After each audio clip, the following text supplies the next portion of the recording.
Welcome to another exciting episode on Another Harry. Today, we're exploring a captivating tale called What If Wednesday's psychic vision led her to the Dursleys and she rescued Harry at age 6. Before we begin, if you enjoy our content, please support us by liking this video and subscribing to our channel. It helps more than you know. And now, the story awaits. Chapter 1, The Vision. Wednesday Addams jerked awake, sweat beading on her pale forehead. The same dream again. The third night in a row. A small boy with messy black hair and a lightning-shaped scar, locked in a cupboard, crying silently into a threadbare blanket. The vision felt more like a window than a dream, too consistent, too specific, too real. She sat up in her bed, black hair falling in loose waves rather than her usual tight braids. The mansion creaked around her, familiar and comforting in its ancient disrepair. Something about that boy tugged at her consciousness, refused to let go. Wednesday knew her visions never came without reason. Someone's hurting him, she whispered to the darkness. Her room offered no response beyond the gentle rattle of bones from her collection. The clock read 3:07 a.m. Wednesday slipped out of bed and padded across the cold floorboards to her desk. She clicked on the small lamp and pulled out her journal, black leather, naturally, and began sketching what she'd seen. The boy's face. The strange scar. The cramped cupboard with its slanted ceiling. The oversized clothes that hung from his thin frame. The address that had flashed in her mind, number 4, Privet Drive, Little Whinging, Surrey. She'd never heard of Little Whinging before. But she knew the boy needed help. Her help, specifically. The visions wouldn't have come to her otherwise. Wednesday. You're awake. Her mother, Morticia, stood in the doorway, elegant even in her nightgown, concern etched on her face. The boy again, Wednesday replied simply, not looking up from her drawing. I need to find him. Morticia glided into the room and placed a cool hand on her daughter's shoulder. Your visions have never been this persistent before. He's suffering. Every night. Right now. Wednesday's hand moved automatically across the paper, capturing details her conscious mind hadn't even registered. I think he's in England. England? Morticia raised a perfect eyebrow. That's quite specific. I saw a street sign. And heard accents. Wednesday finished her sketch and looked up at her mother. I need to go to him. Instead of dismissing the idea, as most parents would when their 16-year-old daughter announced she needed to travel overseas because of a psychic vision, Morticia simply nodded thoughtfully. We should discuss this with your father in the morning. If the spirits are sending you these messages with such urgency, there must be importance to it. She studied the drawing. The poor child. He looks haunted. He is, Wednesday confirmed. And not the good kind of haunted. Gomez Addams took the news of his daughter's visions with characteristic enthusiasm. England. Marvelous country. Land of fog and ancient curses, he declared over breakfast, waving a piece of toast for emphasis. If Wednesday's third eye is calling her there, who are we to stand in the way of destiny? Pugsley, Wednesday's brother, looked up from the small explosive device he was constructing beside his cereal bowl. Can I come too? I've been working on a new compound that would be perfect for testing on British soil. No, Wednesday said flatly. This isn't a family vacation. I need to help this boy. Wednesday's right, Morticia agreed. Her visions have shown her alone in this quest. We must respect the guidance of the beyond. Gomez leapt to his feet. Then it's settled. I'll make arrangements immediately. The family jet can have you in London by nightfall. Wednesday shook her head. No, father. I need to do this discreetly. Commercial flight, under the radar. If someone is hurting this boy, they might have connections. Resources. All the more reason for backup, cara mia, Gomez argued, suddenly serious. At least take Lurch. A 7-foot butler might draw attention, Wednesday pointed out. Thing, then, Morticia suggested. He's quite resourceful and can hide easily in a handbag. Wednesday considered this, then nodded. Thing would be acceptable.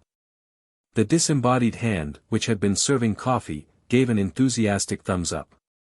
I'll need money, identification, and enough supplies for 2 people to return home, Wednesday continued, already planning.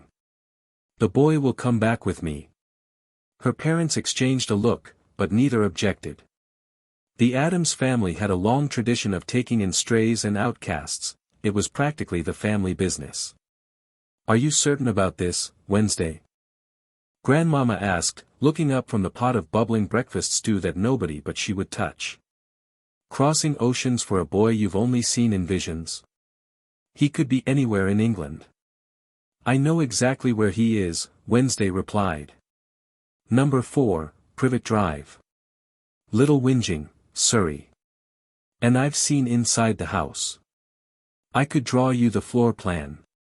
My little Raven has inherited the gift stronger than anyone in generations, Grandmama said proudly, stirring her concoction. When do you leave? Today, Wednesday said with finality. He's been alone long enough. The flight to London was uneventful, though the businessman seated next to Wednesday requested a change after she spent 30 minutes calmly explaining different methods of extracting confessions during the Spanish Inquisition. Thing remained hidden in her black handbag, occasionally poking out to pass her a mint or adjust her headphones. Wednesday spent the flight reviewing what she knew, which wasn't much beyond what her visions had shown her. A small boy, mistreated by relatives, an obese man with a mustache, a horse-faced woman, and their pig-like son. The boy slept in a cupboard under the stairs. He was punished for things he couldn't possibly control. And sometimes, when he was most afraid or angry, strange things happened around him. That part interested Wednesday the most. The boy had power. Untrained, wild, but definitely power. She'd seen him vanish and reappear on a roof when running from bullies. She'd watched his hair grow back overnight after a horrible haircut. She'd felt the glass of a reptile enclosure disappear under his touch, setting a snake free. Magic, but not like the magic her family practiced. Something different. Something that made him special, and dangerous to those who feared difference. By the time the plane touched down at Heathrow, Wednesday had a plan. She would observe first, confirm her visions, then extract the boy. Simple, direct, efficient. Come on, Thing, she murmured, feeling the hand give a little squeeze from inside her bag. We have a rescue mission to complete. Little Whinging lived up to its name. Wednesday had never seen a place so aggressively normal, so painfully uniform. Privet Drive was a parade of identical houses with identical gardens and nearly identical cars. The people who passed gave her strange looks, her black dress and pale complexion standing out against the beige backdrop of suburban England. Number 4 looked exactly as it had in her visions. Wednesday studied it from across the street, sitting on a bench with a book open on her lap as camouflage. The house radiated an unpleasant energy, sterile and cold despite the summer warmth. She'd been watching for 3 hours when a car pulled into the driveway, a company car with "Grunnings" on the side. The large man from her visions emerged, his face already purple with the day's accumulated grievances. Vernon Dursley. The name had come to her during the flight, along with the others, Petunia, Dudley, and the boy, Harry. Harry Potter. Vernon entered the house, and moments later, Wednesday heard yelling. She couldn't make out the words, but the tone was unmistakable. Anger. Accusation. She waited, patience being one of her many virtues. As evening approached, lights came on in the house.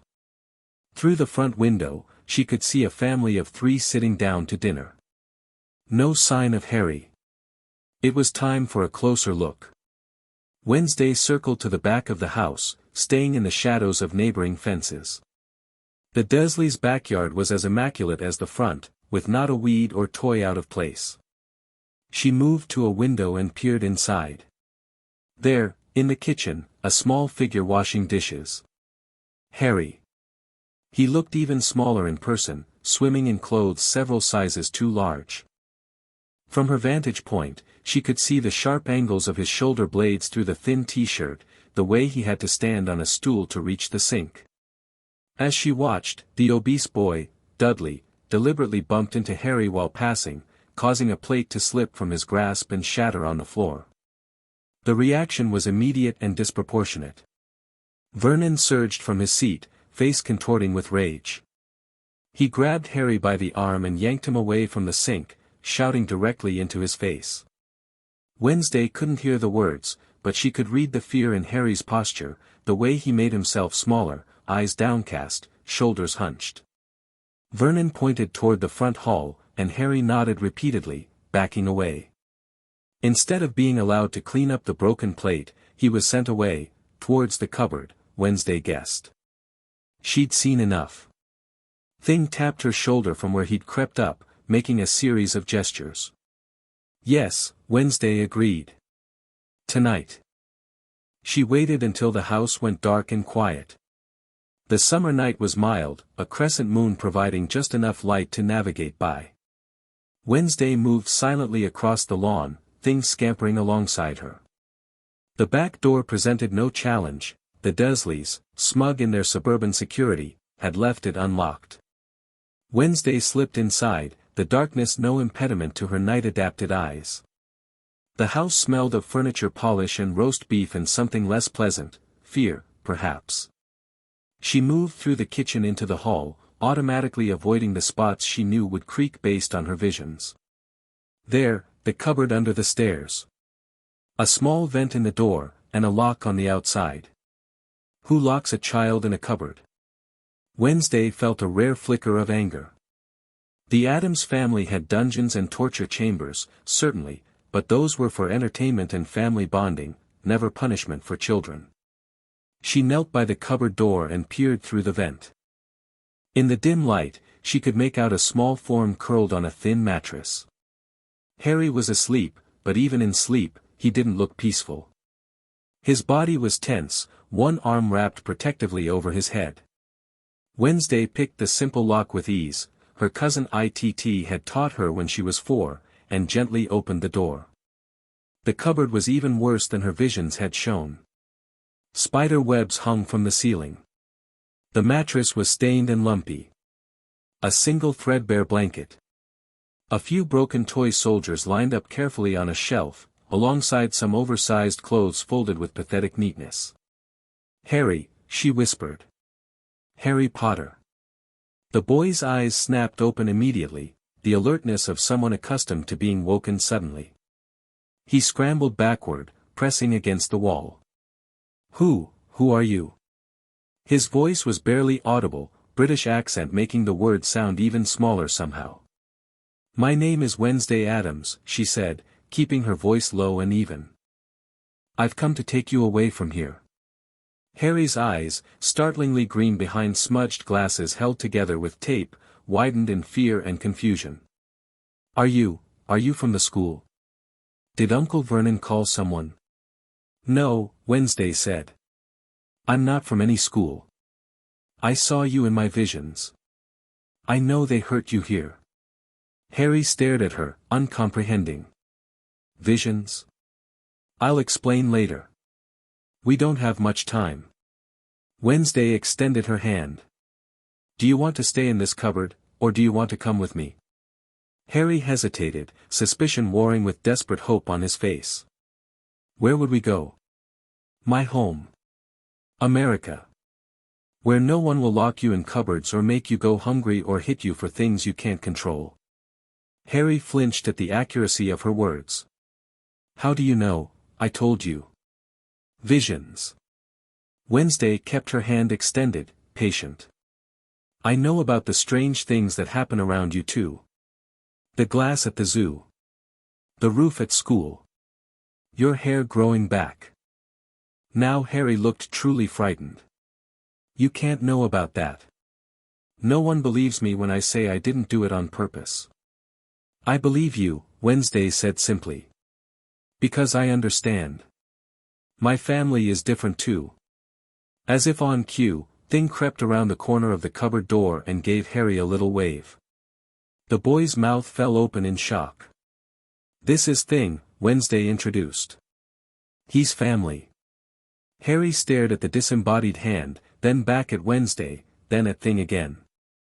Instead of screaming, as most children might, a small smile touched his lips, the first genuine expression Wednesday had seen on his face. "Hello," he whispered to Thing, who responded with a thumbs up. Wednesday felt something unfamiliar stir in her chest, satisfaction, perhaps.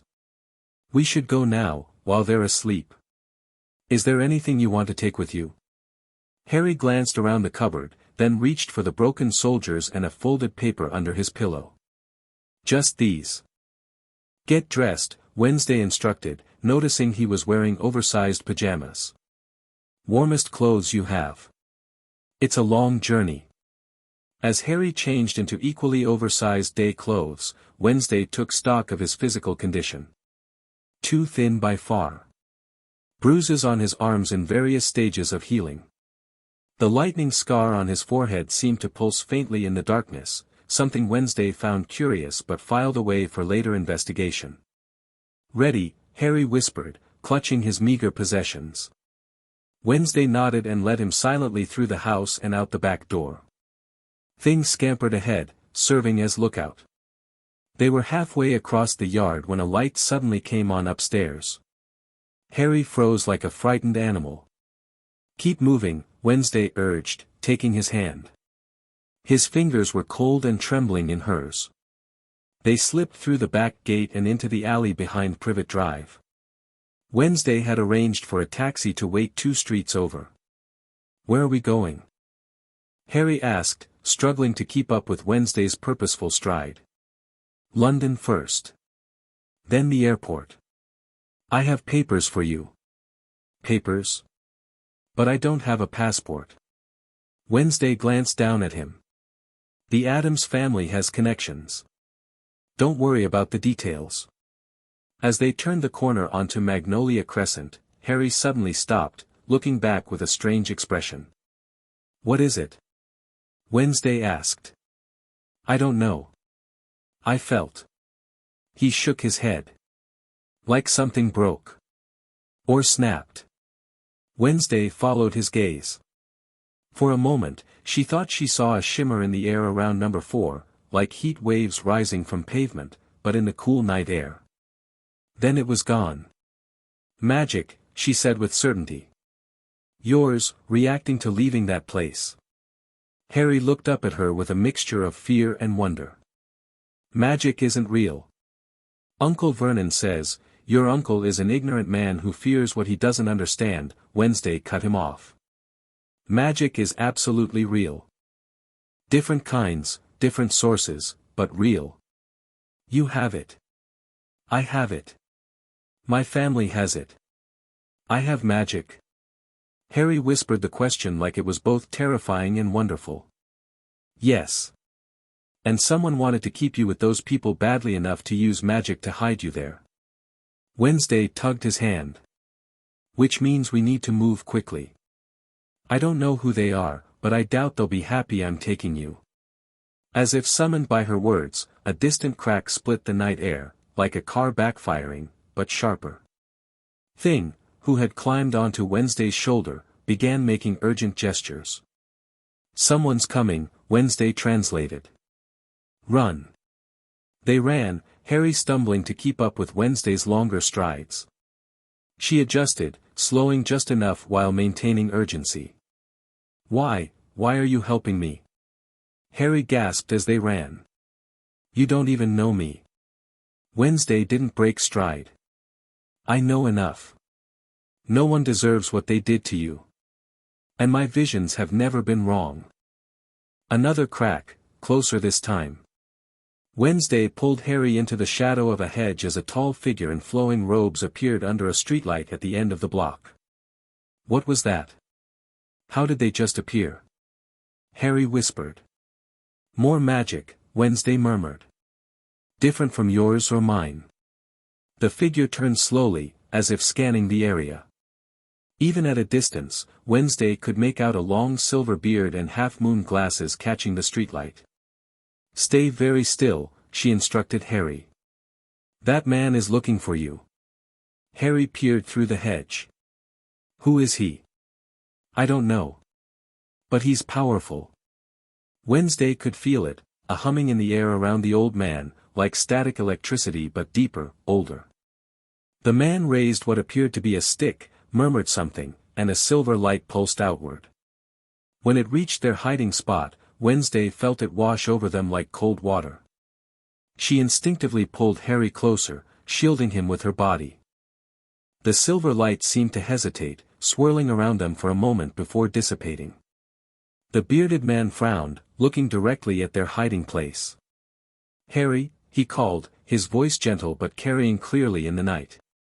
"Harry, my boy, are you there? You're not safe out here alone." Harry tensed against Wednesday. She felt him start to rise, a lifetime of responding to adult authority triggering an automatic reaction. "Don't," she whispered. "If he wanted what was best for you, why were you living in a cupboard?"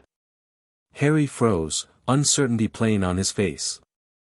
The bearded man took a step toward their hiding place. "Harry, I know you must be frightened. The protective wards have fallen. You need to come with me, back to your aunt and uncle's where you'll be safe." Wednesday felt Harry's small body begin to shake. Not with fear, she realized, but with anger. "Safe," he whispered, the word catching in his throat. "I was never safe there." The man took another step closer. Wednesday calculated their options. They were still half a block from where the taxi waited. If they ran, the man would surely see them. If they stayed hidden, he would find them momentarily. She needed a distraction. "Thing," she whispered. "Fire hydrant." The disembodied hand gave a salute and scurried off through the grass. The bearded man was now only 20 feet away, peering intently toward their hiding spot. "Harry," he called again. "Please come out. I'm here to help you." A sudden explosion of water erupted from a fire hydrant down the street as Thing loosened the valve. The bearded man whirled toward the sound and the rapidly flooding street. "Now," Wednesday hissed, pulling Harry up. "Run." They bolted in the opposite direction, keeping low and using the parked cars as cover. Behind them, the bearded man was attempting to stem the flood with his stick, his wand, Wednesday now realized. They rounded the corner and sprinted the last block to where the taxi waited. Wednesday yanked the door open and practically threw Harry inside before jumping in after him. "Drive," she commanded the driver. "Heathrow. As fast as you can." The driver, a burly man with a thick neck, raised an eyebrow at the two children but put the car in gear without comment. The extra 100 pounds Wednesday had promised for speed and discretion probably helped. As they pulled away, Harry turned to look out the back window. "He's not following us," he reported, relief evident in his voice. "He will," Wednesday said with certainty. "Just not in a way we can see." Harry slumped back in the seat, suddenly looking exhausted. The adrenaline crash, Wednesday recognized. She'd seen it in Pugsley after their more intense games. "Why did you come for me?" Harry asked again, his voice small in the darkness of the taxi. "The real reason." Wednesday considered how to answer. "The truth," she decided. Harry had endured enough lies. "Because my visions showed me you were special. Important. Not just your magic, but who you are." She looked at him directly. "And because no one else was coming to save you." Harry's eyes welled with tears that he quickly wiped away. "Thank you," he whispered. Thing, who had caught up and slipped into the taxi unseen, patted Harry's knee comfortingly. "Rest," Wednesday told him. "It's a long way to the airport, and a longer flight after that. You're going to need your strength." Harry nodded, his eyelids already drooping. After a lifetime of constant vigilance, the sudden removal of immediate threat had left him drained. Within minutes, he was asleep, his head eventually tilting until it rested against Wednesday's arm. She looked down at the sleeping child, so vulnerable and yet somehow radiating potential. Her vision hadn't shown her everything, clearly. There were mysteries here, the scar, the bearded man, the strange protective magic she'd felt break. But those were questions for later. For now, she had accomplished her mission. Harry Potter was no longer in that cupboard under the stairs. And if Wednesday Addams had anything to say about it, he never would be again. The airport presented its own challenges. Wednesday's documents for Harry were convincing. The Addams family had centuries of practice in creating new identities when necessary, but getting through security with a frightened, exhausted 6-year-old who had never flown before required all her patience. "Why do I have a different last name?" Harry asked, studying the passport that identified him as Harry Addams. "Easier to travel as siblings," Wednesday explained. "And we don't want anyone tracking you by your real name until we're safely home." Harry nodded, accepting this with the resilience of a child who had long since learned to adapt to adult decisions without question. Wednesday found this both useful and disturbing. As they waited to board, Harry grew increasingly nervous, fidgeting in his seat and glancing around as though expecting Vernon Dursley or the bearded man to appear at any moment. "Here," Wednesday said, pulling something from her bag. It was a small book bound in black leather. "Draw, write, whatever helps you stay calm." Harry accepted the book with surprise. "For me? Really?" "Yes. I have my own." She showed him her journal. 4 visions, thoughts, plans. Harry opened the book carefully, as if afraid it might be taken away. "I'm not allowed to draw at, I wasn't allowed to draw there." "You can draw whatever you want now," Wednesday told him. "No rules about that." Harry smiled tentatively and began sketching with the pen she provided. Wednesday watched with interest as he drew a surprisingly good rendering of Thing, who posed obligingly on the armrest between them. Their flight was called, and Wednesday efficiently guided Harry through the boarding process. Once settled in their seats, Wednesday had splurged for business class to minimize witnesses and provide more privacy. Harry pressed his face to the window in fascination. "I've never been on a plane before," he admitted. "It's just a metal tube that defies death through science," Wednesday said with a shrug. "Not as interesting as defying death through magic, but more reliable for crossing oceans." Harry giggled, then quickly covered his mouth, looking startled by his own laughter. Wednesday made a mental note, the boy needed to learn it was okay to express joy.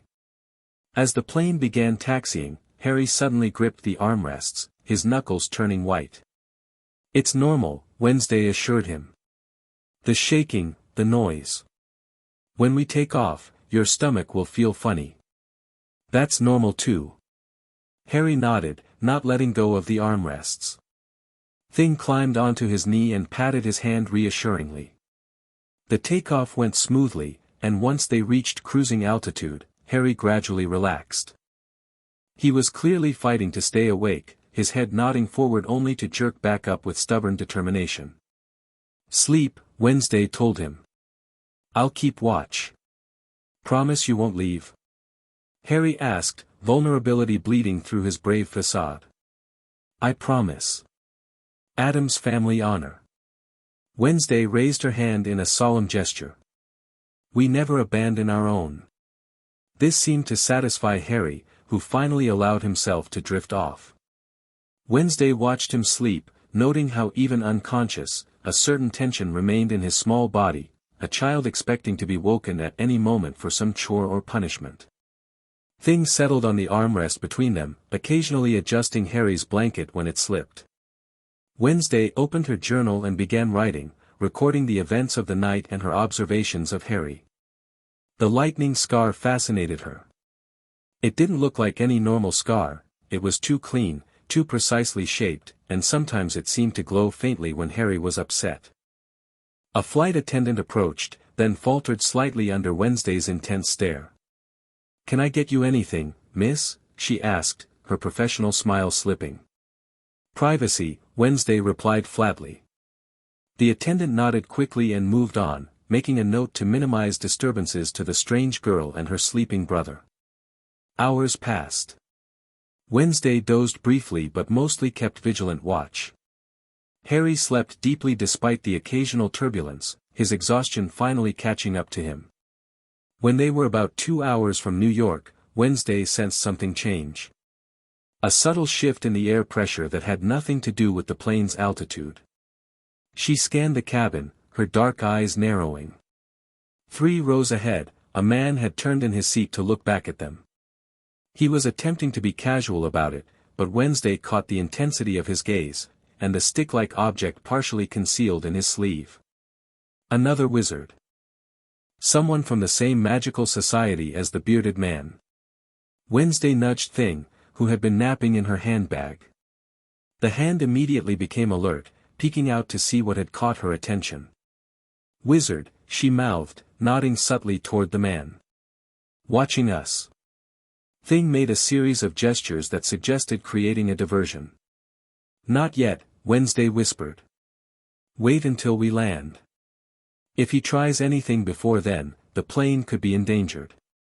The wizard continued his periodic surveillance, never staring too long but clearly keeping track of them. Wednesday considered their options. Physical confrontation in a sealed metal tube 30,000 feet in the air seemed unwise. The Addams family might embrace danger, but they weren't stupid about it. She settled for psychological deterrence. The next time the man glanced back, Wednesday met his gaze directly and held it with the unblinking intensity that had unnerved adults since she was a toddler. She then slowly drew her finger across her throat in the universal gesture of threat. The wizard's eyes widened, and he quickly turned back around in his seat. Harry stirred beside her, blinking sleepily. "Are we there yet?" "Almost," Wednesday replied, not taking her eyes off the back of the wizard's head. "How do you feel?" "Hungry," Harry admitted. "And my ears hurt." "That's the pressure change. Yawn widely, it will help." Wednesday demonstrated, revealing teeth that seemed just slightly too sharp. "As for hunger, we'll eat when we land. Airplane food is a torture even my family wouldn't inflict on guests." Harry yawned obediently, then looked around the cabin, his gaze eventually landing on the same man Wednesday had been watching. "That man keeps looking at us," he whispered. "You noticed," Wednesday said, impressed. "Good awareness. You have to notice everything when," Harry stopped himself. "At my aunt and uncle's." "He's like the bearded man," Wednesday informed him quietly. "Another wizard." Harry's eyes widened. "What does he want?" "You, most likely." Wednesday tilted her head, considering. "The question is whether he wants to take you back to your relatives or somewhere else entirely." Harry shrank back in his seat. "I'm not going back," he said with surprising firmness. "I'll run away again if they make me." "No one is making you do anything," Wednesday assured him. "I told you, Addams family honor. You're under my protection now." Harry didn't look entirely convinced, but he nodded gratefully. The plane began its descent into JFK International. Wednesday noticed the wizard becoming increasingly tense, checking his watch and glancing back at them more frequently. "When we land," she instructed Harry, "stay close to me. If I tell you to run, run. If I tell you to hide, hide. No questions, no hesitation." Harry nodded solemnly. "I'm good at hiding." "I believe you are," Wednesday said, something like approval in her voice. "But today, you won't have to hide alone." The plane touched down with a jolt and began taxiing toward the terminal. The wizard was now openly watching them, his hand gripping whatever was hidden in his sleeve. Wednesday leaned down to her bag. "Thing, when I say now, create a distraction. Something big enough to let us slip away but not so big it brings security down on us." Thing gave a thumbs up from inside the bag. As the plane reached the gate and the seatbelt sign turned off, passengers began the usual scramble to retrieve luggage and form an impatient queue in the aisle. The wizard stood quickly, positioning himself to intercept Wednesday and Harry as they exited. Wednesday waited, letting most of the other passengers clear out. The wizard remained standing in the aisle, pretending to organize his carry-on while watching them from the corner of his eye. "Ready?" Wednesday asked Harry, who nodded nervously. They stood and retrieved their minimal luggage from the overhead compartment. The wizard tensed, his hand moving inside his jacket. "Now, thing," Wednesday whispered. The disembodied hand scurried out of her bag and along the floor faster than the eye could track. It reached the wizard's feet and untied his shoelaces, knotting them together in a flash of nimble fingers. The wizard took a step forward just as Thing yanked hard on the knotted laces. He pitched forward with a startled cry, crashing into the passenger in front of him and creating a domino effect of falling bodies and scattered luggage. "Move," Wednesday ordered, pulling Harry past the tangle of cursing passengers and airline staff rushing to help. They hurried up the jetway and into the terminal, Wednesday setting a pace just short of running. Harry kept up admirably, fear lending speed to his short legs. "Where are we going?" he gasped as they wove through the crowded terminal. "Customs first, then we find transportation home," Wednesday replied, scanning for signs. "Thing will catch up." They reached the customs area and joined the line for U.S. citizens. Wednesday handed Harry his passport, coaching him quietly on what to say and how to behave. "Look tired and overwhelmed, that should be easy enough, and let me do the talking," she instructed. "If they ask you direct questions, keep answers simple and true where possible." Harry nodded, clutching his fake passport with white-knuckled intensity. The customs process went more smoothly than Wednesday had anticipated. The agent barely glanced at Harry, accepting Wednesday's explanation that they were returning from visiting relatives in London and that their parents would be picking them up. As they collected their stamped documents, Wednesday spotted the wizard from the plane rushing through the terminal, scanning the crowds frantically. His gaze locked onto them just as they cleared the customs barrier. "He's seen us," Harry whispered urgently. Wednesday nodded. "This way." She led him toward the baggage claim area, where crowds of arriving passengers created useful cover. The wizard followed, moving with increasing purpose. Wednesday noted with concern that he was closing the distance rapidly. "Miss Adams," a deep voice suddenly boomed from nearby. "Master Harry." Lurch stood beside a pillar, his imposing 7-foot frame impossible to miss. He nodded solemnly at them. "Lurch," Wednesday acknowledged with evident relief. Perfect timing. The butler's cavernous eyes shifted to the pursuing wizard, narrowing slightly. "Trouble?" he inquired in his bass rumble. "Potential," Wednesday confirmed. "We need to leave immediately."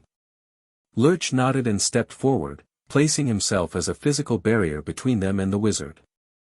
His immense size and unsettling appearance caused nearby travelers to instinctively give him a wide berth. "This way," he intoned, leading them toward an exit. Harry stared up at Lurch with wide eyes but, to his credit, asked no questions and followed without hesitation. The wizard attempted to push through the crowd, only to find his path thoroughly blocked by Lurch's broad back. Wednesday glanced back to see him raise his concealed wand, frustration evident on his face. "Down," she commanded sharply, pulling Harry behind a row of chairs just as a flash of red light shot over their heads. Several travelers screamed. Security alarms began to wail. Lurch turned with surprising speed and lunged toward the wizard, who fired another spell that the butler somehow deflected with a silver serving tray produced from inside his coat. "Cool," Harry breathed, watching in fascination. "Lurch is full of surprises," Wednesday agreed. "Now crawl this way. Stay low." They scrambled beneath the seats while chaos erupted around them. Airport security was converging on the area, and the wizard was now engaged in a bizarre duel with Lurch, who continued to use the serving tray as both shield and weapon with remarkable effectiveness. They reached an emergency exit where Thing was waiting, having somehow managed to disable the alarm. The hand pushed the door open, revealing a black limousine idling just outside. "In," Wednesday urged, helping Harry into the vehicle before sliding in after him. Lurch would find his own way home, he always did. The door had barely closed behind them when the limousine pulled smoothly away from the curb. Harry peered through the tinted windows at the airport rapidly receding behind them. "Will Lurch be okay?" he asked worriedly. "Lurch has survived guillotines, firing squads, and my mother's spring cleaning," Wednesday replied. "A wizard with a stick doesn't stand a chance." Harry seemed reassured by this confidence. He settled back into the plush seat, finally allowing himself to relax somewhat. "Where are we going now?" he asked, looking out at the unfamiliar New York skyline emerging in the distance. "Home," Wednesday said. "To the Addams mansion." "Will your parents mind that you brought me?" Wednesday considered this. "My parents have taken in wandering spirits, vengeful ghosts, and cursed artifacts without complaint. A living child with magical abilities will probably delight them." Harry didn't look entirely convinced by this reasoning, but he nodded. "Wednesday?" "Yes." "Why did you really come for me? I mean, I know you said visions, but—" He trailed off, clearly struggling to articulate his confusion. Wednesday was silent for a moment, formulating her response. "The Addams family has always had a connection to those who don't fit in normal society," she finally said. "The outcasts. The different. The persecuted. It's our heritage." She looked at him directly. "And you, Harry Potter, are possibly the least normal child I've ever encountered. Which, coming from me, is quite the compliment." Harry smiled slightly. "Thanks. I think. Besides," Wednesday continued, "my visions showed me you have a destiny. Something important. And whatever it is, you can't fulfill it locked in a cupboard under the stairs." Harry's expression grew serious again. "Do you think those wizards will keep looking for me?" "Yes," Wednesday said honestly. "But the Addams mansion has its own protections. Magic older than whatever those wizards use. You'll be safe there." The limousine turned onto a road leading away from the city, winding into increasingly wooded countryside. Harry watched the scenery change with fascination, clearly having rarely traveled anywhere before. "Will I go to school?" he asked suddenly. "Your school?" "If you want," Wednesday replied. "Or we could teach you at home. My mother is quite knowledgeable about poisons, curses, and ancient languages.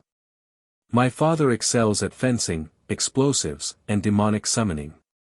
Grandmama knows herbs, potions, and cooking, though I wouldn't recommend eating anything she prepares without checking with me first."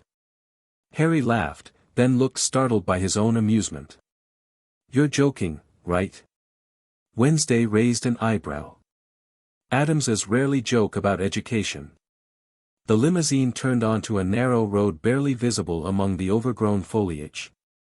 Ahead, emerging from the mist like something from a nightmare or a particularly creative Gothic horror film, loomed the Addams mansion.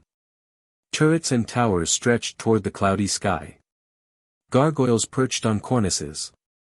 Windows glowed with eerie light. Lightning split the sky behind it, though there had been no storm moments before. "Is that?" Harry's voice caught in his throat. "Home," Wednesday confirmed as the vehicle pulled through wrought iron gates that creaked open of their own accord. "Welcome to your new residence, Harry Potter." Harry stared up at the mansion with a mixture of apprehension and wonder as the limousine crunched up the gravel driveway. Wednesday observed his reaction with interest. Most children would be terrified. Harry looked, intrigued. "It's brilliant," he finally said, a genuine smile spreading across his face. Before Wednesday could respond, the front door of the mansion burst open. Gomez Addams bounded down the steps, mustache quivering with excitement, Morticia gliding behind him with elegant grace. "Wednesday. My darkest daughter returns triumphant," Gomez exclaimed, throwing his arms wide as the limousine came to a stop. The door opened, and Wednesday stepped out, gesturing for Harry to follow. He did so hesitantly, staying close to her side. "Mother, Father," Wednesday greeted them. "This is Harry Potter. He'll be staying with us." Morticia moved forward, her pale hands extended in welcome. Harry, my dear child. We've been so looking forward to meeting you. Harry looked up at the tall, elegant woman with uncertainty. You have? But of course, Morticia said warmly. Wednesday's visions are never wrong. You were meant to be here. Come in, come in. Gomez insisted, ushering them toward the house. Lurch called ahead, said there was excitement at the airport. Wizards. Duels. Magnificent. Harry glanced questioningly at Wednesday, who shrugged. I told you. Lurch always manages. As they entered the mansion, Harry stayed close to Wednesday, overwhelmed by the strange artifacts, mounted creatures, and unsettling decor that filled the entrance hall. A suit of armor nodded at them as they passed. Portraits on the wall seemed to follow them with their eyes, and in some cases, actually did. It's a bit much at first, Wednesday acknowledged, noticing Harry's wide eyes. But you'll get used to it. Where will I sleep? Harry asked, the practical question of a child who had learned to focus on immediate needs rather than larger uncertainties. We've prepared the East Tower room, Morticia said, leading the way up a grand staircase. It has a lovely view of the cemetery. Harry blinked. Cemetery. Family plot, Gomez explained cheerfully. Generations of Adamses, all resting peacefully. Most nights, anyway. They reached a door at the top of a spiral staircase. Morticia opened it with a flourish. Your room, Harry. Harry peered inside and gasped. The room was large, larger than the Dursleys' entire first floor, with a four-poster bed draped in dark blue velvet, a window seat overlooking the mentioned cemetery, bookshelves filled with volumes, and a desk by the window. A fire crackled in the fireplace, casting warm light across the space. All this? For me? Harry whispered, stepping inside tentatively. Of course, Morticia said, as if it were the most natural thing in the world to give an orphan child a tower room in a mansion. Wednesday mentioned you've never had a proper room of your own. Harry turned to Wednesday with an unreadable expression. You told them? About the cupboard? I had to explain why I was bringing you home, Wednesday replied unapologetically. My family doesn't believe in secrets. Well, not that kind, anyway. You're safe here, my boy, Gomez declared, placing a hand on Harry's shoulder. No one locks children in cupboards in the Adams house. We have perfectly good dungeons for that sort of thing, and those are just for games. Harry didn't quite seem to know how to take this statement, but the genuine warmth in Gomez's voice appeared to reassure him somewhat. Thank you, he said softly. For everything. Think nothing of it, Morticia replied. Now, you must be exhausted from your journey. Would you like to rest before dinner, or would you prefer a tour of the house? Harry looked torn, clearly tired but equally curious about his new surroundings. Rest first, Wednesday decided for him. Tour later. He's had a long day. Of course, Gomez agreed. Rest up, my boy. Dinner at 7, you'll meet the rest of the family then. Pugsley is most excited to have another boy in the house. As her parents left, Wednesday remained in the doorway. I'll be in my room if you need anything. 3 doors down, the one with the ravens carved on the door. Harry nodded, still looking somewhat overwhelmed. Wednesday? Yes. What if they come here? The wizards? Wednesday's expression darkened. Then they'll learn why people have feared the Addams family for centuries. With that reassurance, or warning, she left Harry to settle into his new room, closing the door quietly behind her. Dinner at the Addams mansion was an experience Harry would never forget. The dining room itself was cavernous, dominated by a long table that could easily seat 20. Candles in skull-shaped holders provided most of the illumination, casting dramatic shadows across the walls adorned with weapons, taxidermied creatures, and more unsettling portraits. Harry was introduced to the rest of the family, Pugsley, Wednesday's brother, who immediately showed Harry a small explosive device he'd created, Grandmama, who pinched Harry's cheek and declared him delightfully undernourished, will fatten you up with my special stew, Uncle Fester, whose light bulb trick, placing it in his mouth and making it glow, had Harry laughing in amazement, and Cousin Itt, a walking pile of hair who spoke in an incomprehensible gibberish that the family somehow understood perfectly. The food was unusual. Harry approached each dish with trepidation but found that while the names and appearances were often frightening, the tastes were surprisingly good, if somewhat exotic. "Is this really Eye of Newt?" he whispered to Wednesday, who sat beside him. "Of course not," she replied. "That's just what Grandmama calls it. It's actually Eye of Salamander. Completely different texture." Harry couldn't tell if she was joking.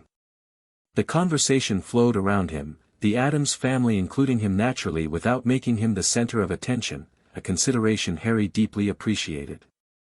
They seemed to inherently understand his need to observe and adjust at his own pace. "So, Harry," Gomez said eventually, twirling his fork in pasta that seemed to be moving slightly, "Wednesday tells us you have quite remarkable magical abilities." Harry looked down at his plate. "I don't know about that. Strange things just happen sometimes. When I'm scared or angry." "Uncontrolled magic," Grandmama nodded knowingly. "Classic sign of a young wizard. My third cousin twice removed married into a wizarding family from Romania. Very powerful, but terrible table manners." "There are others like me?" Harry asked, surprised. "Oh, yes," Morticia said. "Various magical communities exist worldwide. Most keep to themselves, hidden from non-magical people. The British wizarding community is particularly secretive," Gomez added. "Very exclusive, very traditional. They use wands, primarily." Harry remembered the stick the wizard on the plane had held. "Like the man who was following us." "Exactly," Wednesday confirmed. "A different type of magic user than our family." "What kind of magic do you do?" Harry asked, looking around the table with curiosity. The family exchanged glances. "Addams' magic is eclectic," Morticia explained. "We draw from many traditions across centuries. Potions, rituals, communing with spirits, psychic abilities like Wednesday's visions. And explosions." Pugsley added enthusiastically. "That's not magic, that's chemistry," Wednesday corrected. "Chemistry is just magic that science has caught up with," Gomez declared with a flourish of his cigar. Harry considered this. "Could you teach me? Your kind of magic, I mean." "Certainly," Morticia said. "Though you may find your natural abilities lean more toward the wand-using variety.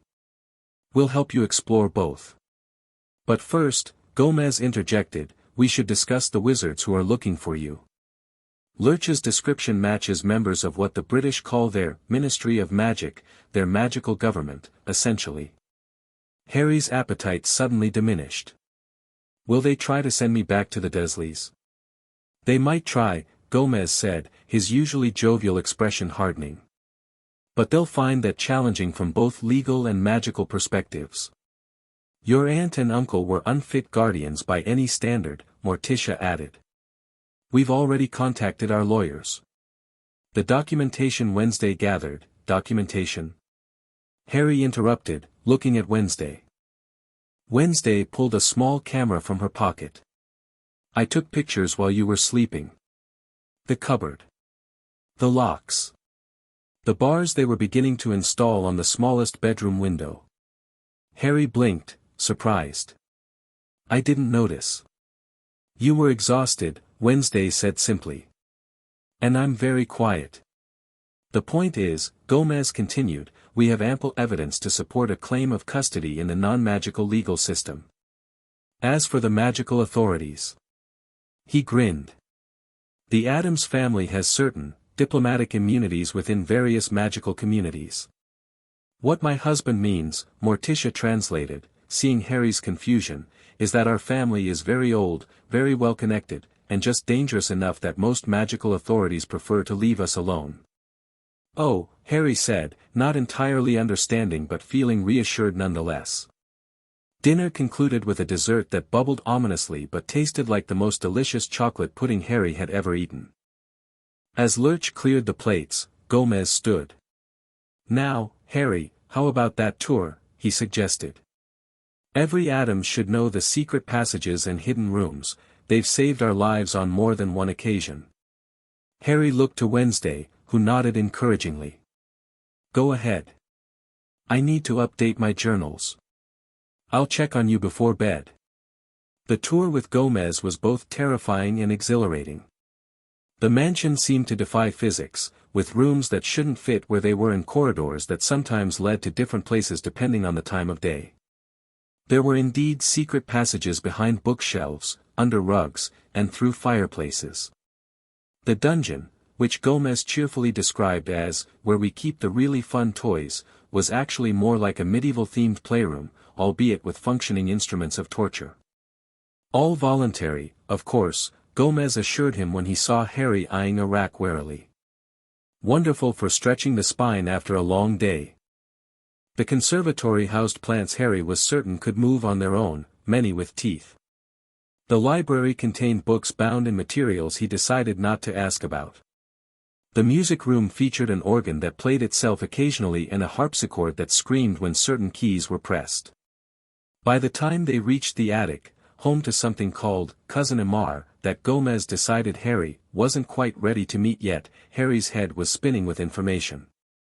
And of course, the grounds include the cemetery, the swamp, the quicksand pit, clearly marked, not to worry, and the maze, Gomez concluded, leading Harry back toward his room. "Though I'd recommend waiting for daylight before exploring those." "Thank you, Mr. Adams," Harry said sincerely. "This is the most amazing house I've ever seen." "Gomez, please," the man insisted. "We're family now, my boy. No need for formalities." Family. The word sent a warm feeling through Harry's chest. He'd never really had a family before, not one that wanted him, anyway. "Ah, Wednesday," Gomez said as they approached Harry's room. "Perfect timing. I've just finished showing Harry the essential areas of the house." Wednesday stood in the hallway, holding what appeared to be a bundle of clothes. "I brought these for Harry.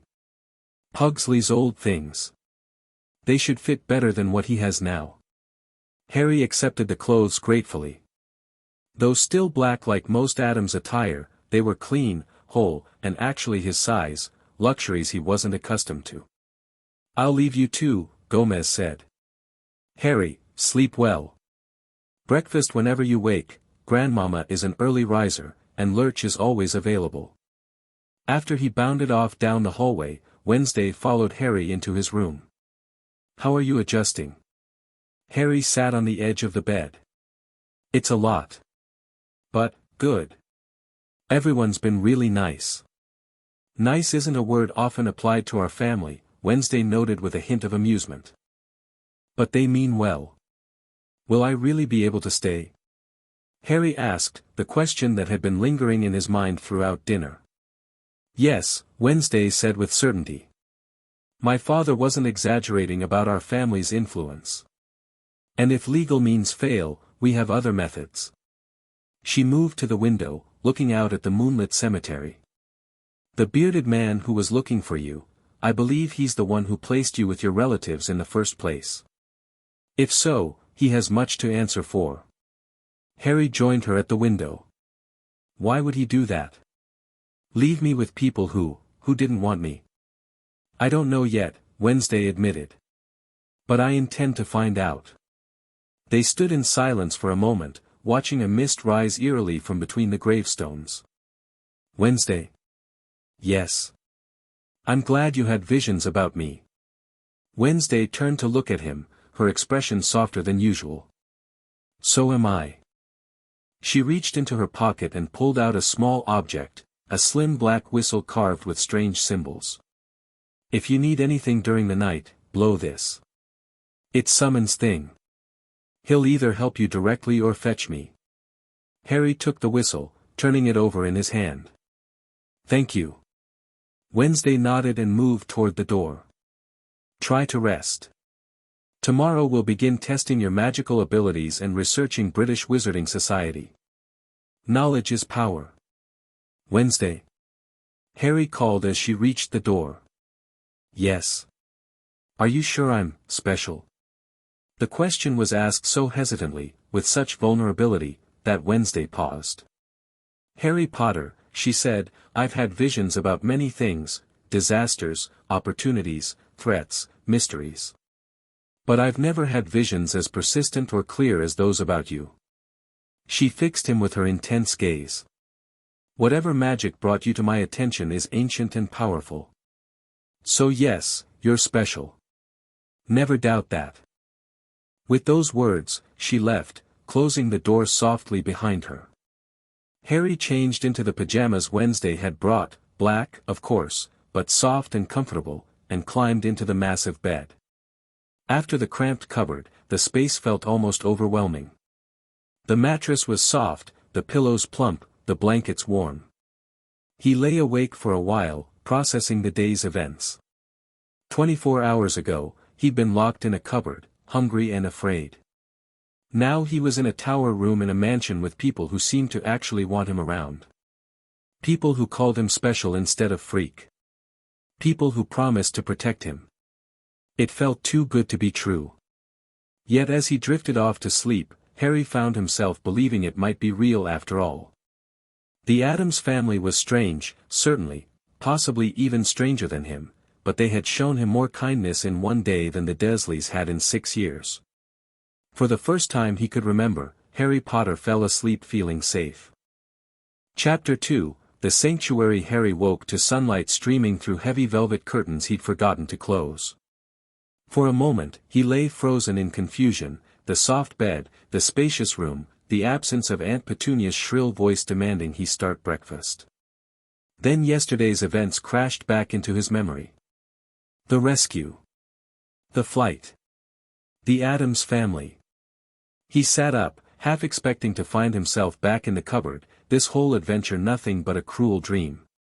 But the tower room remained solid around him, the carved wooden furniture, the bookshelves, the window seat overlooking the cemetery. Real. All of it real. A soft knock at the door made him jump. Harry. Wednesday's voice. Are you awake? Yes, he called, scrambling out of bed. Come in. Wednesday entered, already dressed in her usual black dress with white collar, hair in perfect braids.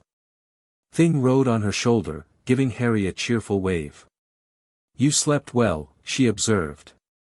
Almost 12 hours. 12 hours? Harry couldn't remember ever sleeping so long uninterrupted. Your body needed recovery time. Also, Grandmama may have added a mild sleeping draught to your dessert. At Harry's alarmed look, she added, for medicinal purposes only. The dark circles under your eyes concerned her. Harry ran a hand through his perpetually messy hair. Is it really late? Should I have been up helping with breakfast or, stop, Wednesday held up a hand. First rule of the Addams house, no one expects chores from children as payment for basic necessities. Food, shelter, clothing, these are your rights, not privileges to be earned. Harry blinked, the concept so foreign he struggled to process it. But what am I supposed to do, then? Learn. Play. Explore your abilities. Wednesday gestured to the clothes she'd brought yesterday, now neatly folded on a chair. Get dressed. Breakfast is ready whenever you are. Then we begin assessment of your magical capabilities. Harry nodded, still adjusting to this new reality where adults didn't expect him to earn his keep. I'll be quick. Take your time, Wednesday countered. No one is counting minutes. She moved toward the door, then paused. Second rule, if anyone ever makes you feel like you need to earn basic kindness, tell me immediately. The intensity in her voice made Harry nod solemnly. I will. Good. Dining room when you're ready. With that, she left, Thing giving him a final wave over her shoulder.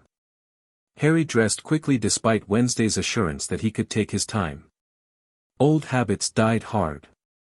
The clothes fit him properly, the first time in his life he'd worn something that wasn't falling off his shoulders or rolled up multiple times at the wrists and ankles. He found a bathroom attached to his bedroom, another luxury he'd never experienced, and washed up, studying his reflection in the ornate mirror. Same messy black hair. Same green eyes. Same lightning bolt scar. But something was different. The perpetual tension in his shoulders had eased slightly. The haunted look in his eyes had diminished. Looking much improved, dearie, the mirror commented, making Harry jump backward in shock. You talk, he gasped. Of course I talk. All the best mirrors do. Now run along to breakfast before it gets cold, or starts crawling away, depending on what Grandmama's prepared. Harry hesitated only briefly before curiosity propelled him downstairs. He got lost twice in the labyrinthine hallways before the suit of armor he'd noticed yesterday helpfully pointed him in the right direction with its lance. The dining room was occupied by Morticia, Wednesday, and Grandmama when he arrived. Morticia sat at one end of the long table, elegantly sipping something that steamed with an ominous purple vapor. Wednesday occupied a chair halfway down, a book open beside her plate. Grandmama bustled between the table and kitchen, bringing out dishes that bubbled and occasionally made disturbing noises. Harry, darling, Morticia greeted him. Did you sleep well in your new room? Yes, thank you, Mrs. Adams, Harry replied politely, hovering uncertainly in the doorway. Morticia, please, she corrected with a smile. Come, sit. What would you like for breakfast? We have deviled eggs, quite literally deviled, I'm afraid, they bite back, toadstool omelets, eye-opening oatmeal, or traditional bacon and pancakes if you're feeling less adventurous. The mention of normal food made Harry's stomach grumble audibly. Bacon and pancakes sound wonderful. An excellent choice for your first morning, Morticia approved. Grandmama, the traditional breakfast for Harry, please. Coming right up, the elderly woman cackled, disappearing into the kitchen. Harry slid into the chair next to Wednesday, who glanced up from her book long enough to nod in greeting. Where is everyone else? He asked, noticing the empty chairs. Pugsley is in the swamp collecting specimens for his science project, Morticia explained. Gomez had an early meeting with our lawyers regarding your situation. Fester is still sleeping, he was experimenting with electricity until quite late. And cousin ITT had a hair appointment. Grandmama returned with a plate piled high with pancakes, bacon, and eggs, more food than the Dursleys had ever allowed Harry at one sitting. Eat up, child, she encouraged, placing it before him. You're all skin and bones. Not that there's anything wrong with bones, quite useful in many potions, but you need more meat on them. Harry stared at the mountain of food. I can't possibly eat all this. Eat what you can, Morticia said gently. There's no pressure. Harry nodded gratefully and began to eat, trying to pace himself despite his hunger. The food was delicious, the pancakes light and fluffy, the bacon perfectly crisp. Nothing moved or tried to bite him, for which he was profoundly thankful. Wednesday has informed us of your encounter with British wizarding authorities both in Surrey and at the airport, Morticia said after giving Harry time to eat. We expect they may make further attempts to locate you. Harry lowered his fork, appetite suddenly diminished. Will they take me back? No, Morticia's tone was final. The Addams family has existed in the shadows between various magical communities for centuries. We have certain accommodations with most magical governments. What Mother means, Wednesday elaborated, is that most magical authorities find dealing with our family more trouble than it's worth. Precisely, dear. Morticia smiled. Additionally, Gomez is working with our lawyers to establish legal guardianship through non-magical channels. The evidence Wednesday collected of your previous living conditions will be quite persuasive. Harry pushed his food around his plate. My aunt and uncle will just deny everything. They always do. They tell everyone I'm disturbed, prone to lying. Which is why we didn't approach through official channels first, Wednesday pointed out. Better to ask forgiveness than permission when rescuing abused children. Indeed, Morticia agreed. Now, Wednesday mentioned assessing your magical abilities today. I think that's an excellent idea. Understanding what you can do is the first step to controlling it. But I don't know how I do any of it, Harry admitted. It just happens. Accidental magic, Grandmama nodded, joining them at the table with her own plate of something wiggling under a gravy-like substance. Common in untrained young wizards. But with the right guidance, you'll learn to channel it. Can your family do the same kind of magic I do? Harry asked. The Addams women exchanged glances. Our magic is different, Morticia explained. Addams' family abilities tend toward psychic talents, communion with spirits, potions, ritual workings. What you do seems more aligned with the wand wielder's tradition. But magic recognizes magic, Grandmama added. We can help you understand the fundamentals, even if the expression differs. Harry nodded, relieved. So what happens now? Now, Wednesday said, closing her book, we go to the conservatory. It's warded against magical detection and reinforced against accidental damage. Perfect for initial testing. Harry finished what he could of his breakfast, still leaving half the enormous portion on his plate. Grandmama looked slightly disappointed but assured him there would be plenty more at lunch. Wednesday led him through the mansion to the conservatory, a large, glass-roofed space filled with plants that Harry was certain weren't in any normal botanical garden. Vines that seemed to follow their movement. Flowers that turned to face them like sunflowers tracking the sun. A large plant in the corner with what appeared to be a mouth snapping at flies. Mother's garden, Wednesday explained. She has a gift with plants. Especially the carnivorous varieties. In the center of the conservatory, a clear space had been prepared. A circle drawn in some dark substance, Harry decided not to ask if it was actually blood, surrounded various objects, feathers, small stones, candles, cups of water, and metal items. Basic elements, Wednesday explained, seeing his curiosity. Earth, air, fire, water, metal. Most magic interacts with these in some way. The circle contains energy and prevents detection. From the wizards looking for me? Wednesday nodded. Magical communities have ways of tracking underage magic use. This circle should confuse those methods. Harry stepped carefully into the circle, mindful not to smudge the lines. What do I do? First, tell me about the incidents you remember. Times when strange things happened around you, especially when you were afraid or angry. Harry thought back, memories surfacing of phenomena he'd been punished for but never understood. I ended up on the school roof once, when Dudley and his gang were chasing me. 1 second I was running, the next I was on the roof. Teleportation, Wednesday nodded. Impressive. What else? My hair, Aunt Petunia cut it all off once, except for my fringe to hide the scar. I was so worried about looking ridiculous at school, but it all grew back overnight. Biological manipulation. Also advanced. Continue. At the zoo, I sort of talked to a snake. And then the glass disappeared, and it escaped. Wednesday's eyebrows rose slightly, the most surprise Harry had seen her express. Communication with serpents is rare, even among wand wielders. And the vanishing glass demonstrates matter manipulation. She studied him with renewed interest. You're unusually powerful for your age, based on these examples. Let's start with something simple, moving objects without touching them. She placed a feather in front of Harry. Focus on the feather.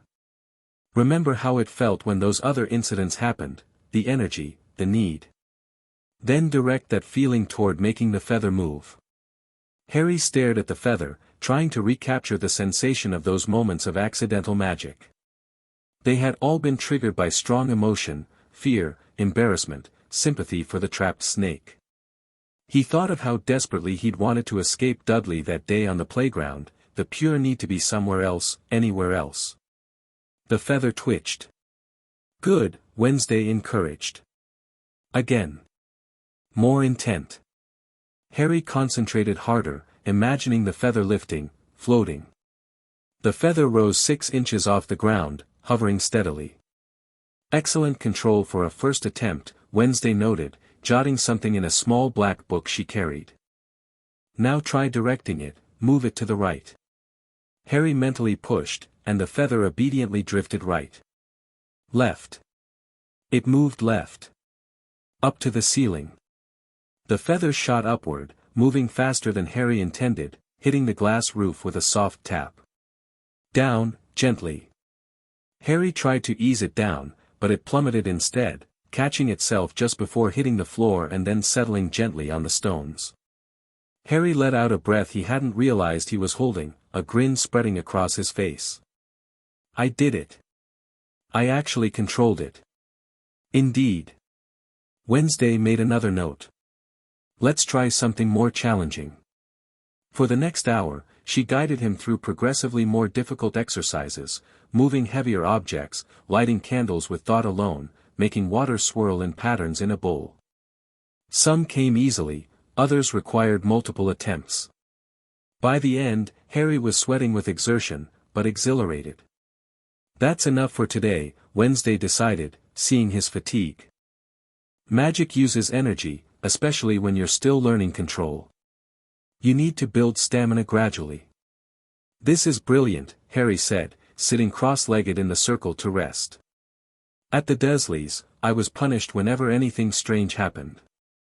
I tried so hard not to do magic, to be normal. Normal is overrated, Wednesday replied, sitting opposite him. Especially the Dursleys' version of it. Harry nodded, then asked the question that had been bothering him since his rescue. Wednesday, why did those wizards put me with the Dursleys in the first place? If magic is real, and there's a whole community of wizards, why was I living with people who hated magic? Wednesday considered her answer carefully. I don't know for certain, but I have theories. The bearded man, the one who appeared when we left Privet Drive, seemed to have placed protection around the house. Magic tied to your blood relation with your aunt. Protection from what?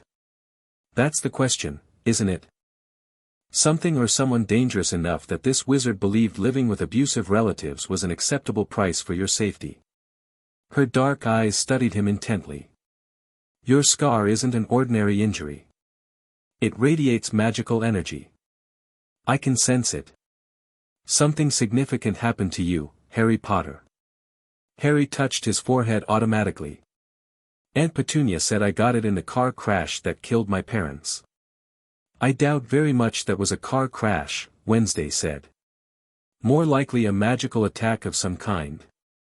The way that scar healed, the energy it retains, something powerful marked you. Harry fell silent, processing this revelation. His entire understanding of his past was unraveling, replaced by mysteries and questions. We'll find answers, Wednesday promised, seeing his expression. My family has extensive libraries on magical communities worldwide. And we have contacts who may know more about the British Wizarding Society specifically. She stood and offered her hand to help him up. For now, you should rest. Magical training is taxing for beginners. Harry took her hand and stood, suddenly aware of how tired he felt. What about you? Don't you need rest too? I'm accustomed to magical exertion, she replied. And I have research to do. I want to understand more about that protection that was around your relative's house. They left the conservatory, Wednesday careful to erase the circle as they went. As they walked back through the house, Harry marveled again at the strange decor, mounted creature heads that seemed to watch them pass, paintings whose subjects definitely moved when they thought no one was looking, architectural features that defied physics. I like it here, he said suddenly. Everything's strange, but in a good way. Nobody's pretending to be normal. Wednesday glanced at him. The Addams family has never seen the value in conformity. We are what we are, unapologetically. I wish I could be like that, Harry admitted. Unapologetic. You can be, Wednesday said simply. And you will be. You're an Adams now, even if not by blood. We'll help you embrace your true nature, whatever that proves to be. They reached Harry's tower room, and Wednesday paused at the door. Rest for now. Lunch in 2 hours.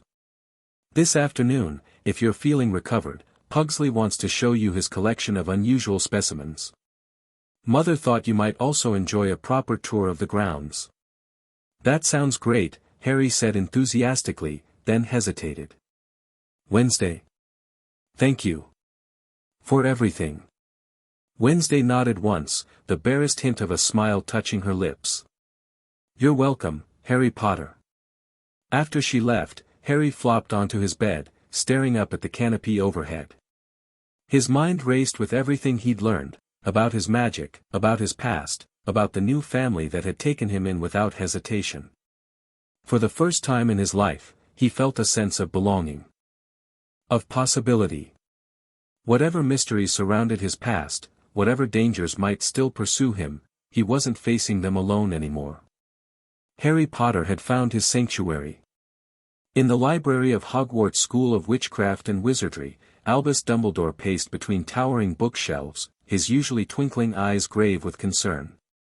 The blood wards collapsed completely, Minerva, he explained to the stern-faced witch seated nearby. One moment they were stable, the next, gone. By the time I arrived, Harry had vanished. Could Death Eaters have found him? Professor McGonagall asked, her Scottish accent more pronounced with worry. I don't believe so. The magical signature was unusual. Not dark, precisely, but old. Ancient, even. Dumbledore stroked his beard thoughtfully. And there was a girl with him, a teenager, according to the residual magical traces. Not a witch by our standards, yet definitely magical. A girl? What girl would know about Harry Potter? You've kept his location secret for years. Precisely what troubles me, Dumbledore admitted. Someone found him despite every protection. And whoever she was, she convinced Harry to go willingly. There was no sign of struggle or coercion. Perhaps that's for the best, McGonagall suggested cautiously. I warned you those muggles were the worst sort. If the boy left voluntarily, the blood protection was essential, Minerva, Dumbledore interrupted. Without it, Harry is vulnerable. Voldemort may be gone, but his followers remain at large. The Malfoys, the Knots, the Crabs, all still powerful, all still potentially dangerous to the boy who lived. What does the Ministry say? Cornelius is keeping this quiet for now, thank Merlin. The last thing we need is public panic about Harry Potter's disappearance. Dumbledore sighed heavily. They've dispatched Aurors to track the magical signature. One managed to locate Harry at a Muggle airport, boarding a flight to America, but the attempted retrieval was unsuccessful. Unsuccessful? Against a teenage girl and a 6-year-old boy? McGonagall's eyebrows rose in disbelief. The Auror reported interference from an extremely tall Muggle with unusual resistance to stunning spells. By the time backup arrived, Harry and his companions had vanished into Muggle New York. America, McGonagall repeated thoughtfully. The magical community there is much less centralized than ours. Different traditions, different rules. Finding him could be complicated. Indeed. Which is why I've contacted an old friend at MACUSA, their magical congress. They've agreed to assist discreetly. Dumbledore finally sat down, suddenly looking every year of his considerable age. I fear I may have miscalculated, Minerva. I was so focused on protecting Harry from external threats that I perhaps overlooked internal ones. The Muggles, McGonagall stated flatly. I told you they seemed horrible.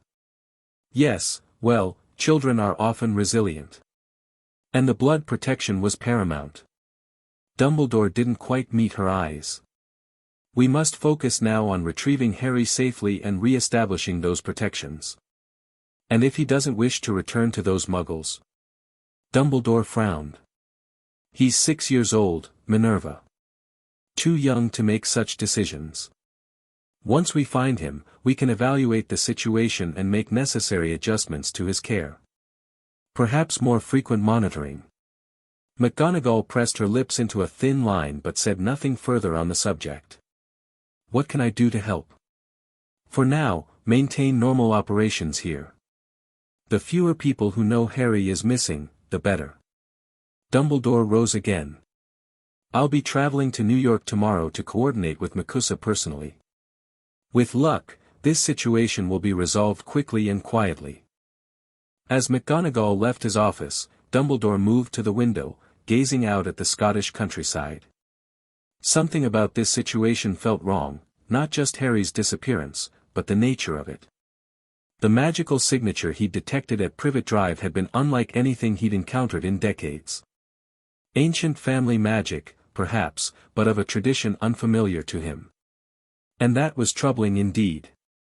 Albus Dumbledore prided himself on knowing most branches of magic, at least in passing. Whatever, or whoever, had taken Harry operated outside his considerable knowledge. For the boy who lived, that could be dangerous indeed. Harry's first week at the Adams mansion passed in a blur of discoveries and surprises. Each day brought new wonders, exploring the extensive grounds with Pugsley, learning basic potion-making from Grandmama, fencing lessons with Gomez, who insisted every Adams should know how to duel properly, and daily magical training sessions with Wednesday. His magical control improved rapidly under Wednesday's methodical guidance. He could now reliably move objects, light candles, and even create small wind currents with his thoughts.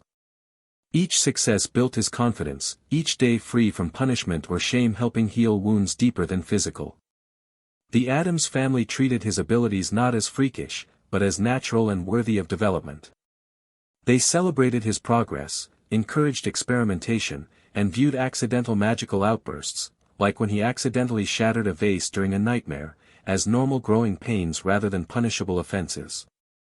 The nightmares still came, memories of the cupboard and the Dursleys' cruelty surfacing in the vulnerable space of sleep. But they came less frequently as days passed, and the Adams family's response to his night terrors was unlike anything Harry had experienced. The first time he woke screaming, certain he was locked in the cupboard again, his door had burst open within seconds. Wednesday appeared first, followed closely by Morticia and Gomez. Instead of anger at being awakened, they showed only concern. Morticia had sat on his bed, cool hand stroking his hair until his breathing calmed. Gomez had checked the room for actual threats with sword drawn, ready to defend against any intruder. Wednesday had simply stood guard at the door, her presence somehow reassuring despite her perpetually solemn expression. Sorry, Harry had mumbled, embarrassed once the panic subsided. Never apologize for nightmares, dear, Morticia had said gently.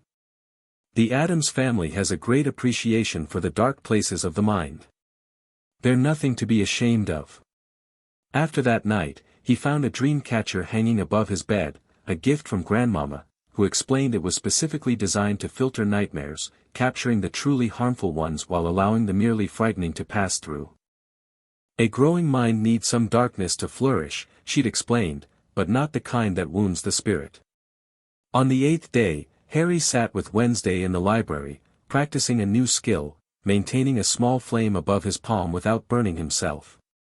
The concentration required was intense, sweat beading on his forehead as he carefully controlled the fire's temperature and size. Good, Wednesday approved as the flame held steady. Now try changing its color. Harry frowned in concentration. How? Visualization.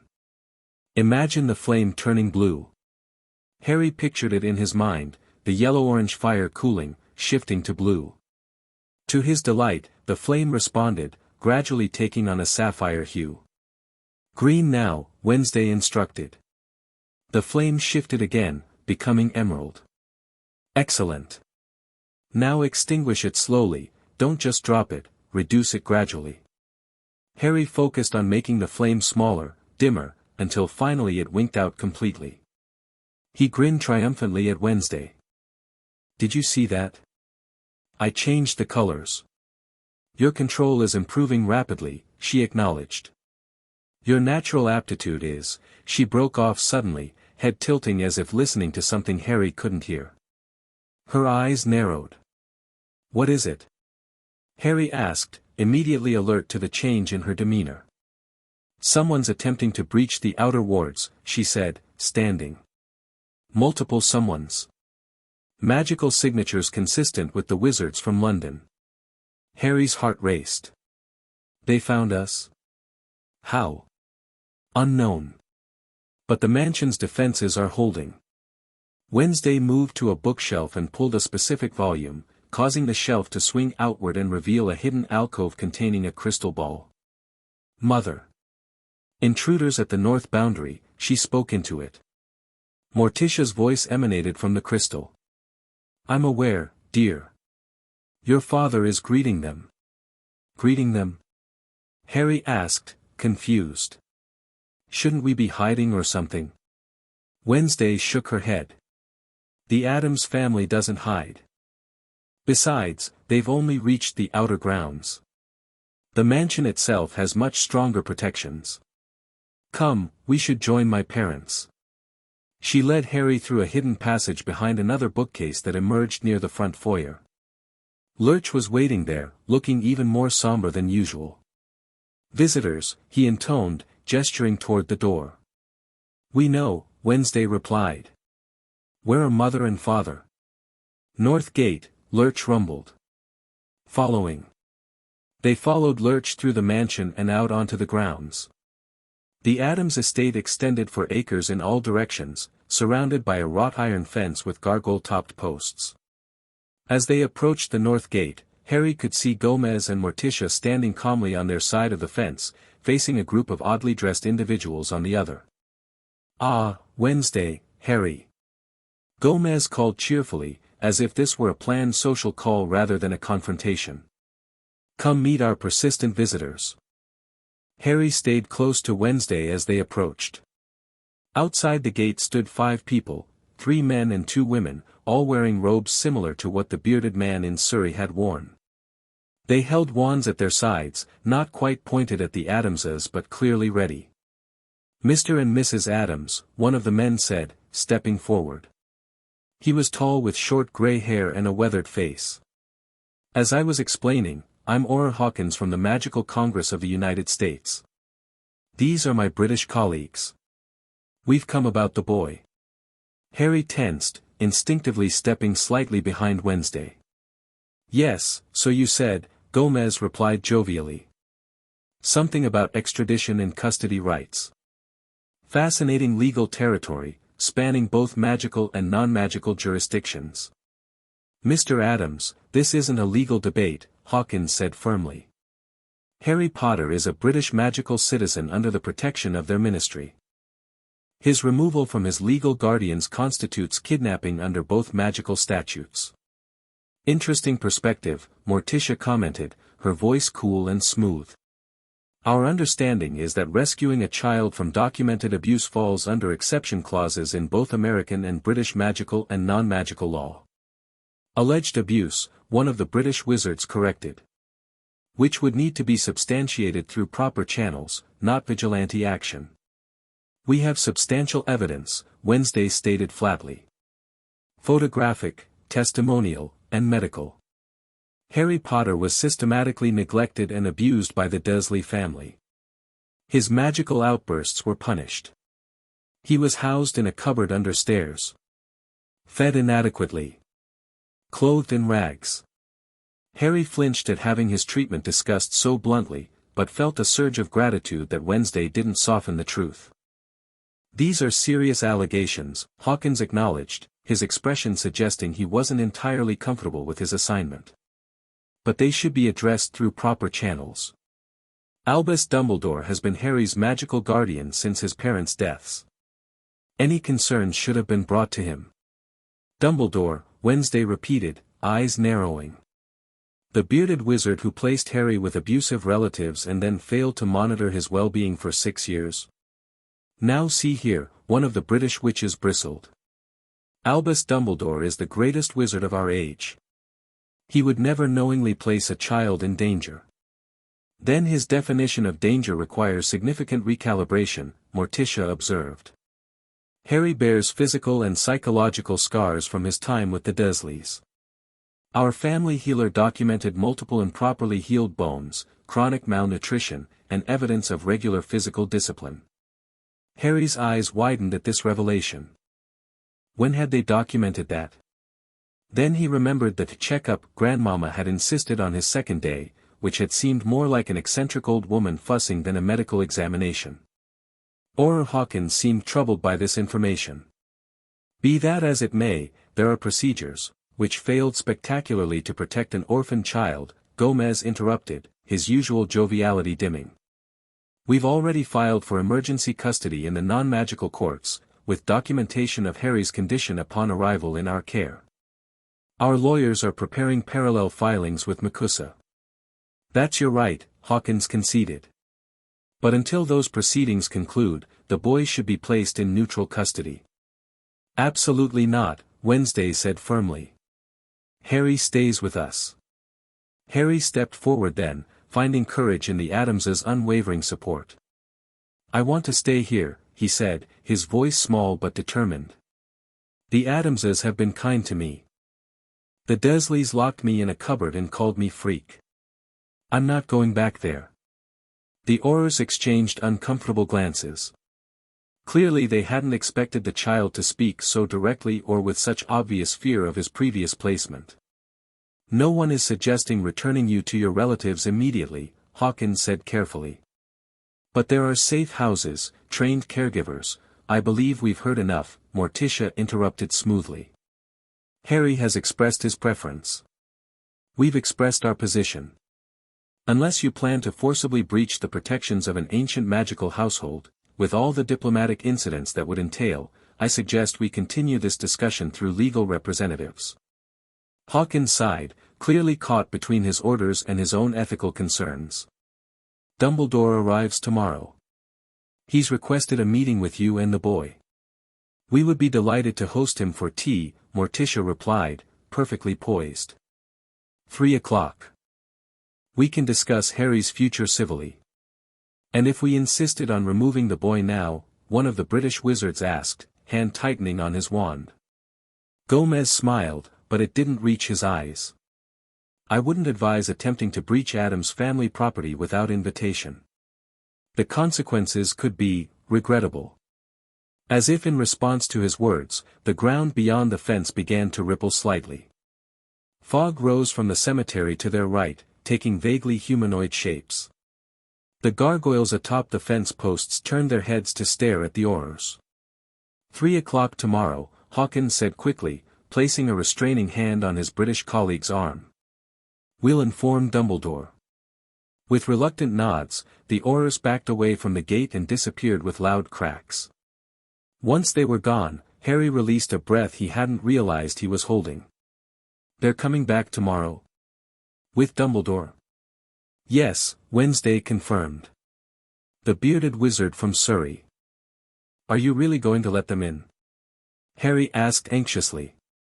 Gomez clapped him on the shoulder. Diplomatic immunity works both ways, my boy. Sometimes you must invite the enemy in to better understand their weaknesses. Besides, tea with adversaries is an Adams tradition. Some of our family's most entertaining afternoons have begun with polite refreshments and ended with duels to the death. Seeing Harry's alarmed expression, Morticia added smoothly, what your father means is that we'll handle the situation. Dumbledore clearly wants to speak with you directly, and denying him completely might escalate tensions unnecessarily. We'll be prepared, Wednesday assured Harry. And you'll never be alone with him. Harry nodded, somewhat reassured. What did you mean about medical documentation? Did Grandmama really examine me? Of course, Wednesday replied matter-of-factly. She's been a practicing witch doctor for 70 years. Her examination was quite thorough while you slept that first night. She used her pendulum and crystal, Morticia explained. Non-invasive magical diagnostics. We needed to understand your physical condition to begin appropriate healing regimens. Is that why she keeps giving me those special smoothies at breakfast? Harry asked, thinking of the dubious-looking but surprisingly tasty drinks Grandmama insisted he consume each morning. Nutritional potions, Gomez confirmed. Custom blended to address specific deficiencies. You've gained 3 pounds already. At this rate, you'll be ready for proper sword fighting in no time. Harry wasn't sure sword fighting was in his immediate future, but he appreciated the sentiment behind Gomez's enthusiasm. Come, Morticia said, placing a gentle hand on Harry's shoulder. Let's return to the house and prepare for tomorrow's meeting. I believe this calls for Grandmama's special calming tea and perhaps a review of defensive magic. As they walked back toward the mansion, Harry felt a curious mixture of anxiety and determination. The wizards were coming, specifically, the wizard who had placed him with the Dursleys in the first place. But this time, Harry wouldn't face him alone or defenseless. He had the Addams family beside him, and in just over a week, they had shown him more care and respect than the Dursleys had in 6 years. Whatever happened tomorrow, Harry knew one thing with absolute certainty: he would fight with everything he had to stay with his new family. The next day dawned gloomy and overcast, perfect Addams weather, as Gomez cheerfully declared at breakfast. The family spent the morning making preparations for their visitors, though not in ways Harry expected. Rather than cleaning or tidying, Morticia arranged particularly vicious-looking flowers in vases throughout the sitting room. Grandmama brewed tea that occasionally emitted sparks. Gomez polished a collection of antique weapons before arranging them prominently on the walls. Wednesday reviewed defensive spells with Harry, ensuring he could at least create a basic magical shield if necessary. Not that you'll need to defend yourself, she assured him. But confidence comes from preparation. By 2:30, the entire family had assembled in the grand sitting room. Even cousin Itt had returned for the occasion, dressed in what appeared to be formal attire, though with his hair covering him completely from head to toe, it was hard to tell the difference. At precisely 3 o'clock, Lurch opened the front door to admit 5 visitors. Hawkins and another American Auror entered first, followed by the bearded wizard, Dumbledore, and 2 others, a severe-looking woman with her hair in a tight bun, and a tall black man with a single gold earring. Professor Dumbledore and Associates, Lurch announced, showing them into the sitting room. Harry, seated between Wednesday and Morticia on a Victorian sofa, felt his heart racing at the sight of the bearded wizard. This was the man who had left him with the Dursleys, who had apparently never checked on him in 6 years, who had placed magical protections around a house where he was treated like an unwanted burden. Dumbledore's eyes found Harry immediately, a mixture of relief and concern in his gaze. Harry, my boy. I'm so glad to see you safe and well. Before Harry could respond, Gomez stepped forward, every inch the gracious host despite the underlying tension. Welcome to the Addams family home. I'm Gomez Addams. My wife, Morticia. Our children, Wednesday and Pugsley. My brother Fester. Grandmama. Cousin Itt. And of course, you know young Harry. Thank you for agreeing to meet, Dumbledore said politely. I am Albus Dumbledore, headmaster of Hogwarts School of Witchcraft and Wizardry. This is Professor Minerva McGonagall, my deputy, and Kingsley Shacklebolt of the Auror Department. A pleasure, Morticia said smoothly. Please, be seated. Lurch will serve tea. The visitors sat somewhat stiffly on chairs arranged opposite the Addams family. Harry noticed that while Dumbledore appeared perfectly at ease, his companions kept casting wary glances at the more unusual decorations, particularly the stuffed polar bear in the corner that occasionally growled. That's just Snowball, Pugsley explained helpfully, noticing McGonagall's startled reaction to the bear's movement. He's only mostly dead. An uncomfortable silence fell, broken by Lurch arriving with an ornate silver tea service. The butler poured with surprising grace for someone his size, serving the visitors first. Dumbledore accepted his cup with a serene smile. Thank you. I must say, your home has quite remarkable magical protections, Mr. and Mrs. Addams. Some of the oldest I've encountered in America. The mansion has been in my family for generations, Gomez replied. Each Adams adds their own layers of protection. Family tradition. Dumbledore nodded thoughtfully, then turned his attention to Harry.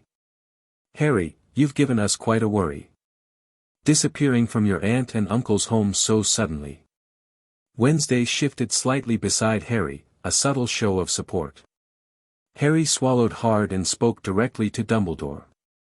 I didn't disappear, sir. Wednesday rescued me. From the cupboard under the stairs where I slept. Where they locked me. McGonagall inhaled sharply, her eyes widening as she looked from Harry to Dumbledore. A cupboard, she repeated. Albus, you said he would be looked after properly. I'm sure there's been some misunderstanding, Dumbledore began, but Harry interrupted, newfound courage strengthening his voice. It's not a misunderstanding. They hated me. Hated magic. Called me freak. Punished me when strange things happened that I couldn't control. His voice wavered slightly but didn't break. Wednesday saw it in her visions. She came and got me out. Visions? Dumbledore's attention shifted to Wednesday, studying her with new interest. You're a seer, young lady.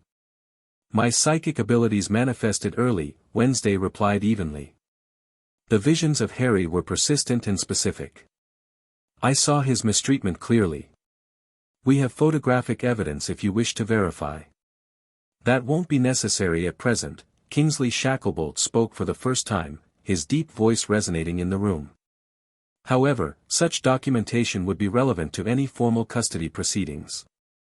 Our lawyers have copies, Gomez assured him. Along with medical documentation of Harry's condition upon arrival. Dumbledore sipped his tea, his expression troubled. I had no idea conditions were so challenging for you, Harry. The blood wards required you to reside with a blood relative of your mother's, but I never intended blood wards. Wednesday interrupted. Protections based on familial connection? Yes, Dumbledore confirmed. Ancient magic invoked by Lily Potter's sacrifice. As long as Harry could call home the place where his mother's blood dwells, in this case, his Aunt Petunia, he would be protected from those who wish him harm. Those who wish him harm, Morticia repeated softly. You speak of specific threats, not general concerns. Who exactly poses such danger to a 6-year-old boy that you would leave him with abusive relatives rather than find a more suitable guardian? A weighted silence fell over the room. The American Auror shifted uncomfortably, clearly not fully briefed on this aspect of the situation. I believe that's classified information, Kingsley began, but Dumbledore raised a hand. It's all right, Kingsley. The Addams family deserves some explanation, given their current role in Harry's life. He turned to face Morticia and Gomez directly. Harry is not an ordinary wizard child. He is known in our world as the boy who lived. The only person ever to survive the killing curse, cast by the darkest wizard of our time, Lord Voldemort. McGonagall and Kingsley flinched at the name. The Addams family merely looked interested. The night Harry's parents were murdered, Voldemort attempted to kill Harry as well, but somehow the curse rebounded. Voldemort's body was destroyed, but I believe he is not truly gone.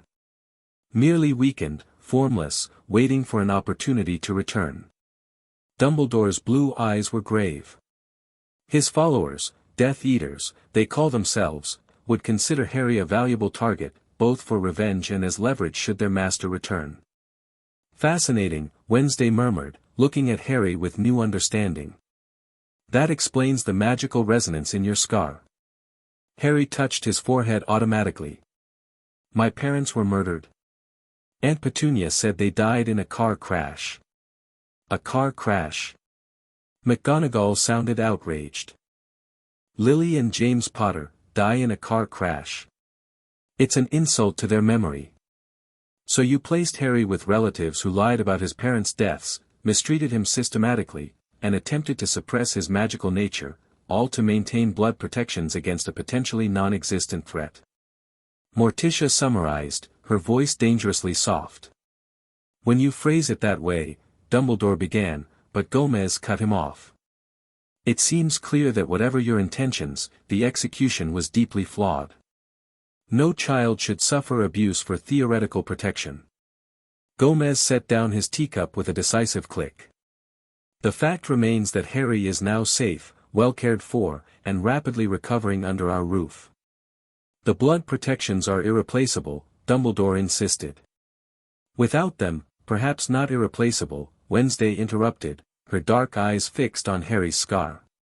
The protection was based on his mother's sacrifice, her blood. The blood he shares with his aunt. But magical protections can take many forms. Dumbledore studied her with increasing interest. You have an alternative suggestion, Miss Adams. Blood of the Covenant is thicker than water of the womb, Wednesday quoted. A willingly given blood oath of protection from magically powerful guardians could potentially create wards as strong as those based on reluctant biological connection. A blood oath? McGonagall looked scandalized. That's bordering on dark magic. Grandmama cackled from her corner. Dark magic, light magic, such limited categorizations. Magic is intent, dearie. The same spell that heals can harm. The same ritual that protects can destroy. It's all in how you use it. The young lady raises an interesting theoretical point, Dumbledore admitted. Though such rituals are heavily regulated, by British magical law, Gomez interjected. American magical jurisdictions take a more pragmatic approach to protective magics. And the Addams family has certain historical exemptions. Harry, who had been following this exchange with growing confusion, finally spoke up. Does this mean I could stay here?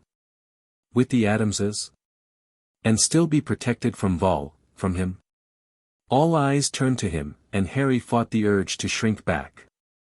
Wednesday had been teaching him to stand his ground, to speak his truth without apology. Harry, Dumbledore said gently, these are complex matters for adults to decide. Your safety must be our primary concern. My safety wasn't anyone's concern when I was locked in a cupboard, Harry replied, surprising himself with his boldness. Or when Dudley and his friends used me as a punching bag. Or when I was hungry because I didn't cook breakfast properly. McGonagall's lips had gone white with anger, not at Harry, he realized, but at the situation. Albus, if even half of what the boy says is true, it's all true, Wednesday stated flatly. We have evidence. An uncomfortable silence fell. Dumbledore looked genuinely troubled, stroking his beard thoughtfully. Perhaps, he finally said, we have been too rigid in our approach. The blood protection is, important, but the boy's well-being must also be considered. He studied the Addams family with new assessment. You seem to have formed a genuine bond with Harry in a remarkably short time. He belongs here, Wednesday said simply. My visions made that clear.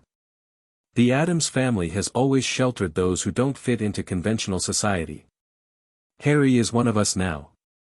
Harry felt a warm glow at her words. One of us. The Dursleys had spent years ensuring he knew he wasn't one of them, would never be one of them. Here, after just over a week, he was claimed without reservation. Dumbledore exchanged glances with his colleagues, some unspoken communication passing between them. What if, Gomez proposed, leaning forward eagerly, we establish a compromise? Harry remains under our care, with appropriate protective measures in place. You receive regular updates on his well-being. When he reaches school age, we can revisit educational arrangements. School age in Britain would be 11 for Hogwarts, McGonagall noted. 5 years, Dumbledore mused. Much could change in that time. He turned to the American Aurors. What is McCussa's position on this situation? Auror Hawkins cleared his throat. Officially, we're tasked with supporting British magical authorities in locating and securing the boy. Unofficially. He hesitated. The Addams family has a unique status within American magical jurisdiction. Their household authority is extensive. Attempting to forcibly remove a child from their protection would create significant diplomatic complications. I see, Dumbledore's eyes twinkled suddenly. A political impasse. How fortuitous. Harry glanced at Wednesday, confused by Dumbledore's apparent shift in attitude. She gave a nearly imperceptible shrug, equally puzzled. Perhaps, Dumbledore continued, a reasonable accommodation can be reached. Harry remains with the Addams family, who will implement suitable protective measures. The British Ministry receives quarterly reports on his well-being and magical development. I, as his former magical guardian, will have visitation rights to be exercised at mutually agreeable times. When Harry turns 11, we will discuss his magical education options, including Hogwarts, where his parents studied. That seems reasonable, Morticia agreed cautiously. Provided the protective measures are determined by us, with your consultation rather than direction. And Harry's preferences are given primary consideration in all decisions regarding his future, Wednesday added firmly. Dumbledore inclined his head. Those terms are acceptable, with one addition: should there be any indication of immediate threat to Harry from Voldemort or his followers, I be notified immediately and given temporary authority to implement emergency security measures. Gomez and Morticia exchanged glances, silently conferring. Agreed, Gomez finally said. Though any such measures would be implemented here, not by removing Harry from our care. Of course, Dumbledore agreed readily, too readily, Harry thought, remembering Uncle Vernon's fake agreeableness when important company visited. But perhaps he was being unfair. Then we have an arrangement, Morticia declared. Our lawyers will draft the necessary documents for all parties to review. Excellent! Gomez exclaimed, his enthusiasm returning full force. This calls for a celebration. Lurch, break out the special occasion beverages. As the adults finalized details, Harry found himself wondering if it could really be this simple. Were they actually going to let him stay? He glanced at Wednesday, who was watching Dumbledore with narrowed, suspicious eyes. He gave in too easily, she murmured, quietly enough that only Harry could hear. He's planning something. What should we do? Harry whispered back. Be vigilant. But don't worry, Adam's family protections are stronger than he realizes. And I'm not letting you out of my sight. Harry nodded, grateful for her unwavering support. Whatever Dumbledore might be planning, Harry wasn't alone and defenseless anymore. He had a family now, a strange, macabre, wonderful family who saw his differences as strengths rather than aberrations. For the first time in his life, Harry Potter felt truly protected. Later that evening, after the visitors had departed and the household had settled, Wednesday found Harry in the library, poring over a book about magical creatures. Learning about your heritage, she asked, sliding into the chair opposite him. Harry nodded. There's so much I don't know.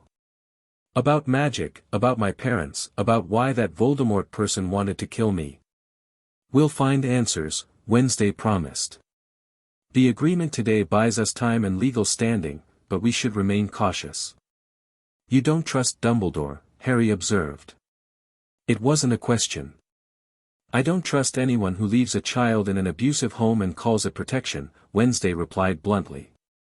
His intentions may be good, but his methods are questionable. And he's hiding something about you specifically. Harry sighed, closing his book. Why can't anything be simple? A week ago, I thought I was just a freak no one wanted. Now I find out I'm famous in a world I didn't even know existed, targeted by a dark wizard who might not be completely dead, and apparently important enough that the most powerful wizard in Britain wants to control where I live. Being extraordinary is rarely simple, Wednesday said. But it's always preferable to being ordinary. Harry smiled slightly at that. I guess so. There's something else we need to discuss, Wednesday continued, her expression serious. During your magical training, I've noticed something unusual about your scar. Harry touched his forehead. What about it? It contains magic that isn't yours. Foreign energy, dormant but present. I can sense it more clearly when you're using your own magic actively. Dumbledore said it was from the killing curse that failed to kill me, Harry suggested. Perhaps. But it feels sentient, somehow. Like it's watching. Waiting. Wednesday's eyes narrowed thoughtfully. I've been researching possible explanations. There are certain dark rituals that can leave magical fragments embedded in objects, or people. Harry felt suddenly cold despite the warm library. You think part of Voldemort is in my scar? That's disgusting. It's just a theory, Wednesday assured him. But one we should investigate. If true, it might explain Dumbledore's particular interest in keeping you under his supervision. Can it be removed? If there is something in there?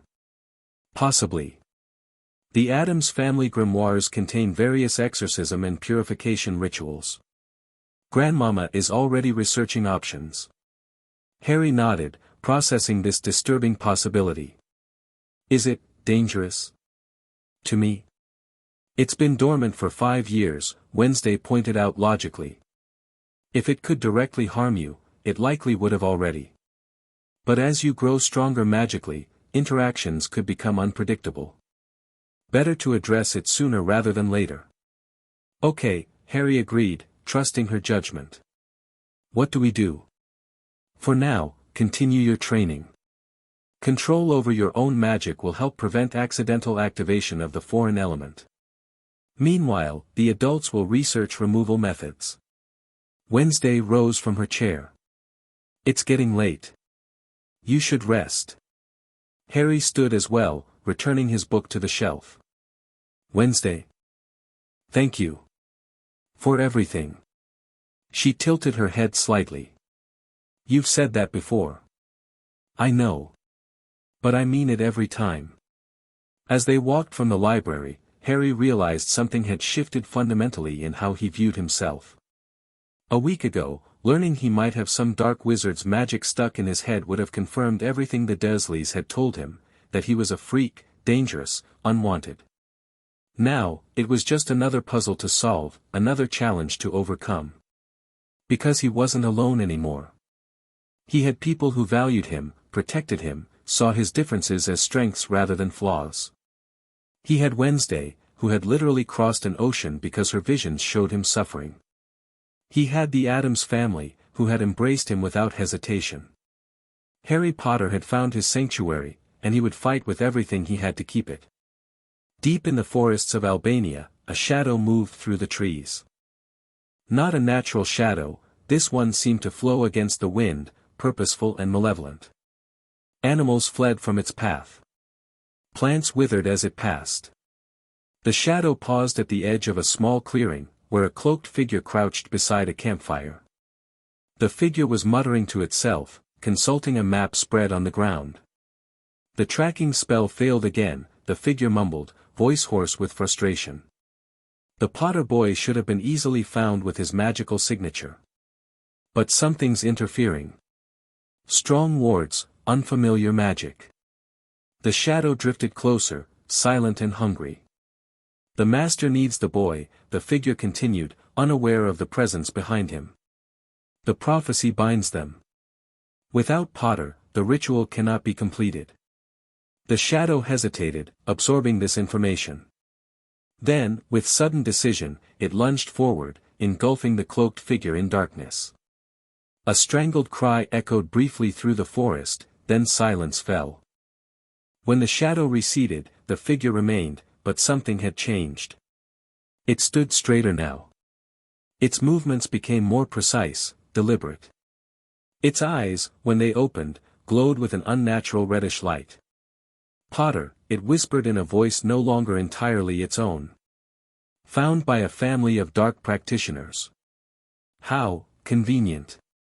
The possessed figure gathered the map and supplies with efficient movements, extinguishing the fire with a wave of its wand. A new purpose energized its steps as it moved deeper into the forest, away from civilized lands. America, it mused. The Addams family. Ancient blood, old magic. Potential allies, or obstacles to be removed. A cold smile spread across features that had moments before been contorted with fear. Lord Voldemort might be reduced to possessing weak-willed servants, but his ambition remained unchanged. The Potter boy would be found. The prophecy would be fulfilled. And any who stood in the way would discover that even in this diminished state, the heir of Slytherin was not to be trifled with. First, however, preparation was needed. Strength gathered. Allies recruited. The Adams were old blood, potentially useful if they could be turned to his cause. If not, they would become examples of what happened to those who kept Lord Voldemort from what was rightfully his. Either way, Harry Potter's sanctuary had just become a target. The weeks that followed settled into a rhythm that felt increasingly normal to Harry. Mornings were devoted to magical training with Wednesday, afternoons to more general education with Morticia or exploration with Pugsley, evenings to family activities that ranged from bizarre to terrifying but were always, somehow, fun. Harry's magical control improved dramatically. He could now move objects with precision, create and manipulate fire safely, and even perform simple transformations, changing the color of items or making small objects float. Wednesday was a demanding teacher, pushing him to refine his control while expanding his understanding of magical theory. Wand wielders rely too much on incantations and movements, she explained during one session. They forget that magic comes from within, not from the tool. The wand is a focus, not the source. Will I get a wand eventually? Harry asked, carefully levitating a series of small stones in a complex pattern. Probably, Wednesday conceded. It would be useful for you to learn that tradition as well. But not until you've mastered wandless basics. I want you to understand that the power is yours, not the wand's. His physical health improved steadily under Grandmama's care. The nutritional potions, combined with regular meals and actual exercise that didn't involve running from Dudley, had added healthy weight to his frame. His glasses had been replaced with a properly fitted pair that actually corrected his vision fully. The frequent headaches he'd experienced at the Dursleys had diminished significantly. The nightmares still came occasionally, but less frequently. When they did, he no longer woke alone in the dark. Someone, usually Wednesday or Morticia, sometimes Lurch or Thing, always seemed to sense his distress and appear at his bedside with quiet reassurance. Best of all, Harry was learning what it meant to be part of a family. The Adamses included him in everything: family game nights, which often involved actual torture devices used for charades, exploration of the extensive mansion grounds, even the monthly séance where they attempted to contact departed relatives. Great Aunt Lavinia would love to meet you, Morticia explained before Harry's first séance. She had quite the gift for pyrokinesis herself, accidentally burned down 3 villages before learning control. Harry wasn't sure whether to believe such stories, but he enjoyed them nonetheless. The Addams family history was filled with colorful characters who had embraced their differences rather than hiding them. It was exactly what Harry needed after years of being punished for his uniqueness. For weeks after Harry's arrival, the first quarterly inspection required by their agreement with Dumbledore took place. Professor McGonagall arrived alone, explaining that the headmaster had been called to an emergency meeting of the International Confederation of Wizards. Though between us, she added with a thin smile, I insisted on conducting this first visit myself. I wanted to see with my own eyes how you were settling in. Harry, who had been nervous about the inspection, found McGonagall surprisingly easy to talk to. She asked thoughtful questions about his daily routine, his magical training, and his overall happiness. When Wednesday demonstrated some of Harry's progress with controlled magic, McGonagall's eyebrows rose appreciatively. Impressive wandless control for one so young, she commented. Most children struggle with such precision even with wands. Harry has natural talent, Wednesday stated. And no one is punishing him for magical accidents anymore. McGonagall's lips pressed into a thin line at the reminder of the Dursleys' treatment. Yes, well. I told Albus those muggles were the worst sort, but he insisted the blood protection was worth it. She sighed heavily. I should have checked on you myself, Mr. Potter. For that, I apologize. Harry, unused to adults apologizing to him, simply nodded awkwardly. Before departing, McGonagall handed Morticia a sealed envelope. Albus asked me to deliver this. Information about certain precautions he believes should be implemented. Morticia accepted the envelope with a gracious nod. We'll review his suggestions, of course. Thank you for your visit, Professor. You're welcome anytime. Once McGonagall had departed, the family gathered in the library to examine Dumbledore's letter. Gomez opened it with a ceremonial dagger, scanning the contents with increasing interest. Fascinating, he exclaimed. Dumbledore suggests establishing secondary blood wards using samples from Harry combined with earth from his parents' graves at Godric's Hollow. Ancient protection magic, rarely practiced these days. The theory is sound, Grandmama acknowledged, peering at the parchment. Blood of the child, earth from the parents' resting place, bound by the intent of protective guardians. Creates a shell of recognition, anything bearing ill intent toward the blood donor cannot pass. Essentially what Wednesday suggested during our meeting, Morticia noted with approval. Though his specific methodology differs slightly from traditional Adams rituals. Could we combine approaches? Wednesday suggested. Incorporate elements from both traditions to create stronger protections. Brilliant, Wednesday. Gomez beamed proudly at his daughter. The best of both worlds. We'd need to visit this Godric's Hollow place to collect the necessary materials. A journey to Britain, Morticia mused. It's been decades since we visited the old country. Perhaps we could make a family expedition of it. Field trip. Pugsley cheered, already mentally calculating how many explosives he could smuggle internationally. Harry listened to this discussion with mixed emotions. On one hand, the prospect of visiting his parents' graves stirred a deep longing he barely acknowledged. On the other hand, returning to Britain, even temporarily, raised fears of somehow being prevented from returning to America, to his new home. Wednesday, always sensitive to Harry's emotional states, noticed his conflicted expression. You want to see where your parents are buried, she observed quietly. Harry nodded. I've never even seen a picture of them. I don't know what they looked like, or what they were really like as people. Aunt Petunia barely mentioned my mother except to say she was a freak too. Then we should go, Wednesday decided. Knowledge of your origins is important. And collecting earth from their resting place would add power to the protective wards. We could also visit wizarding areas while there, Morticia suggested. Perhaps acquire some books on British magical traditions to supplement Harry's education. And I could challenge the Bank of England to a duel. Gomez added enthusiastically. They still haven't forgiven me for the incident in '73. Plans were quickly made for a family trip the following month. Letters were dispatched to ensure appropriate diplomatic clearances for the Addams family's particular brand of luggage. Grandmama began brewing travel potions to counteract jet lag. Pugsley was banned from bringing anything explosive after a comprehensive list of his intended souvenirs was discovered. As preparations progressed, Harry found himself increasingly excited rather than anxious. The Addamses approached international travel with the same enthusiastic madness they applied to everything, thoroughly, extravagantly, and with complete disregard for conventional concerns. Have you ever been to Britain before? Harry asked Wednesday as they practiced magical exercises in the conservatory one afternoon. Once, when I was very young, she replied, demonstrating a complex pattern of energy manipulation for him to copy.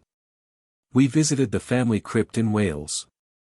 Great-great-grandfather Malathon is buried there, well, most of him. His right arm is in the crypt at Père Lachaise in Paris. There was a disagreement about inheritance. Harry had learned not to question such statements too deeply. Do you think it's safe for me to go back?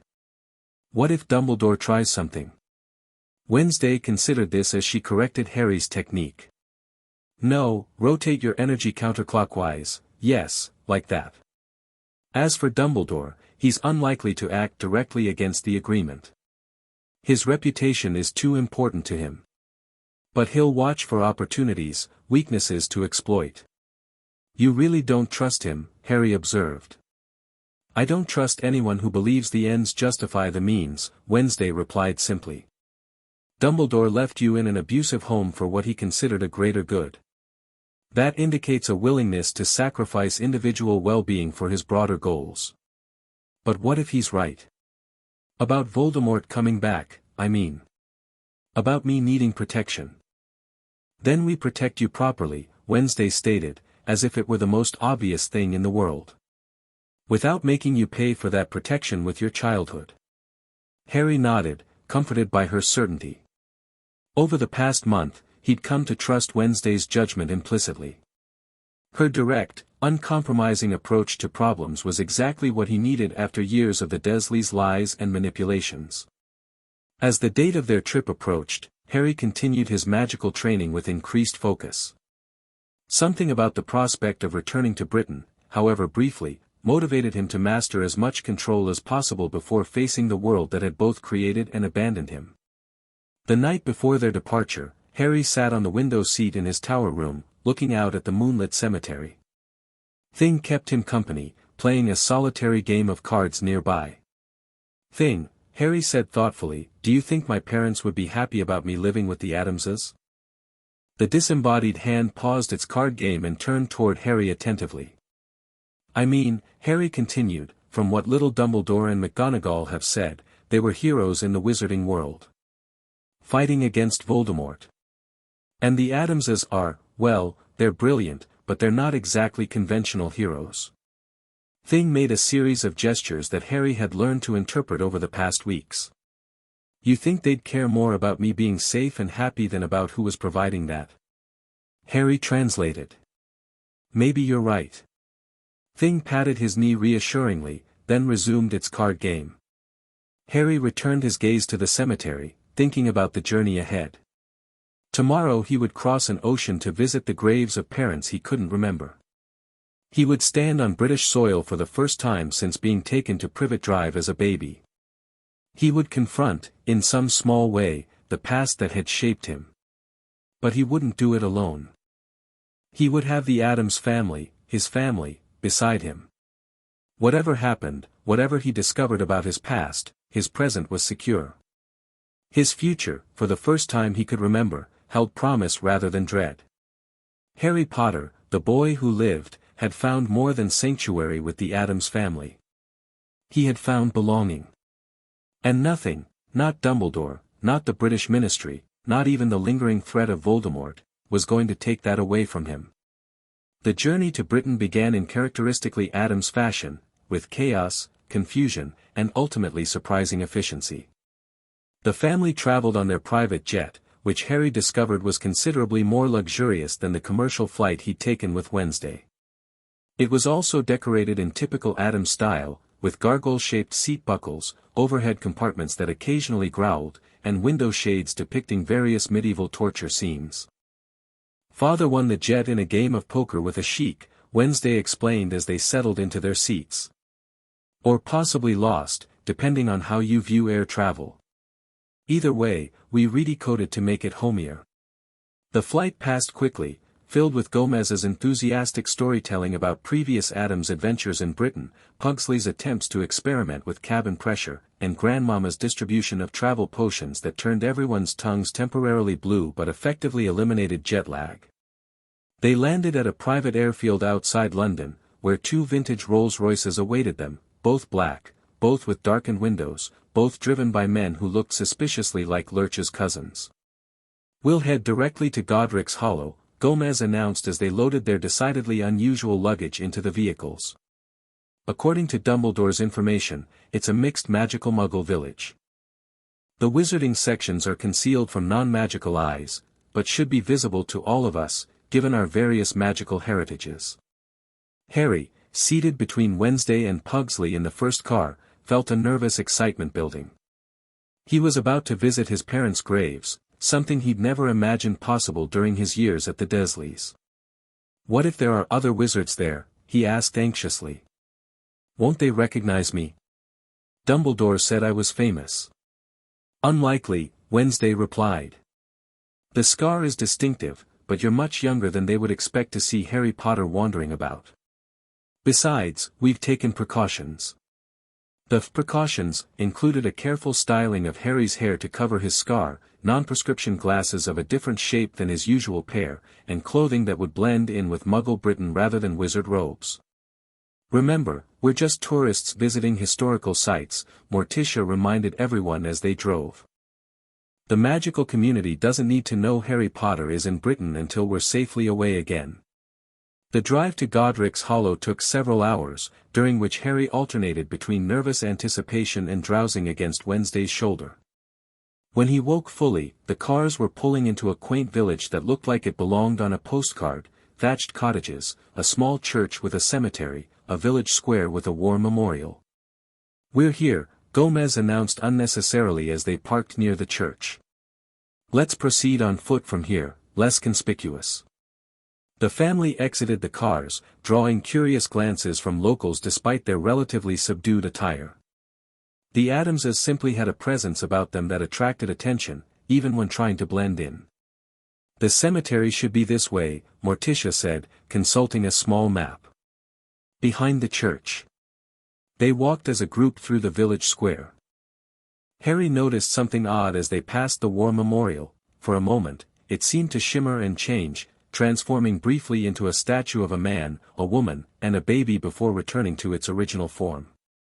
"Did you see?" he began, but Wednesday nodded, already aware. "Magical monument, visible only to those with magical awareness," she explained quietly. "That was your parents, and you as a baby." Harry stopped walking, turning back to stare at the memorial. Now that he was focusing on it, the transformation held steady. There, cast in stone, were his parents, his father tall with untidy hair much like his own, his mother beautiful with kind eyes. Between them, a baby with no scar yet on his forehead. "They look happy," he whispered, drinking in every detail. "Normal. They look like they loved you," Wednesday observed, standing beside him. "See how they're positioned. Both slightly curved toward you, protective." Harry nodded, unable to speak past the lump in his throat. After a moment, Morticia gently placed a hand on his shoulder. "We should continue to the cemetery, dear," she suggested softly. "Before we attract too much attention." Reluctantly, Harry turned away from the statue. The family continued toward the church, entering the cemetery through a small gate in the stone wall surrounding it. The graveyard was peaceful in the late afternoon light, old headstones casting long shadows across neatly maintained grass. The Adamses spread out, scanning inscriptions for the Potter graves. "Here," Wednesday called after a few minutes. "I found them." Harry hurried to where she stood before a white marble headstone.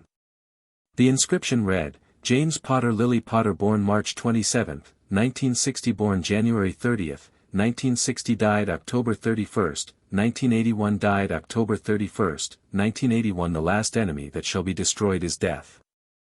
Harry stared at the grave, emotions too complex to name washing through him. His parents. The people who had given their lives trying to protect him. Who had loved him enough to die for him. "What does that mean?" he asked, pointing to the inscription. "The last enemy." "It means living beyond death in some form," Wednesday explained. "Not fearing the end because it isn't truly the end."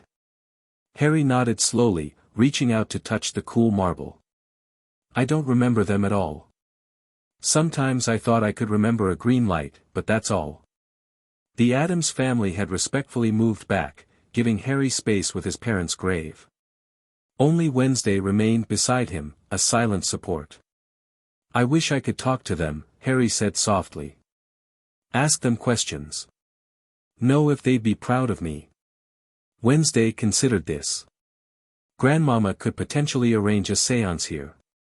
The connection would be stronger at their resting place. "Really?" Harry looked up hopefully. "Would that work?" "It might," Wednesday cautioned. "Spirit communication is unpredictable, especially with those who passed violently. But we could try."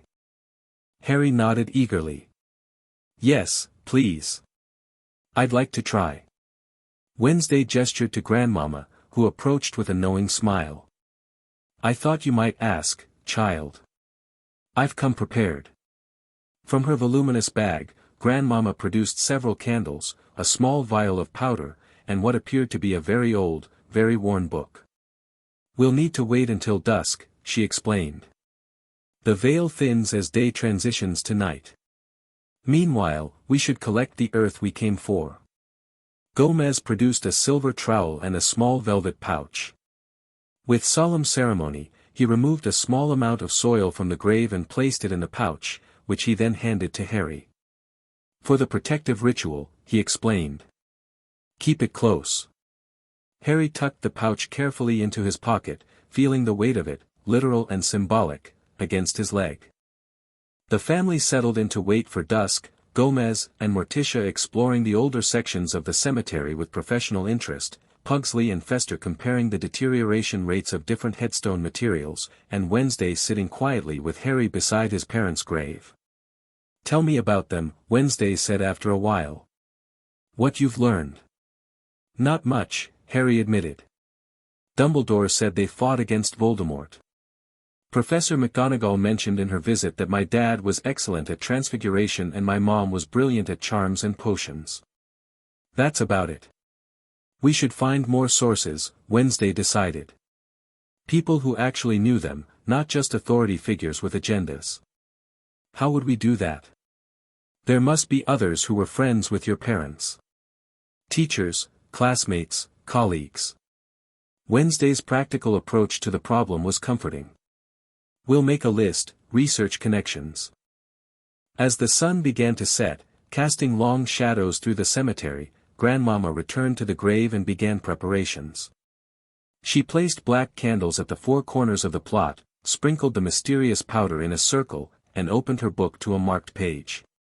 Family, gather, she instructed. Join hands around the grave. Harry, you stand at the head, where their names are inscribed.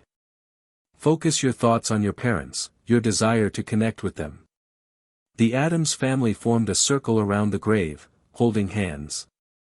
Harry stood where directed, heart pounding with nervous anticipation. Wednesday, you next to Harry, Grandmama continued. Your psychic abilities may help strengthen the connection. Wednesday took her position beside Harry, her cool hand clasping his reassuringly. As darkness fell, Grandmama began to chant in a language Harry didn't recognize, something ancient and rhythmic. The candles ignited spontaneously, their flames unnaturally still despite the evening breeze. The powder circle began to glow with a soft, pulsing light. Harry felt a strange sensation, like electricity but warmer, more natural, flowing through the joined hands of the family. He closed his eyes, focusing his thoughts on his parents as Grandmama had instructed. Mom. Dad, if you can hear me. The air grew colder. The candle flames suddenly stretched upward, becoming tall and blue. Something's responding, Wednesday murmured beside him. Keep concentrating. Harry focused harder, picturing the faces from the statue, imagining their voices, their touch. A gentle breeze swirled within their circle, though the air outside remained still. Harry felt a touch on his cheek, not physical, but present nonetheless. A whisper that wasn't quite sound brushed past his ear. Harry. His eyes flew open. Did you hear that? Wednesday nodded, her usually impassive face showing rare amazement. They're here. Both of them. The air in front of the headstone shimmered, not quite forming visible figures but suggesting shapes, movements. Harry stared, transfixed, as the shimmer developed a pattern, two distinct energies swirling together. Mom. Dad, he whispered, hardly daring to believe. The energies pulsed in response. Harry felt rather than heard their answer, a wave of emotion washing over him. Love. Pride. Sorrow. They can't fully materialize, Grandmama explained softly, continuing her chant between sentences. The veil is too thick, their passing too violent. But they can feel you, hear you. Do you know where I am now? Who I'm with? Harry asked the shimmering air. Another pulse of energy. Approval. Gratitude. I think they know you're safe, Wednesday translated, her psychic sensitivity allowing her to interpret more clearly. They're grateful you're no longer with your aunt and uncle. Harry's eyes filled with tears. I wish I could remember you, he told the spirits. I wish I knew what you were like. Images flashed in Harry's mind, so quickly he could barely process them. A cottage with a garden. A black-haired man laughing as he transformed into a large dog. A red-haired woman singing softly. A broom zooming around a living room with a baby giggling atop it. Memories, Wednesday whispered. They're sharing memories with you. More images came, a rat-faced man, surrounded by a feeling of betrayal and warning. The bearded face of Dumbledore, tinged with complex emotions, respect but also caution. A large black dog again, this time with a feeling of protection, family, godfather. There's someone else, Harry realized. Someone who was close to us. My godfather. Where is he now? The energy swirled aggressively, frustration and injustice emanating from it. Harry couldn't interpret the meaning clearly. I think something happened to him, Wednesday suggested. Something unfair. They're trying to tell you, but it's difficult for them to communicate specific information. The candles suddenly flickered, the blue flames sputtering.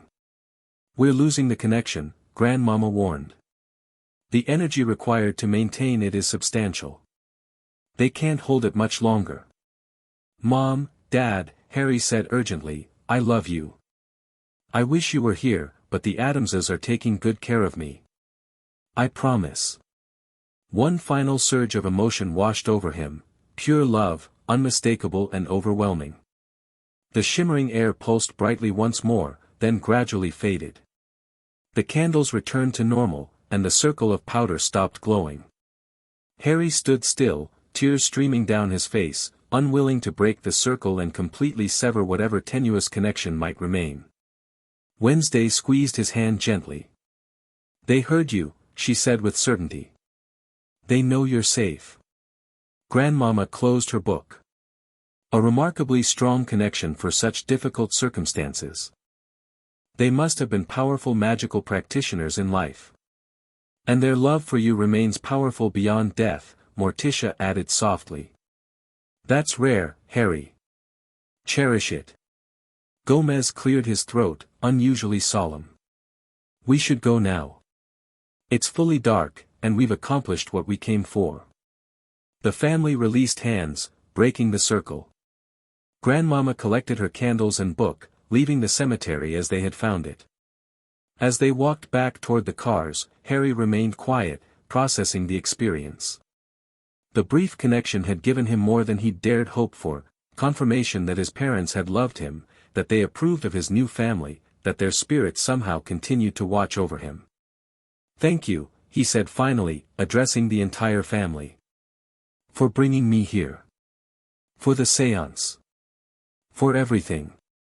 Family takes care of family, my boy. Gomez declared, clapping him on the shoulder. Even family members we've never met. Your parents are part of your story, which makes them part of the Addams story now too.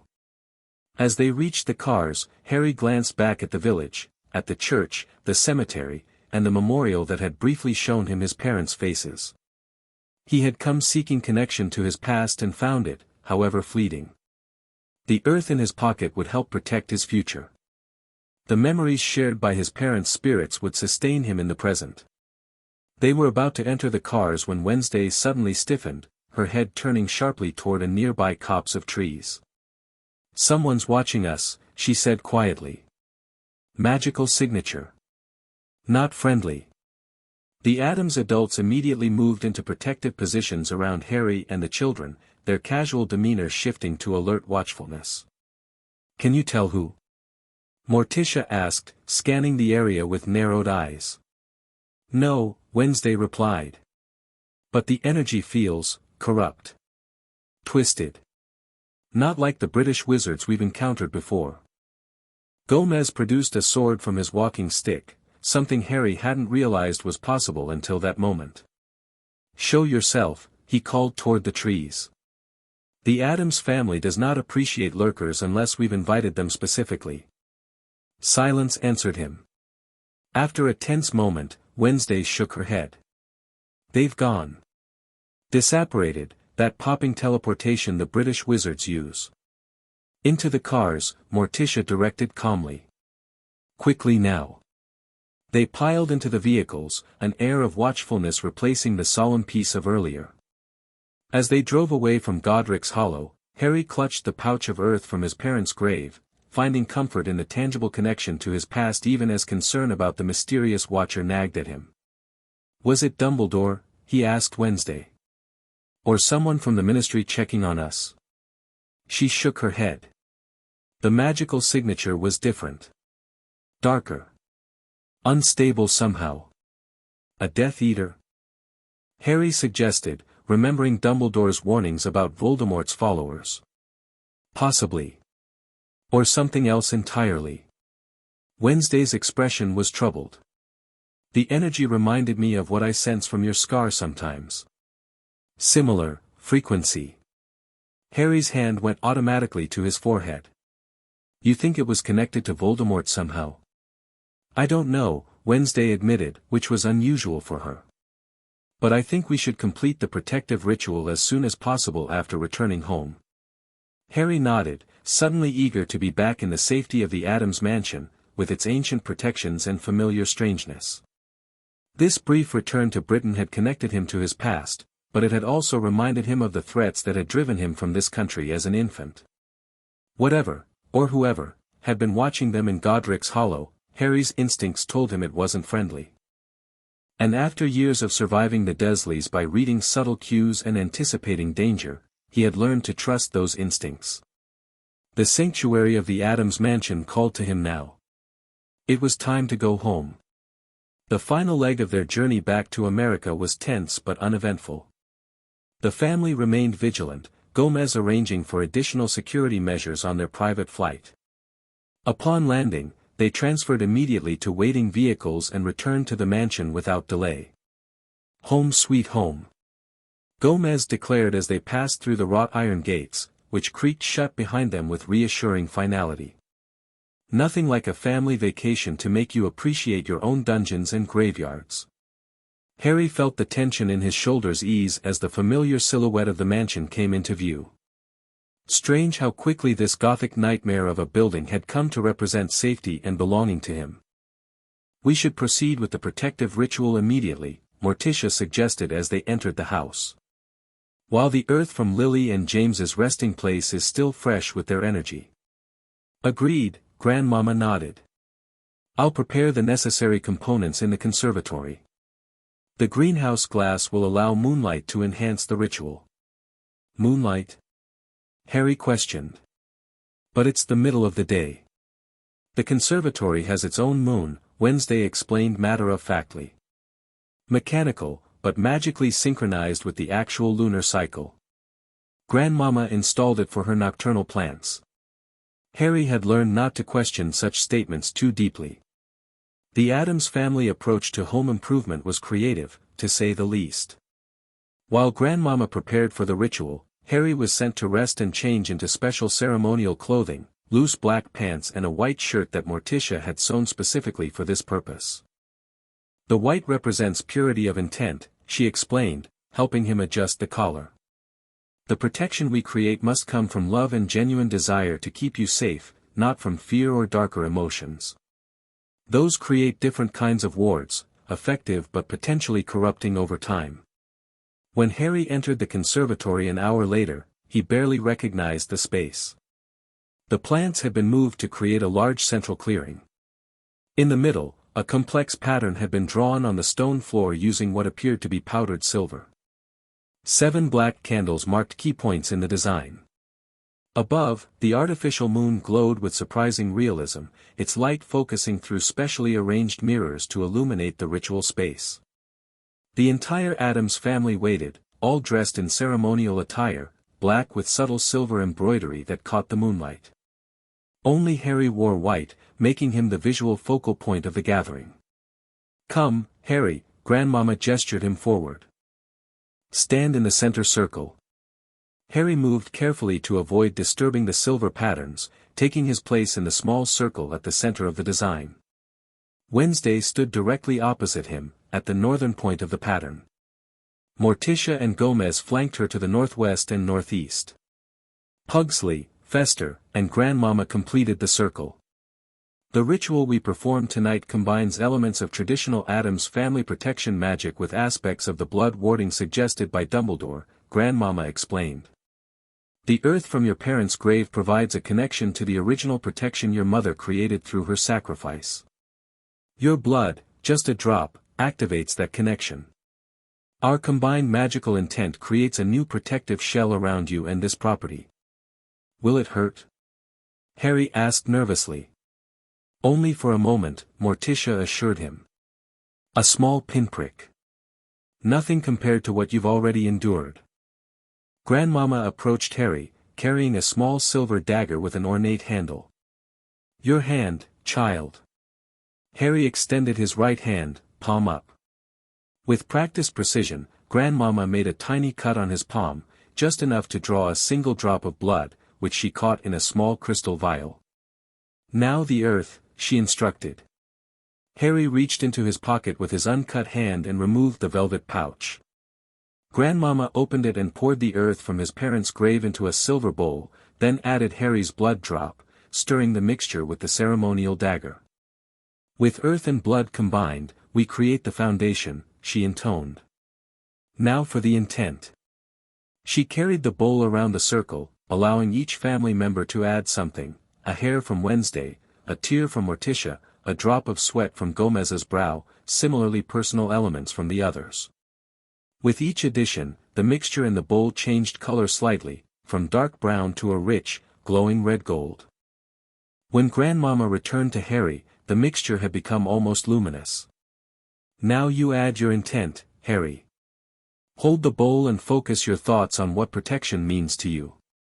What you wish to be protected from, and why. Harry accepted the bowl, its warmth surprising against his palms. He closed his eyes, focusing as instructed. I want to be safe from anyone who wants to hurt me. From Voldemort and his followers. From anyone who would take me away from my new family. I want to stay with the Addamses, where I belong. The bowl grew warmer, the mixture inside beginning to pulse with light that shone red gold even through his closed eyelids. Good, Grandmama approved. Now pour it slowly onto the central point of the pattern. Harry opened his eyes and carefully tipped the bowl, allowing the glowing mixture to flow onto the silver design. Instead of pooling as he expected, it seemed to be absorbed by the pattern itself, causing the entire silver design to take on the same red-gold luminescence. Join hands, Grandmama instructed the family.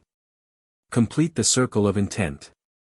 The Addamses linked hands around Harry, who remained at the center of the pattern.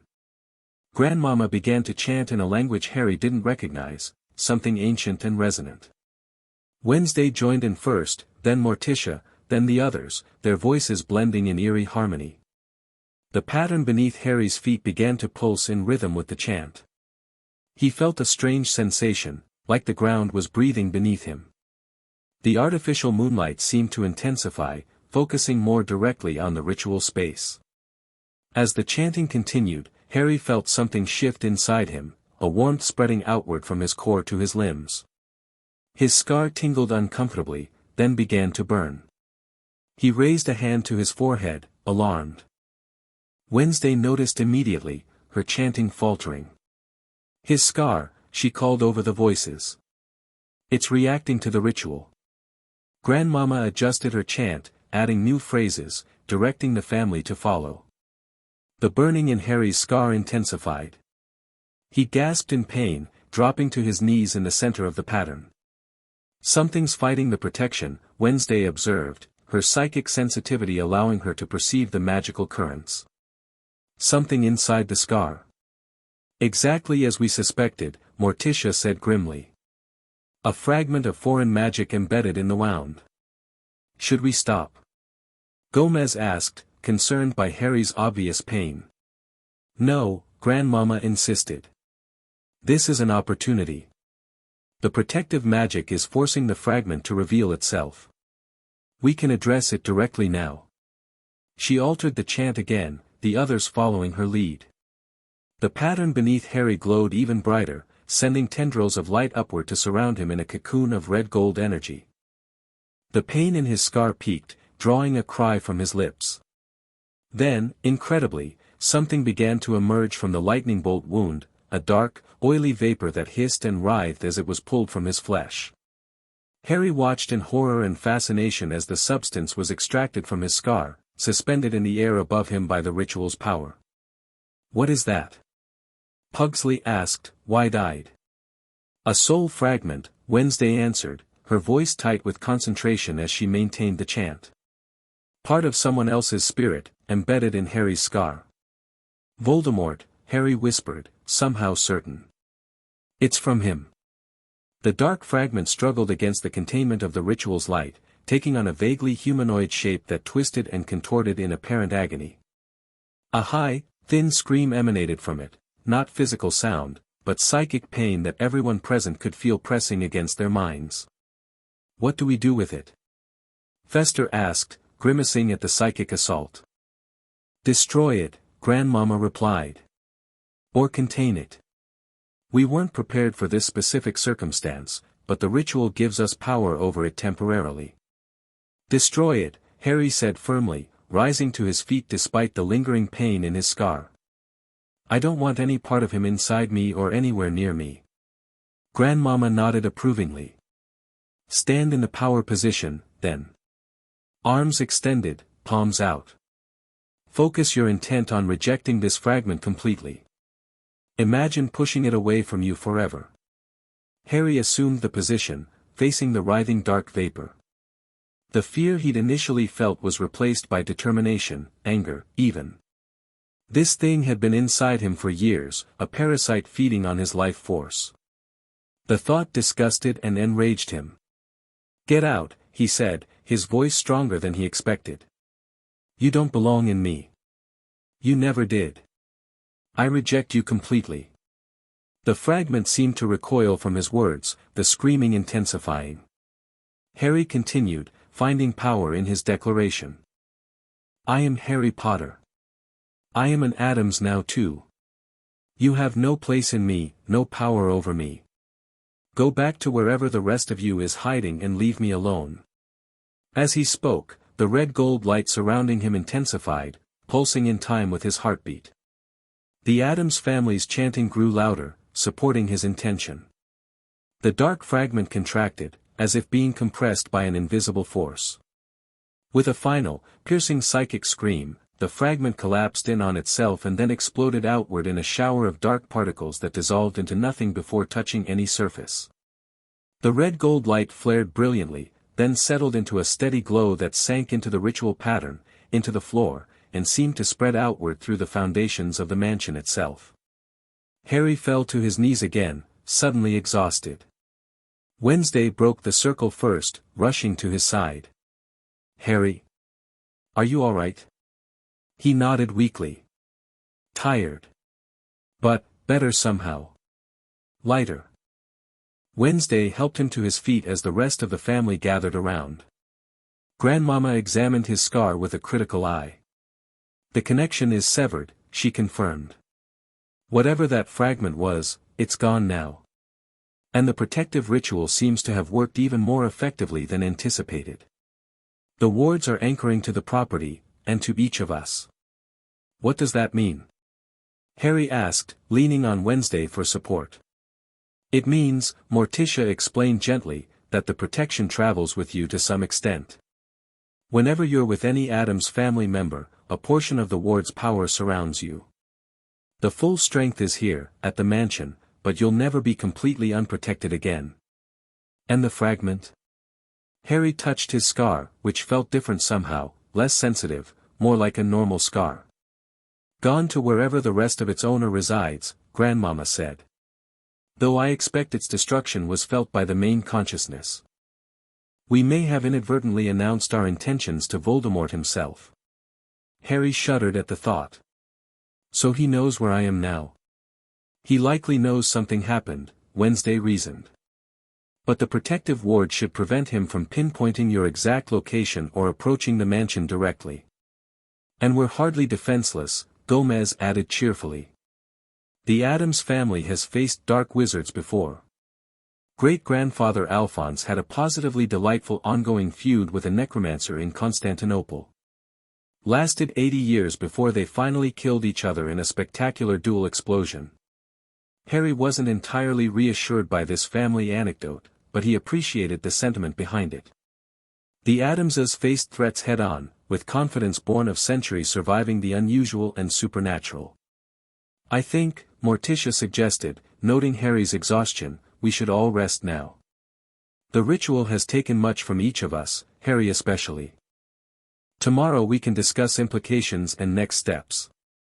The family agreed, carefully exiting the ritual space, which Grandmama would properly dismantle in the morning.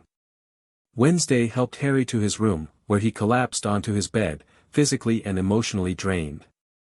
That thing, he said as Wednesday was about to leave, it's been inside me since my parents died, hasn't it? She nodded solemnly. Most likely. Created when Voldemort's killing curse rebounded. Is that why Dumbledore was so interested in me? Because I had a piece of Voldemort stuck in my head? Possibly. Wednesday sat on the edge of his bed. It might explain his insistence on controlling your environment. He may have known or suspected. Harry considered this, anger flaring despite his exhaustion. If he knew, why didn't he remove it? Why leave me with that thing inside me for years? I don't know, Wednesday admitted. Perhaps he didn't know how to remove it safely. Perhaps he had plans for it. Either way, it's gone now. Harry nodded, some of his anger fading into relief. I do feel different. Clearer somehow. Like there was static in my head that I never noticed until it stopped. Rest now, Wednesday instructed, rising. Your body needs to recover. We can analyze everything tomorrow. As she reached the door, Harry called after her. Wednesday. Thank you. For everything. For seeing me in your visions. For coming to get me. For helping get that thing out of me. She paused, looking back at him with what, for Wednesday, passed as a warm expression. Your family now, Harry. Addamses protect their own. After she left, Harry lay in the darkness, too tired even to remove his ritual clothing. Despite the revelations of the day, learning he'd had a piece of Voldemort's soul attached to him for years, discovering that their mysterious watcher in Godric's Hollow might have been connected to the Dark Wizard, realizing that Dumbledore might have known about the soul fragment all along, Harry felt an overwhelming sense of peace. The fragment was gone. The protections were in place. He was surrounded by a family that had proven, repeatedly and emphatically, that they would do whatever necessary to keep him safe. For the first time since arriving at the Addams mansion, Harry fell asleep without a single worry about his future. Whatever came next, Voldemort, Dumbledore, the British Ministry, he would face it with the Addams family behind him. And that, he now knew with absolute certainty, was enough. Chapter 3, The claiming life at the Addams mansion shifted into high gear after the ritual. The successful removal of Voldemort's soul fragment from Harry's scar triggered a chain reaction nobody had anticipated. For starters, owls began arriving daily, sometimes hourly, their legs weighed down with scrolls bearing official seals from the British Ministry of Magic, MACUSA, and Gringotts Bank. Another one, Wednesday announced, letting a tawny owl through her bedroom window where she and Harry were practicing controlled flame manipulation. Ministry seal again. Harry groaned, extinguishing the blue flame hovering above his palm. What do they want now? We've already told them I'm staying here. The owl dropped its scroll on Wednesday's desk, accepted a treat from her outstretched hand, and departed with a soft hoot. Wednesday broke the wax seal with her fingernail and unrolled the parchment, her dark eyes scanning the contents. The Minister for Magic himself requests an audience, she summarized. Apparently, our little ritual registered on every magical monitoring device in Britain. They're calling it an unprecedented magical event on American soil involving a British magical citizen. Harry flopped back onto Wednesday's bed. Can't they just leave us alone? It's been 3 weeks since we got back from Godric's Hollow. Bureaucracy moves slowly, except when it suddenly doesn't, Wednesday replied, setting the scroll aside with the dozen others that had arrived that week. Father's handling it. He enjoys the legal complexities. That was an understatement. Gomez Adams had thrown himself into the situation with maniacal enthusiasm, his office now covered wall-to-wall with legal texts, international magical treaties, and genealogical charts tracing the Adams family's connections to various magical governing bodies. "It's brilliant," he'd exclaimed at breakfast that morning, waving a fork topped with something that still wriggled. "We've uncovered a loophole in the International Confederation of Wizards Charter of 1692. Families predating the Statute of Secrecy have special status regarding adoption of magical children across jurisdictions. The Adams family qualifies 3 times over. Will it work?" Harry had asked anxiously. Of course. Gomez had assured him with absolute confidence. Or we'll all be arrested for international magical kidnapping. Either way, adventure. Not entirely reassured by this assessment, Harry had thrown himself into his magical training with renewed determination. If the adults couldn't solve the legal problems, at least he'd be better prepared to defend himself magically. "Try again," Wednesday instructed, returning to their lesson. "This time, shape the flame. Give it form beyond the basic orb." Harry concentrated, drawing on the techniques Wednesday had been teaching him. He extended his hand, palm up, and focused his intent. A small flame sparked to life, hovering an inch above his skin. With careful mental nudging, he stretched the flame vertically, then gave it branches and a wider base. "A tree," Wednesday observed as the fiery shape stabilized. "Symbolic. I was thinking about the family tree in your father's study," Harry explained, maintaining his concentration. "All those Adams generations connected." A rare smile touched Wednesday's lips. "Soon to include Potter Adams." Harry's concentration slipped at her words, and the flame tree collapsed back into a formless blob before he regained control. "You really think it'll happen? The adoption?" "I know it will," Wednesday stated with absolute certainty. "My visions are never wrong. You belong here." Before Harry could respond, the house shook with a tremendous boom. Plaster dust sifted down from the ceiling. Somewhere below, Pugsley's delighted laughter echoed through the mansion. "Sounds like the meeting with the MACUSA representatives is going well," Wednesday deadpanned, completely unfazed by the explosion. Harry extinguished his flame. "Shouldn't we check? If Mother needed assistance, she would summon us." Wednesday glanced at the clock. "However, it is nearly time for your history lesson with Grandmama. Today's topic is the Salem witch trials and how 3 Adams cousins escaped by actually being witches while pretending to be ordinary women pretending to be witches." Harry's head spun trying to follow that logic, but he'd learned that Adams' family history often required mental gymnastics. He followed Wednesday downstairs, passing the formal sitting room where voices could be heard engaged in heated but cordial debate. "Simply unprecedented jurisdiction issues," a crisp female voice was saying. "The British ministry cannot simply, but the Treaty of Magical Cooperation of 1832 specifically addresses cross-continental custody matters," Gomez's enthusiastic voice countered. Section 12, paragraph 4 clearly states. Another explosion cut off whatever Section 12 might have said. This one rattled the windows but didn't seem to interrupt the legal discussions at all. Grandmama waited in the library, ancient tomes piled around her rocking chair. "There you are, children. Perfect timing, I've just brewed a memory enhancement potion to help the history lesson stick." She held up a bubbling beaker of purple liquid. Wednesday inspected it with a critical eye. "You reduced the nightshade and added rosemary. Good eye. The last batch gave your brother prophetic nightmares for a week. Entertaining, but not conducive to proper rest." Grandmama poured a small amount into a cup for Harry. Just a sip, dear. Your system is still adjusting to magical supplements.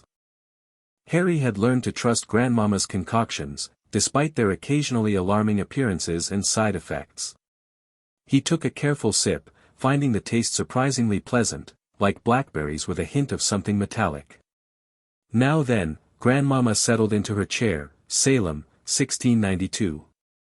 Your many times great aunts Desdemona, Lucretia, and Morgana Adams had established a small but thriving business selling love potions disguised as medicinal tinctures. Harry listened, fascinated as always by the Adams family's unorthodox interactions with historical events. According to Grandmama, the three Adams witches had not only escaped persecution but had ended up on the tribunal judging other accused witches, using their positions to ensure that no actual magical practitioners were convicted. They saved 23 genuine witches and wizards, Grandmama concluded proudly. Of course, they couldn't save all the poor non-magical folks who were falsely accused. Terrible business, witch hunts. So inefficient, hardly ever catch real witches. Harry's history lesson was interrupted by Lurch, who appeared silently in the doorway as only a 7-foot butler somehow could. Visitors, he intoned gravely. British Ministry. Grandmama sighed, closing her history tome. Earlier than expected. Very well, show them to the formal parlor. We'll be there presently. More ministry officials? Harry asked anxiously. I thought they weren't coming until tomorrow. Different department, perhaps, Wednesday suggested. Or Dumbledore's influence accelerating matters. Should I change? Harry looked down at his casual clothes, black jeans and a grey t-shirt with a stylized bat on it, a gift from Pugsley. No, Wednesday said firmly. Let them see you comfortable in your home. It reinforces our position that you belong here. They made their way to the formal parlor, where Morticia was already receiving the visitors with her usual gracious poise. 3 wizards in official-looking robes stood stiffly, clearly uncomfortable with the decor, particularly the stuffed lion that occasionally twitched its tail and the portrait of Great Aunt Lavinia that was subtly rearranging its own facial features. Ah, here they are now, Morticia said smoothly as Harry and Wednesday entered. Harry, Wednesday, these gentlemen are from the British Department of Magical Family Services. A subdivision of the Department of Magical Law Enforcement. Percival Montague, the eldest wizard, introduced himself with a stiff bow. Senior Welfare Officer. These are my colleagues, Bartholomew Finch and Augustus Wimple. Harry noted that all 3 men kept glancing at his forehead, where his scar, now noticeably lighter and less angry-looking since the ritual, was clearly visible. Mr. Potter, Montague continued, we've been sent by Minister Fudge himself to assess your living situation and welfare following the incident 3 weeks ago. You mean when we removed Voldemort's soul fragment from my head? Harry asked bluntly, taking satisfaction in how all 3 wizards flinched at the name.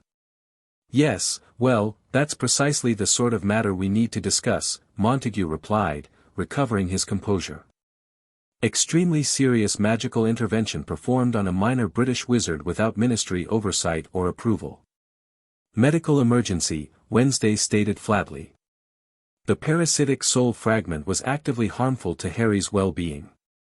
Be that as it may, young lady, there are proper channels, which failed spectacularly for 6 years, Morticia interjected, her voice remaining pleasant despite the steel beneath. Perhaps we should all be seated. My husband will join us shortly, once he concludes his meeting with the Makusa representatives. The ministry wizards exchanged worried glances at the mention of Makusa but settled onto the antique sofa. Harry and Wednesday took chairs opposite them, while Morticia rang a small silver bell. Lurch appeared instantly with a tea service. Now then, Morticia continued, what specifically does your department hope to accomplish with this visit? We've already provided comprehensive documentation to both magical governments regarding Harry's health, education, and living arrangements. Montague cleared his throat. Minister Fudge is concerned about the diplomatic implications of this situation. The boy who lived is a significant figure in our world. His welfare is of national importance. National importance, Harry repeated skeptically. But not important enough for anyone to check if I was being locked in a cupboard for 6 years. The younger wizard, Finch, had the decency to look uncomfortable. There appears to have been oversight, in monitoring, Mr. Potter. Rest assured, those responsible will be held accountable. Will they? Wednesday asked sharply. Including Albus Dumbledore, who placed Harry with abusive relatives and never checked on him. Dumbledore's role is complicated, Montague hedged. As your magical guardian, he had certain rights he abdicated through neglect, Morticia pointed out. Under both magical and non-magical law, abandonment of guardianship duties creates grounds for immediate custody review. The parlor door swung open, and Gomez bounded in, his face flushed with excitement. Splendid news. The MACUSA representatives have officially recognized our interim custody claim. Something about not wanting an international incident and the Adams name carrying historically significant weight in certain circles. He noticed the British visitors and didn't miss a beat.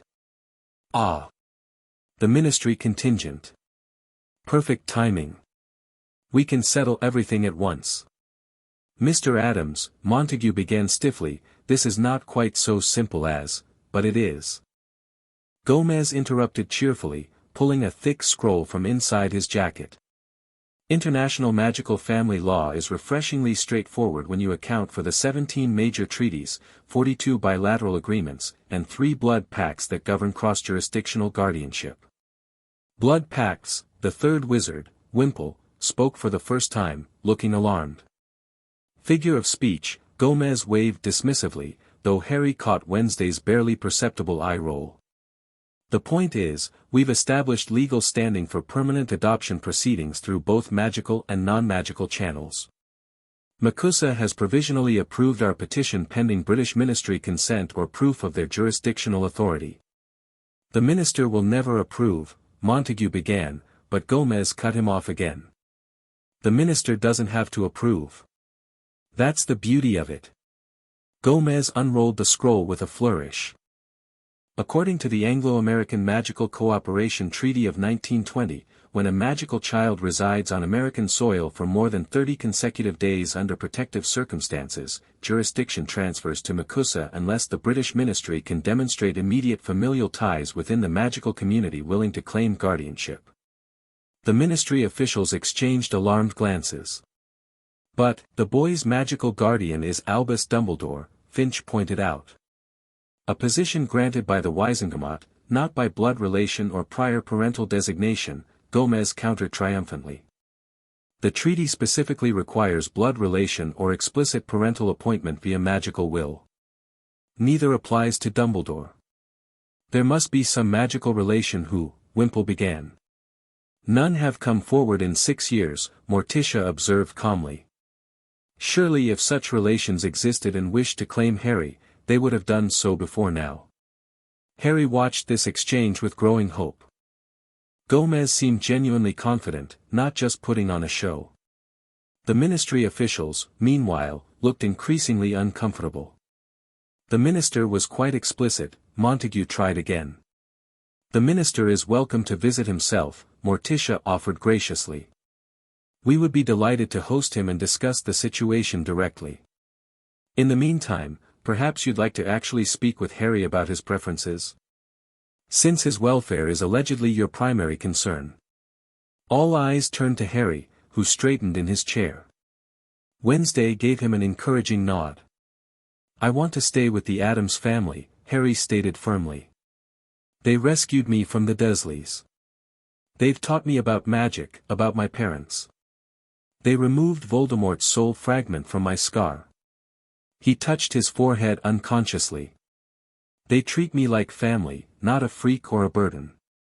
No one is questioning the Adamses' care, Mr. Potter, Montague said, his tone softening slightly. But there are broader considerations, your education at Hogwarts, your place in our society, your safety. I've never been safer than I am here, Harry insisted. The wards we created are stronger than the blood protection at the Dursleys.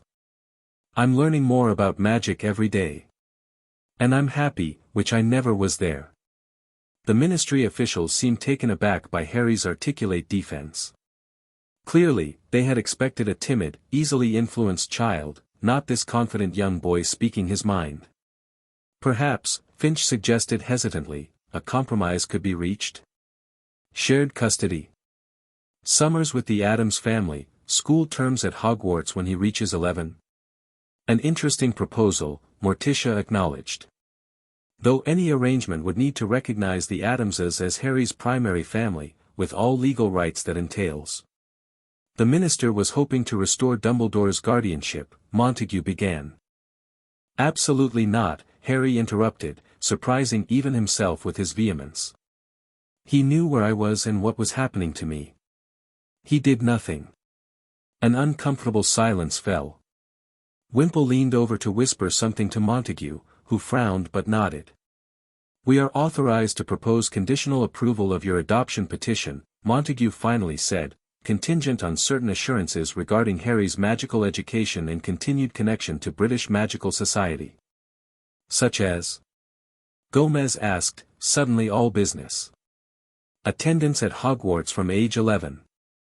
Maintenance of his British magical citizenship alongside any American status. Quarterly visits from ministry representatives to assess his magical development. And Montague hesitated, a meeting with Dumbledore to discuss certain, sensitive matters regarding the boy's unique status. His knowledge of the soul fragment, you mean, Wednesday stated flatly. What Voldemort left behind, and what it might signify. The ministry officials flinched collectively at Wednesday's directness. Young lady, these are classified security matters, Wimple began. That directly impact Harry's safety and future, Wednesday finished for him. Which makes them family matters now. We removed the fragment. We have a right to understand what it means. I believe, Morticia interjected smoothly, these details can be negotiated over the coming days. The important point is that the ministry is not categorically opposing our adoption petition. That's progress. Gomez clapped his hands together. Splendid. We'll have our lawyers draft provisional acceptance of your conditions, with our own stipulations regarding Harry's welfare and family rights. Nothing brings people together like mutually dissatisfying legal agreements. The meeting concluded shortly thereafter, with the ministry officials looking rather shell-shocked as Lurch escorted them out. Once they were gone, Harry turned to the Addamses with cautious optimism. Does this mean I get to stay? For good. It means, Gomez replied, ruffling Harry's perpetually messy hair, that they're running out of legal objections. The adoption will happen, my boy. The only questions are the precise terms and how much paperwork we'll all have to sign in blood. Metaphorical blood, Morticia added quickly, seeing Harry's expression. Usually. They're stalling, Wednesday observed. Waiting for Dumbledore to find some magical loophole or precedent they can use. Undoubtedly, Gomez agreed cheerfully. Which is why we'll push for immediate provisional approval while negotiations continue. Once the initial adoption is magically recognized, it becomes much harder to reverse. Possession is 9/10 of magical law. Harry found himself smiling despite the complications. The Addams family's unwavering confidence was infectious. They approached even international magical legal disputes with the same enthusiastic madness they brought to everything. What about Hogwarts? He asked. Would I really have to go when I'm 11? Only if you want to, Morticia assured him. Despite what the ministry representatives implied, they cannot force your educational choices. We would support whatever you decide when the time comes. There are excellent magical schools in America, Gomez added. Ilvermorny has a distinguished history. Or there's the Addams approach, private tutors specializing in the more interesting branches of magic that schools tend to avoid teaching. We have 5 years to decide, Wednesday pointed out practically. For now, focus on mastering the basics. Harry nodded, relieved that he wouldn't be forced back to Britain against his will. 5 years seemed like forever from his 6-year-old perspective. Now, Morticia said, rising gracefully, I believe Lurch has prepared lunch. After which, Harry, you have herbology with me in the conservatory. We're studying carnivorous plants today. And I, Gomez declared, must prepare for tomorrow's meeting with Dumbledore himself. The grand finale of our legal performance. I shall need my best dueling clothes, just in case. No dueling the supreme mugwump, Morticia chided gently. At least not until after the adoption papers are signed. The next day dawned gloomy and overcast, perfect weather by Adam's standards. The entire household buzzed with preparation for Dumbledore's visit, scheduled for 2 o'clock that afternoon. Harry found himself too nervous to focus on his morning lessons with Wednesday. After his third failed attempt to transfigure a matchstick into a needle, she set the exercise aside. You're distracted, she observed. Understandable. Today is significant. What if Dumbledore has some way to take me back? Harry asked, voicing the fear that had kept him awake most of the night. He's supposed to be the most powerful wizard in Britain. Power comes in many forms, Wednesday replied. Magical strength is just one.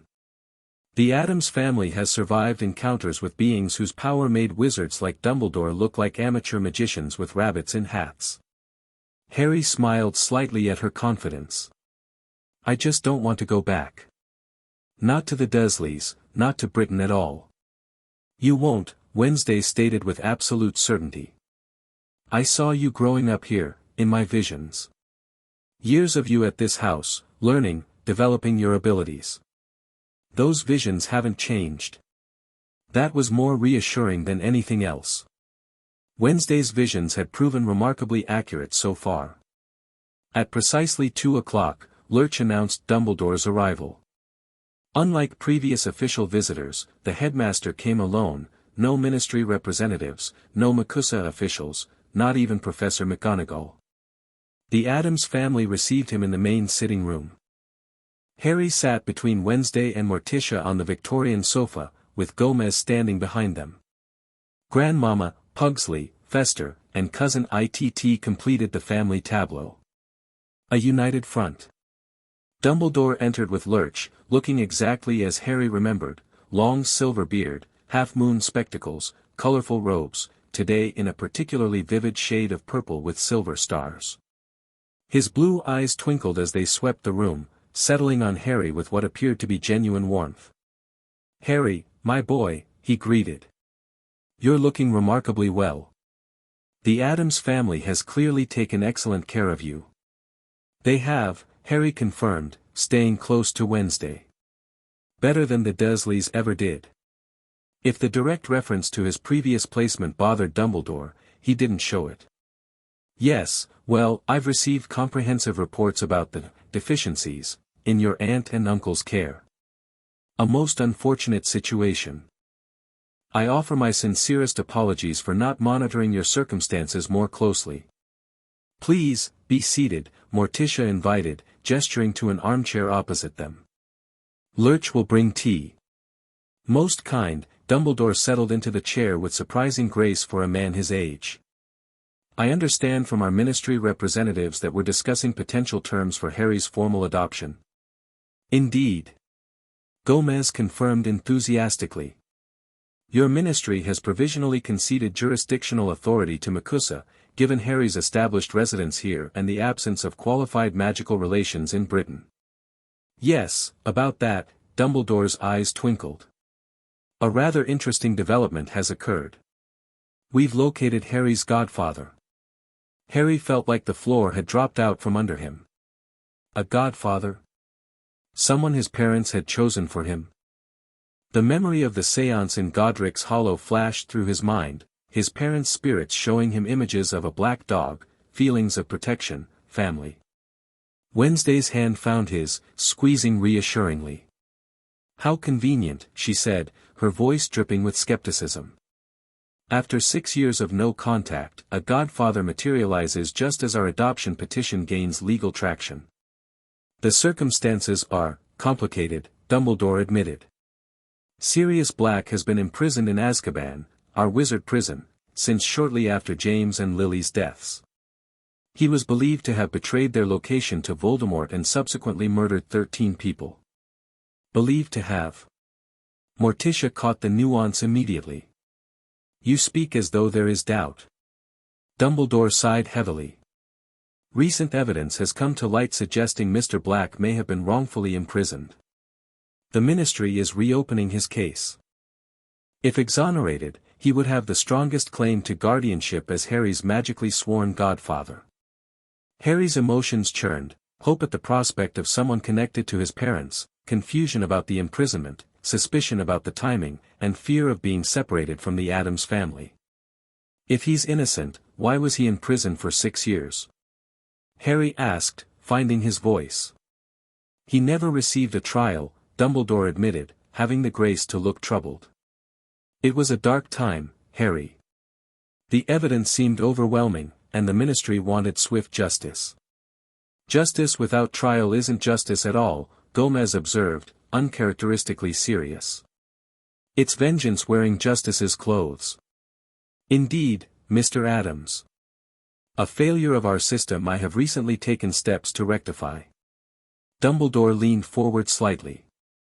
I'm not here to use this development to obstruct your adoption petition. Rather, I propose integration. Explain, Wednesday demanded. Sirius Black was your father's best friend, Harry. Brother in all but blood. If, when, he is exonerated, he would want to be part of your life. I suggest a guardianship arrangement that includes both the Addams family and Sirius, once his legal status is resolved. Harry glanced at Morticia and Gomez, uncertain how to respond. This was the last thing he'd expected from today's meeting. We would need to meet this Mr. Black, Morticia said carefully. Assess his character and intentions toward Harry. Naturally, Dumbledore agreed readily. I anticipate his case being resolved within the month. Perhaps a probationary period could be arranged, allowing all parties to become acquainted before finalizing any legal arrangements. And in the meantime? Gomez asked shrewdly. What of our adoption petition? I see no reason why it cannot proceed on a provisional basis, Dumbledore said, surprising them all. Subject to potential amendment should Mr. Black be cleared and wish to claim his rights as godfather. Harry felt Wednesday's suspicion through their clasped hands. This was too easy. Dumbledore had come alone, with none of the legal representatives they'd expected, and was effectively conceding to their primary demand. What aren't you telling us? Wednesday asked directly. Dumbledore's eyes shifted to her, the twinkle dimming slightly. Perceptive, Miss Addams. Your psychic gifts are as remarkable as reported. He sighed. Very well. The soul fragment you removed from Harry's scar has implications. Serious ones, regarding Voldemort's continued existence and Harry's connection to him. The prophecy, Harry blurted, remembering another flash from the séance, his parents' spirits showing him Dumbledore, tinged with complicated emotions. Dumbledore's eyebrows rose. You know of the prophecy? Not its contents, Harry admitted. Just that there is one. My parents' spirits showed me during our séance at Godric's Hollow. You conducted a séance? Dumbledore looked genuinely startled for the first time. And made contact. The Addams family has certain gifts when it comes to communicating across the veil, Grandmama stated proudly from her corner. The connection was brief but genuine. Dumbledore stroked his beard thoughtfully. Remarkable. The Department of Mysteries has never achieved such direct communication with specific deceased individuals. He refocused on Harry. Yes, there is a prophecy, made shortly before your birth. It concerns you and Lord Voldemort. I had intended to share its contents with you when you were older, but perhaps circumstances now warrant acceleration of that timeline. If it concerns Harry, we should all hear it, Wednesday stated firmly. Dumbledore hesitated, then nodded. The short version is this: the prophecy foretold the birth of a child with the power to vanquish the Dark Lord, born to parents who had defied him 3 times, as July died. That child would be marked by the Dark Lord as his equal, Dumbledore's eyes flicked to Harry's scar, and would possess power the Dark Lord knows not. It concludes that neither can live while the other survives. A heavy silence fell over the room. Harry felt the weight of those words settling on his shoulders like a physical burden. A death prophecy, Wednesday stated flatly. You're saying Harry is destined to kill Voldemort or be killed by him. Prophecies are notoriously open to interpretation, Miss Adams, Dumbledore replied carefully. But essentially, yes. Their fates appear to be intertwined. Which explains the soul fragment, Morticia observed. A connection forcibly established between them. Precisely. Dumbledore looked impressed by their quick understanding. What you removed from Harry's scar was, I believe, an unintentional Horcrux, a container for a soul fragment, created when Voldemort's killing curse rebounded. It's a dark magical artifact of the worst kind, usually created through deliberate ritual murder. You knew, Harry accused, anger flaring. You knew I had that thing in me, and you left it there. You left me with the Dursleys with a piece of Voldemort stuck in my head. I suspected, Dumbledore corrected gently. I didn't know for certain until Miss Adams' vision led to your rescue, setting in motion events that confirmed my theory. As for removing it, I knew of no safe way to extract a Horcrux from a living vessel without killing the host. The Adams family's ritual accomplished what I believed impossible. So your plan was what? Wednesday asked coldly. Leave it there indefinitely. Until Voldemort returned for him. I had hopes of finding a solution before that became necessary, Dumbledore admitted. But yes, in the interim, the blood protection at your aunt's home was the strongest defense available. It prevented Voldemort or his followers from locating or directly harming you. While the Dursleys did the harming for them, Harry muttered. Dumbledore winced. Their treatment of you was inexcusable, Harry. I genuinely did not know how bad it was. I should have checked personally instead of relying on monitoring charms that only detected magical threats. Gomez stepped forward, placing a supportive hand on Harry's shoulder.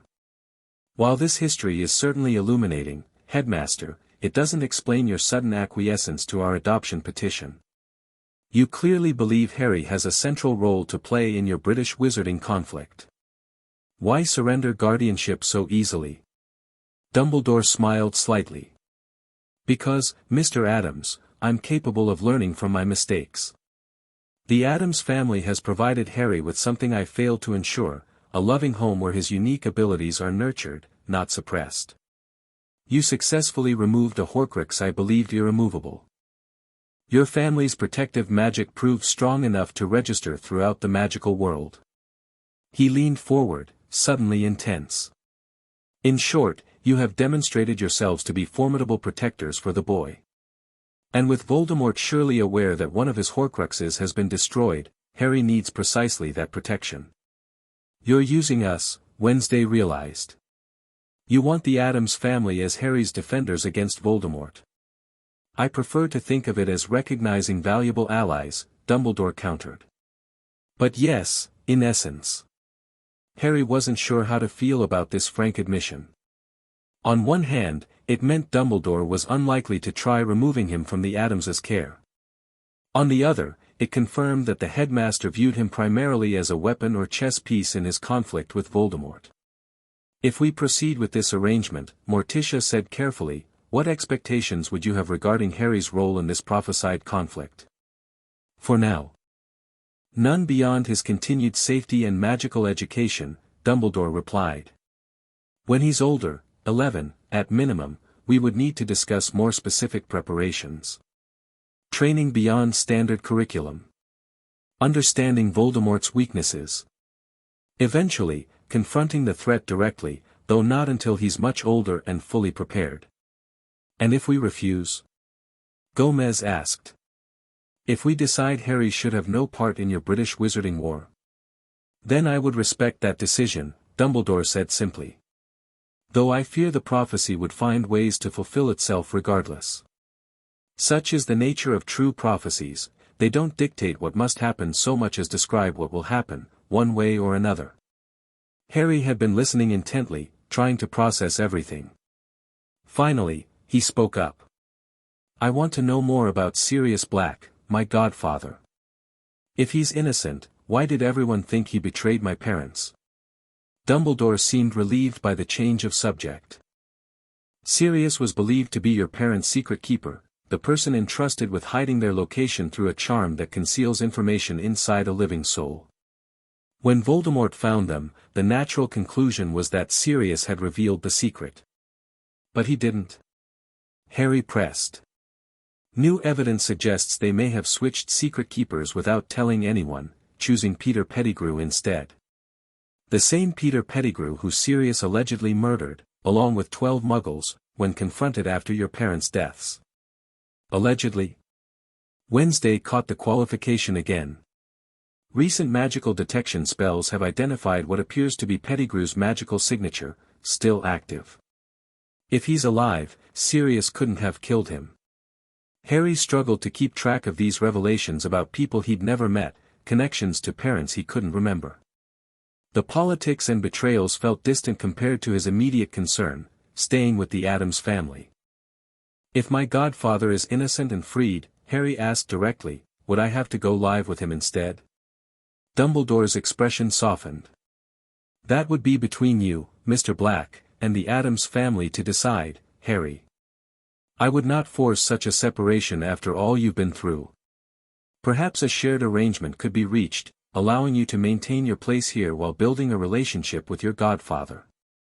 We would insist on thoroughly vetting this Mr. Black before allowing any unsupervised contact with Harry," Morticia stated firmly. "Godfather or not, he would need to earn our trust." "Entirely reasonable," Dumbledore agreed. Sirius himself would want nothing less for James's son. The meeting continued for another hour, hammering out provisional terms for Harry's adoption that would allow for potential integration of Sirius Black's godfather rights if he was exonerated. Dumbledore proved surprisingly accommodating on most points, insisting only on regular updates about Harry's well-being and magical development, plus a commitment to seriously consider Hogwarts when Harry reached 11. As Lurch showed the headmaster out, Harry felt simultaneously relieved and unsettled. The adoption was moving forward, but the revelations about the prophecy and his godfather had added new complications to his future. "Well," Gomez declared once Dumbledore had departed, "that was certainly more productive than anticipated. And not a single duel or assassination attempt. Rather disappointing on that front, I must say." "He's plotting something," Wednesday stated, unconvinced by Dumbledore's apparent capitulation. "That was too easy." "Undoubtedly," Morticia agreed. "But for now, we've achieved our primary objective. The adoption proceeds, with MACUSA oversight rather than British ministry control." "And this godfather situation?" Harry asked anxiously. "We'll cross that bridge when we come to it," Gomez assured him. "If this Sirius Black is innocent and was truly your parents' choice for your guardian, he deserves consideration. But any arrangement would require his acceptance of your place in our family. And a thorough background check," Wednesday added. "Magical and non-magical?" Harry nodded, somewhat reassured. Whatever happened with Sirius Black, the Addamses weren't planning to simply hand him over. "The prophecy, though," he said quietly. "That part seems real. Especially after seeing that soul fragment thing come out of my scar." "Prophecies are tricky business," Grandmama observed, joining the conversation. "Full of double meanings and metaphors. Neither can live while the other survives could mean many things beyond a simple death prediction." "Regardless of its interpretation," Morticia said firmly, "you're a child, Harry. Not a weapon or a savior. Your immediate future should involve education, growth, and occasional controlled explosions with Pugsley, not preparation for magical combat with Dark Lords." "Exactly right," Gomez declared. "Let Dumbledore worry about adult problems. Your job is to be a proper Addams in training. Speaking of which, fencing lesson in 20 minutes. I've modified the sabers to shoot small lightning bolts when they cross. Educational and entertaining." Harry couldn't help smiling at Gomez's perpetual enthusiasm. The prophecy and its implications were frightening, but the Addams family had a way of making even existential threats seem manageable, just another adventure in a household where navigating traps in the hallway was considered good morning exercise. "Come on," Wednesday said, rising from the sofa. "We have time to finish our transfiguration lesson before Father electrocutes himself again." As Harry followed her from the room, he realized that despite the complications revealed today, he felt more secure than ever in his place with the Addams family. Dumbledore, the prophecy, even the prospect of a godfather, none of them changed the fundamental truth that he had found his home. 3 days after Dumbledore's visit, the provisional adoption papers arrived via a MACUSA representative, a brisk witch named Abernathy who seemed completely unfazed by Thing opening the door for her. "Standard magical adoption contract," she explained, placing an ornate parchment on the dining room table where the family had gathered. "Requires signatures in ink from the adopting parents, the child if over 5 years of age, and a witness from the governing magical body, that would be me." "No blood?" Pugsley asked, sounding disappointed. "Not in the American version," Miss Abernathy replied with the faintest hint of amusement. "Though the British Ministry's counter-signature may involve different procedures when they ratify the interjurisdictional aspects." The document itself was impressive, thick parchment with golden borders that seemed to shift and move, text that rearranged itself to highlight different clauses as they were discussed, and a seal that occasionally emitted soft chimes when important points were raised. "The provisional nature is noted here," Ms. Abernathy pointed to a section near the bottom. "Pending resolution of the serious black situation in Britain. However, the magical binding is quite real and takes effect immediately upon signing." "And what exactly does this magical binding entail?" Morticia asked, always attentive to magical details. "It creates a family bond recognized by magical institutions and spells," Ms. Abernathy explained. "Harry will register as an Addams to protective wards, inheritance magic, family grimoires, any magic that responds to bloodline.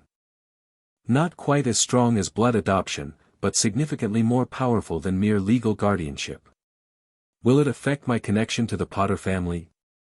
Harry asked anxiously. "I don't want to lose that." "No, Mr. Potter. The adoption adds to your magical identity rather than replacing it. You become Harry Potter Addams in magical terms, maintaining both lineages." This reassured Harry enormously. He didn't want to erase his connection to his parents, even while embracing his new family. The signing itself was surprisingly simple for such a momentous occasion. Gomez and Morticia signed with flourishes at the designated spots. Harry added his own careful signature where indicated. Ms. Abernathy signed as the MACUSA witness. As the final signature was completed, the document glowed golden for a moment, and Harry felt a warm sensation wash through him, not unlike what he'd experienced during the protective ritual, but gentler. "It is done," Ms. Abernathy declared. "Congratulations, Mr. Potter Addams. And congratulations to the Addams family on your newest member. This calls for celebration," Gomez announced. "Lurch. The special occasion beverages. And inform Grandmama to prepare the traditional Addams adoption feast." What followed was one of the more surreal experiences of Harry's young life, which, given the past months, was saying something. The traditional Addams adoption feast apparently involved dishes representing various ways the family had grown throughout its long history. Some were fairly normal, if dramatically presented, a roast goose symbolizing a 17th-century marriage alliance. Others were decidedly unusual, a bubbling blue concoction representing that time great-uncle Balthasar merged with a water elemental. The mansion itself seemed to recognize the change in Harry's status. Doors that had occasionally stuck now opened smoothly for him. The stairs adjusted slightly to better accommodate his stride. Even the more sentient decorations, the mounted heads, the suits of armor, acknowledged him with nods or salutes as he passed. "The house accepts you," Wednesday explained as they wandered the halls after dinner. "It's sensitive to family magic. Now it recognizes your magical signature as belonging." "I felt something change when we signed the papers," Harry admitted. Like something clicking into place inside me. Wednesday nodded. The magical adoption creates resonance between your core and the family's collective magical signature. It will strengthen over time. They reached the family portrait gallery, a long hallway lined with paintings of Adamses throughout the centuries. Some moved subtly like wizard photographs, while others remained still but somehow managed to convey an impression of watching visitors pass. "Will I be added here now?" Harry asked, studying the most recent portrait, the current family, painted just before his arrival. "For the next family portrait, yes," Wednesday confirmed. "And eventually, you'll start to access family magical knowledge more directly. Intuitive understanding of spells and potions that have been in the Adams grimoires for generations. Like an inheritance?" "Exactly like that." Wednesday pointed to a particularly ancient portrait of a witch with familiar intense eyes. "Great-great-great-grandmother Cassandra. Her psychic abilities appear in Adam's children every few generations. My gifts come from her line. Will I get abilities from the Adams side now too? Or just keep my Potter magic?" "Both, most likely. The adoption creates magical resonance that allows compatible abilities to express themselves." Wednesday gave him a rare smile. "You might discover talents from both bloodlines as you grow." Harry liked that thought, carrying forward not just the Potter legacy but now the Adams one as well. Two families, both accepting his magical nature, both part of who he was becoming. They continued their walk through the mansion, eventually reaching the library where Gomez was excitedly pulling books from shelves. "Harry, my boy. Perfect timing. Now that the adoption is official, you need to study the family history properly." He gestured to a growing pile of ancient tomes on the table. 10 centuries of Adams Chronicles. Conquests, curses, catastrophes, all the important C's of family legacy. "Father," Wednesday interjected, "perhaps start with the condensed version. The full chronicles might be overwhelming at this stage." "Nonsense. The boy needs to know about the Transylvanian blood feud of 1437. The Sea Serpent Alliance of 1682. The time great-grandfather Horatio accidentally became pope for 3 days." Harry's eyes widened. "Really?" "Well, anti-pope technically," Gomez admitted. "But he did get to wear the hat." As Gomez launched into increasingly improbable Adams family anecdotes, Harry settled into a comfortable armchair, content to listen. Wednesday sat nearby, occasionally correcting historical details when her father's enthusiasm led to exaggeration. This was family, Harry realized. Not just the legal adoption or the magical binding, but these moments, Gomez's passionate storytelling, Wednesday's deadpan corrections, Morticia gliding in later to remind them of the time, Pugsley appearing briefly to demonstrate a miniature catapult he'd constructed. All of them including Harry naturally, as if he'd always been part of their strange, wonderful dynamic. For a boy who had spent 6 years in a cupboard being told he was unwanted, it was nothing short of miraculous. 2 weeks later, another unexpected visitor arrived at the Adams mansion.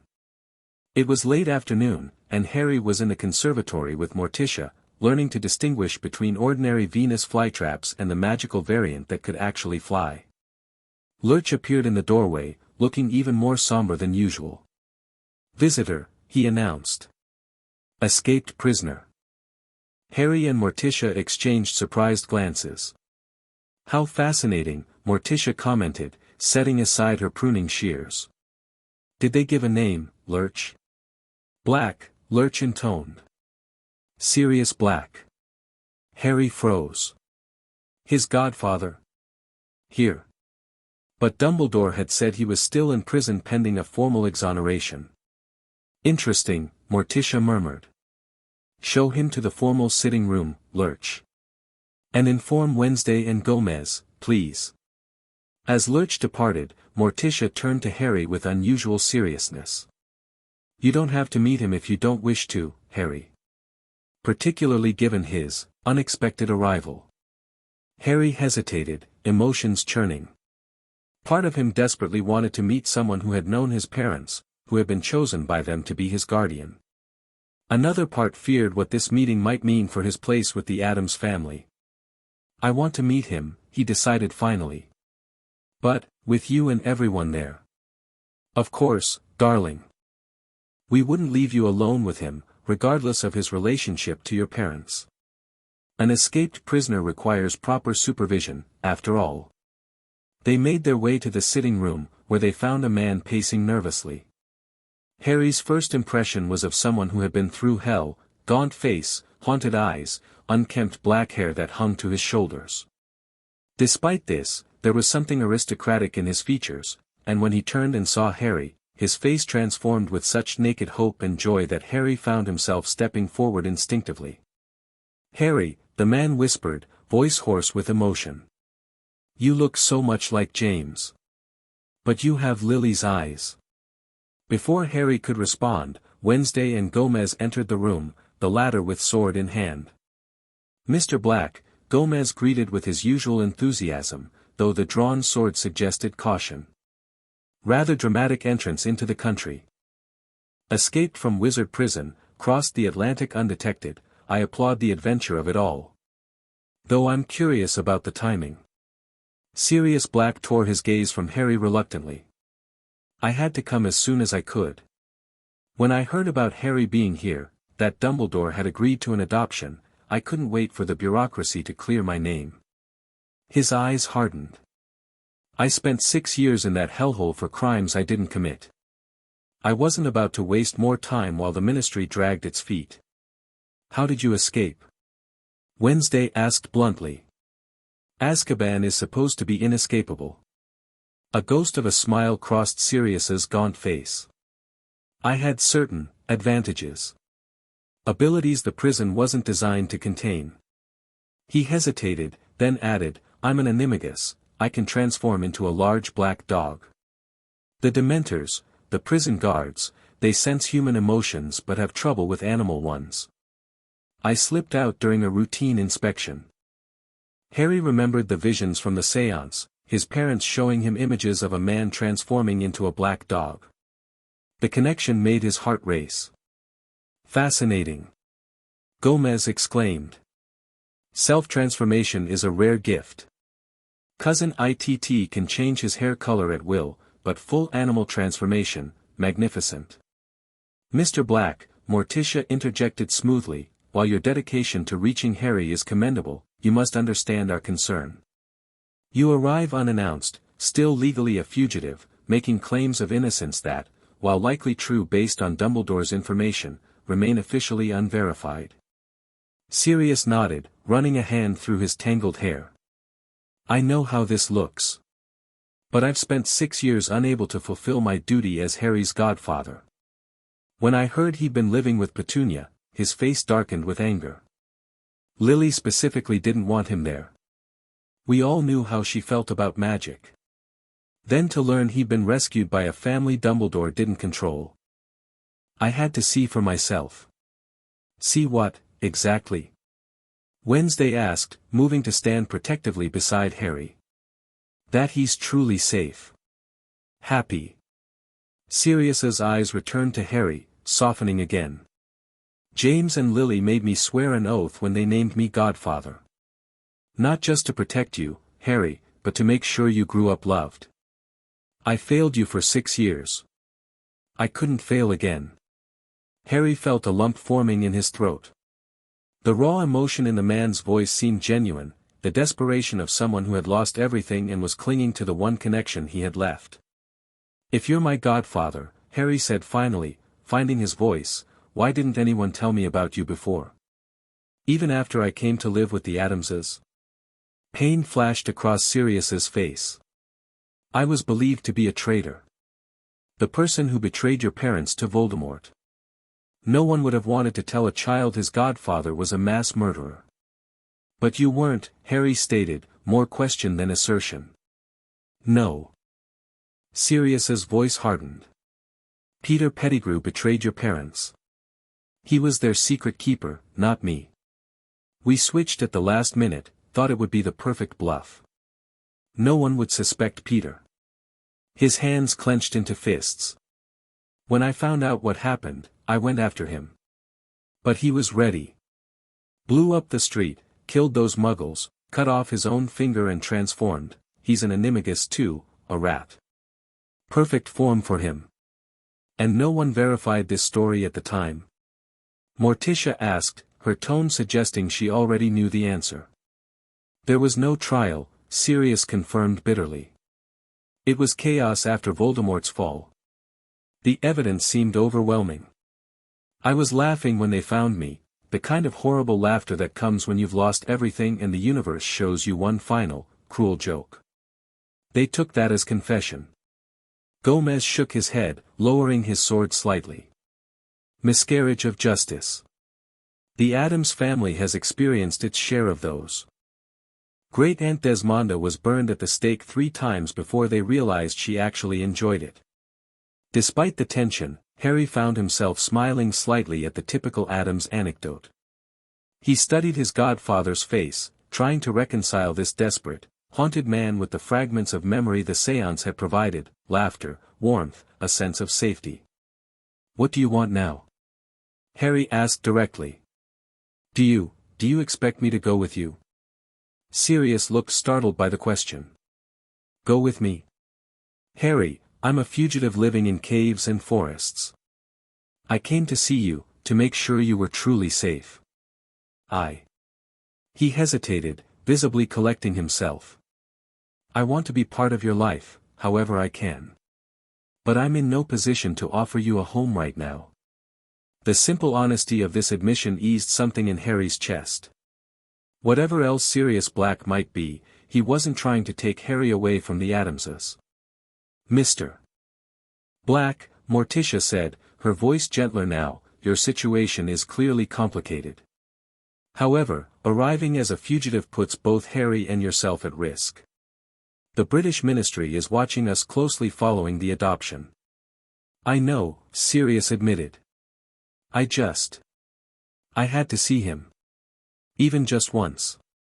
His eyes returned to Harry, drinking in his appearance. "You look so much better than I feared. When Dumbledore told me where you'd been living all these years." His face darkened again. "The Dursleys were horrible," Harry confirmed. "But the Addamses rescued me. They're my family now." He said this with deliberate emphasis, watching for Sirius's reaction. To his credit, Sirius nodded slowly. "I can see that. And I'm grateful." He looked around at the Addams family. "Truly. Anyone who got Harry away from Petunia and protected him has my eternal thanks." "Perhaps," Gomez suggested, finally sheathing his sword completely, "we should discuss how to address your legal situation. A fugitive godfather creates certain practical complications. Though the Addams family has extensive experience harboring various outlaws and refugees throughout history, the East Wing dungeons can be quite comfortable with the right furnishings." Before Sirius could respond to this unusual offer of hospitality, the mansion shuddered violently. Pictures rattled on walls. Somewhere distant, glass shattered. "The Outer Wards," Wednesday said immediately, her head tilting as if listening to something only she could hear. "Someone's attacking them." Sirius tensed, drawing a wand from inside his ragged coat. "Death Eaters? Could they have followed me?" "Unlikely," Morticia replied, moving to the window. "Our protections would have detected pursuit. This feels like a direct assault." Her eyes narrowed as she gazed out at the grounds. Multiple attackers at the north boundary. Another tremor shook the mansion. This one stronger, making chandeliers sway ominously. "Battle stations," Gomez declared with alarming enthusiasm, drawing his sword again. "Lurch. Alert Fester and Grandmama. Activate the secondary defenses." The butler appeared almost instantly, nodding solemnly before disappearing again with surprising speed for someone his size. "Mr. Black," Morticia said calmly, "as Harry's godfather, you now have a chance to demonstrate your protective instincts. Are you familiar with defensive combat against dark wizards?" Sirius's haunted expression hardened into something focused and dangerous. "I was an Auror before," everything. And I've spent years imagining what I'd do to anyone who threatened Harry. Excellent. Gomez clapped him on the shoulder. Nothing builds family bonds like shared mortal peril. Harry, Wednesday, to the observatory tower. It's the most defensible position with the best sightlines. Harry felt adrenaline surging through him, but strangely, not much fear. The Addams family's calm competence in the face of attack was reassuring. This wasn't the first crisis they'd faced together, and they approached it with the same macabre enthusiasm they brought to everything. As they moved quickly through the mansion, Pugsley came racing down the hallway, arms full of what appeared to be homemade explosives. "Northeast corner breached," he reported excitedly. 5 wizards in dark robes and masks. Grandmamas animated the topiaries to attack them. "Death Eaters," Sirius confirmed grimly. "Voldemort's followers." But how did they find this place? "The protective wards were specifically designed to block Voldemort's magic," Wednesday finished. "If these are just his followers, they might have found loopholes in the protections." They reached the spiral staircase leading to the observatory tower. As they climbed, the mansion shook again, more violently this time. "They're getting closer," Harry observed, trying to keep his voice steady. "Good," Wednesday replied with typical Addams optimism. "Easier to eliminate when they're on our territory." The observatory occupied the highest point of the mansion, a circular room with glass walls providing 360-degree views of the estate.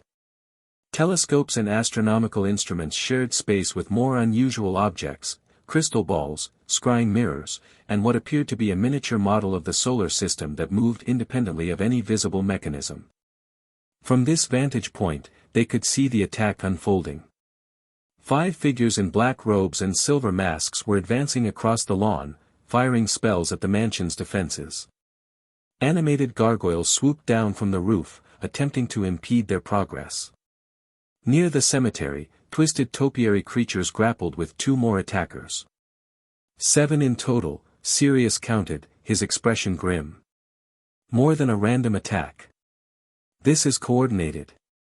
Unexpected guests are so invigorating, Gomez declared, peering through an ornate brass spyglass. "Look there, Fester's deploying the mechanical crocodiles from the moat. Marvelous timing." Sure enough, large metallic forms were emerging from the decorative moat surrounding the east wing, clanking across the lawn toward the intruders. One Death Eater turned to fire spells at the approaching constructs, only to be tackled from behind by an especially enthusiastic gargoyle. "We should focus on defensive measures here," Morticia suggested practically. "The observatory is warded, but direct assault could potentially breach those protections." Sirius nodded, moving to check the room's entrances. One stairway up, easily defensible choke point. "Windows are vulnerable though." "Not as vulnerable as they appear," Wednesday corrected, moving to a control panel concealed behind a star chart. She pulled a series of levers, and metal shutters began descending over the glass walls, each engraved with protective runes that glowed faintly in the dimming light. "Observatory battle mode," she explained to Harry's questioning look. "Originally installed during the meteor shower war of 1897. Harry decided this wasn't the time to ask about a meteor shower war. "They're after me, aren't they?" he said instead, watching as the last glimpses of the battle outside were obscured by the descending shutters. "Most likely," Sirius confirmed grimly. "Voldemort's supporters would see capturing you as a way to restore their master's power. Especially after what happened with the soul fragment. How would they even know about that?" Gomez wondered, checking a crossbow mounted on the wall before loading it with what appeared to be silver bolts. "The magical backlash was felt internationally," Morticia reminded him. "And if Voldemort himself sensed the destruction of his Horcrux, he could have directed his followers to investigate," Wednesday finished. "Or potentially possessed one of them to get closer." The building shook again, more violently than before. Dust sifted down from the ceiling. "They're inside," Sirius said, raising his wand. "Lower levels from the sound of it." Harry suddenly wished he'd brought his own wand, a training one grandmama had given him last week, crafted from cypress wood with a core of sphinx hair. He'd been practicing basic defensive spells, but nothing that would help against dark wizards. As if reading his thoughts, Wednesday pressed something into his hand, a small crystal orb filled with swirling mist. "Emergency port key," she explained. "If they breach this room, break the crystal. It will transport you to a secure Adam's property in the Carpathian Mountains." "What about everyone else?" Harry protested. "I'm not leaving without you all." "It only works for you," Wednesday said simply. "Your safety is the priority." "But, no arguments, my boy," Gomez interrupted, his usual jovial expression replaced with serious determination. "Every Adams is prepared for battle from cradle to grave. You're still in training. Besides, if they're truly after you, denying them their target is tactically sound." Harry clutched the crystal, hating the idea of escaping while his family fought, but understanding the logic. Still, he wasn't completely helpless anymore. Weeks of training with Wednesday had given him control over his innate magical abilities, even without a wand. The sound of combat grew closer, crashes, explosions, and occasional screams that Harry tried not to think about too much. Then, suddenly, heavy footsteps on the spiral staircase leading to their sanctuary. "They're coming," Sirius said, positioning himself near the door, wand raised. "Showtime," Gomez declared, crossbow ready. Morticia and Wednesday moved to flanking positions, each holding implements of defense, Morticia a slender wand of dark wood, Wednesday a silver dagger that seemed to drink in the surrounding light. Harry stood behind them, crystal port key in one hand, the other raised and ready to channel raw magic if needed. His heart pounded, but the fear was tempered by determination. These people had come to hurt his family. His family. The thought steeled his resolve. The door exploded inward with a deafening crash. Through the smoke and debris, a tall figure emerged, robed in black, silver mask gleaming.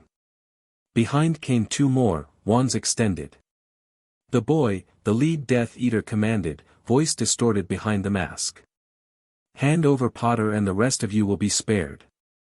"How generous," Morticia replied coolly. "However, you seem to be operating under a misapprehension.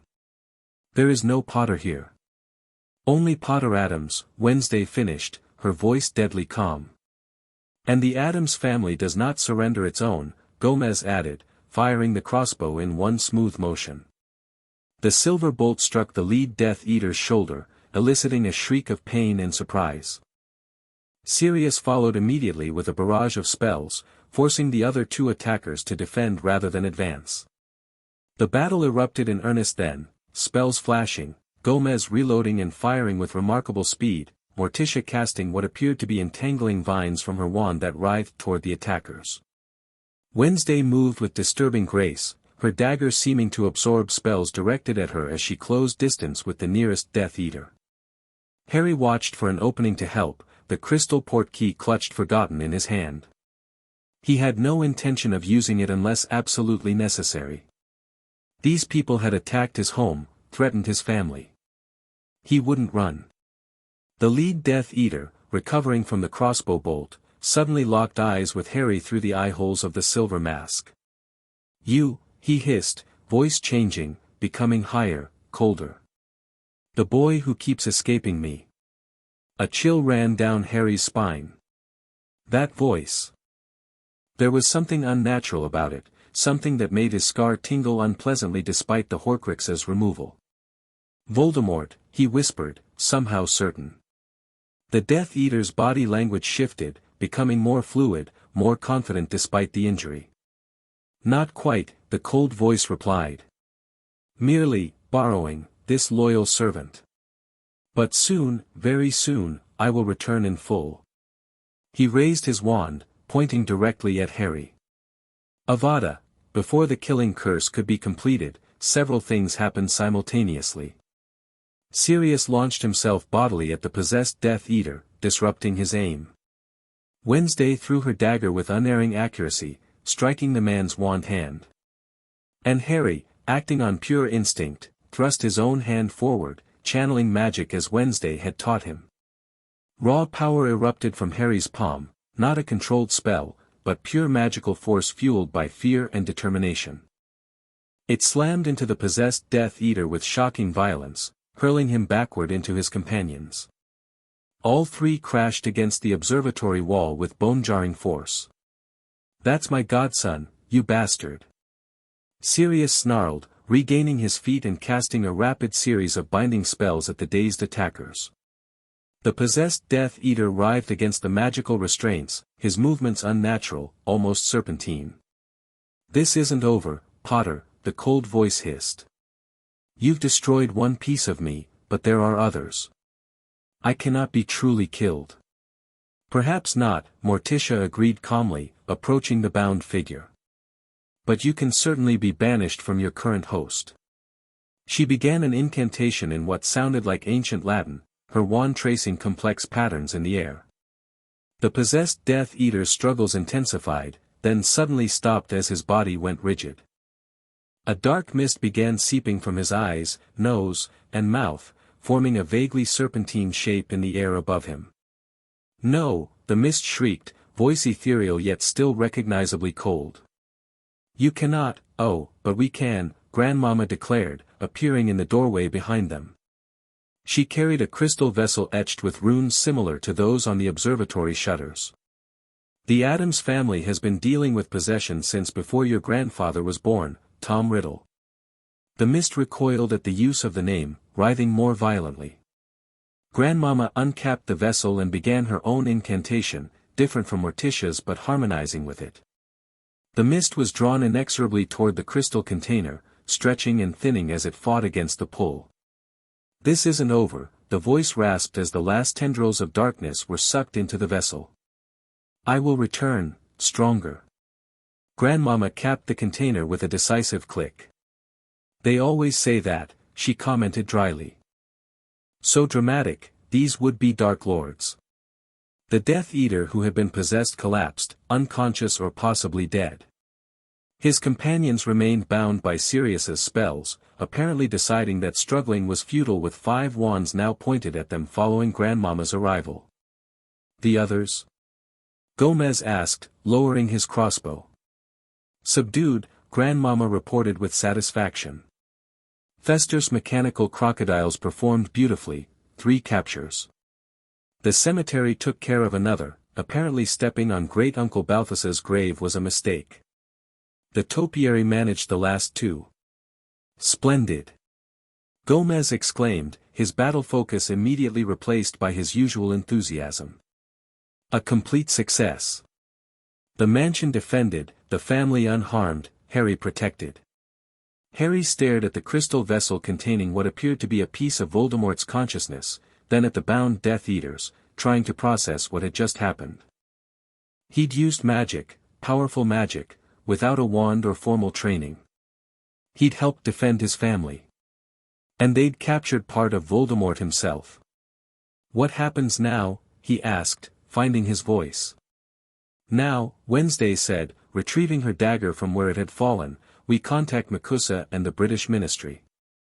Death Eaters on American soil constitutes an international magical incident. And we need to alert Dumbledore about this," Sirius added, keeping his wand trained on the prisoners. "Voldemort possessing followers, coming directly after Harry, he needs to know." Harry's legs suddenly felt weak as the adrenaline began to fade.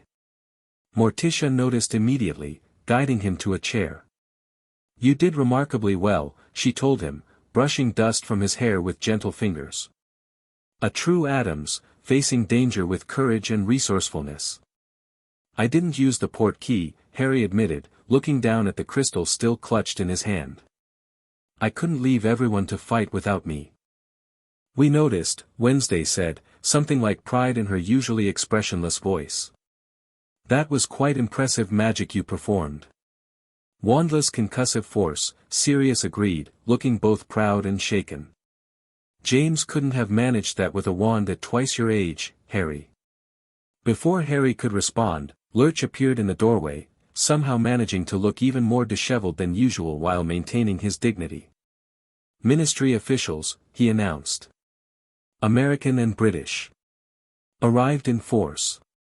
That was quick, Gomez observed, straightening his slightly singed jacket. The international magical monitoring systems must have gone absolutely haywire with all this activity.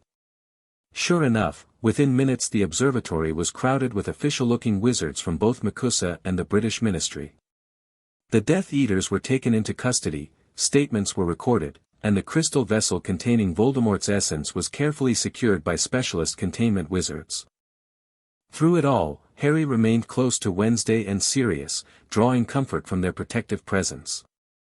The bureaucratic chaos washing around them seemed distant compared to the simple reality that they had faced a direct attack and survived, together. Hours later, after the officials had finally departed with promises of further inquiries and increased security, the family gathered in the partially damaged but still functional dining room for a late dinner.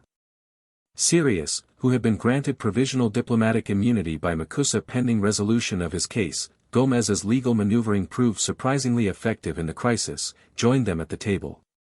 To the successful defense of the Adams mansion, Gomez proposed, raising his glass. And to Harry's first victory against dark wizards. May it be the first of many, or preferably, the last, if we can help it. Here, Morticia agreed, clinking her glass against his. Though I suspect, given the prophecy, that conflict with Voldemort is unfortunately inevitable. But not today, Sirius said firmly, looking better than he had upon arrival, cleaner, more focused, though still gaunt from his years in Azkaban. Today we prevented whatever he was planning. And with the Death Eaters captured, the Ministry can't ignore the evidence of his continued existence anymore. Plus, they have to publicly acknowledge Sirius's innocence now, Wednesday pointed out pragmatically. Since he helped defend the boy who lived against Death Eaters while Ministry officials were still debating paperwork. A fortunate side effect, Sirius agreed with a ghost of his former roguish smile, visible in flashes as his true personality emerged from beneath the prison-hardened exterior. Though I was more concerned with keeping my godson alive than my legal status. Harry, who had been quiet during most of the post-battle chaos, finally spoke up. So what happens now? With everything? The adults exchanged glances around the table. Well, Gomez began enthusiastically, the mansion needs repairs, of course. That northeast turret won't rebuild itself. Though the gargoyles seem to be attempting to stack the fallen stones themselves, which shows admirable initiative. I think Harry means the bigger picture, dear, Morticia clarified gently. Voldemort, the prophecy, his future. Ah, yes, of course. Gomez nodded vigorously. Well, the most immediate effect will be acceleration of both Sirius's exoneration and your formal adoption, Harry. Nothing like an international magical incident to cut through bureaucratic red tape. With the Death Eaters captured and evidence of Voldemort's continued existence secured, the British Ministry will be forced to acknowledge the threat, Sirius added. That means better preparations, increased security, and hopefully, a more organized approach to whatever comes next. And for you personally, Harry, Morticia continued, very little changes in the immediate term. You remain here with us, continuing your education and magical training. The adoption proceeds as planned, with provisions for Sirius's involvement as your godfather once his legal status is resolved. Which should be within days now, not months, Sirius added. After which, if you're willing, I'd like to be part of your life. Not to take you away from the Adamses, he clarified quickly, but to share stories about your parents, help with your magical education, be the godfather James and Lily wanted me to be. Harry nodded slowly, processing this. I'd like that, he admitted. The idea of having both the Adams family and a connection to his parents through Sirius appealed greatly. As for Voldemort, Wednesday picked up the explanation, what we captured today was just another fragment of his consciousness. Based on what he said about other pieces, it seems likely he created multiple Horcruxes, not just the one in your scar. Which explains his confidence about returning, Grandmama agreed. Split a soul enough times, and you've got backups if one piece gets destroyed. That's horrifying, Harry said, trying to grasp the concept. Quite impressive, magically speaking, Pugsley commented, earning disapproving looks from everyone except Fester, who nodded thoughtfully. The point is, Wednesday continued, Voldemort isn't fully defeated yet. But today proved that he can be fought effectively. And with both the Addams family and the Wizarding authorities now officially aware of the threat, preparations can be made. But not by you alone, Morticia added firmly, seeing Harry's expression. You're a child, Harry. An exceptional one with remarkable magical potential, but still a child.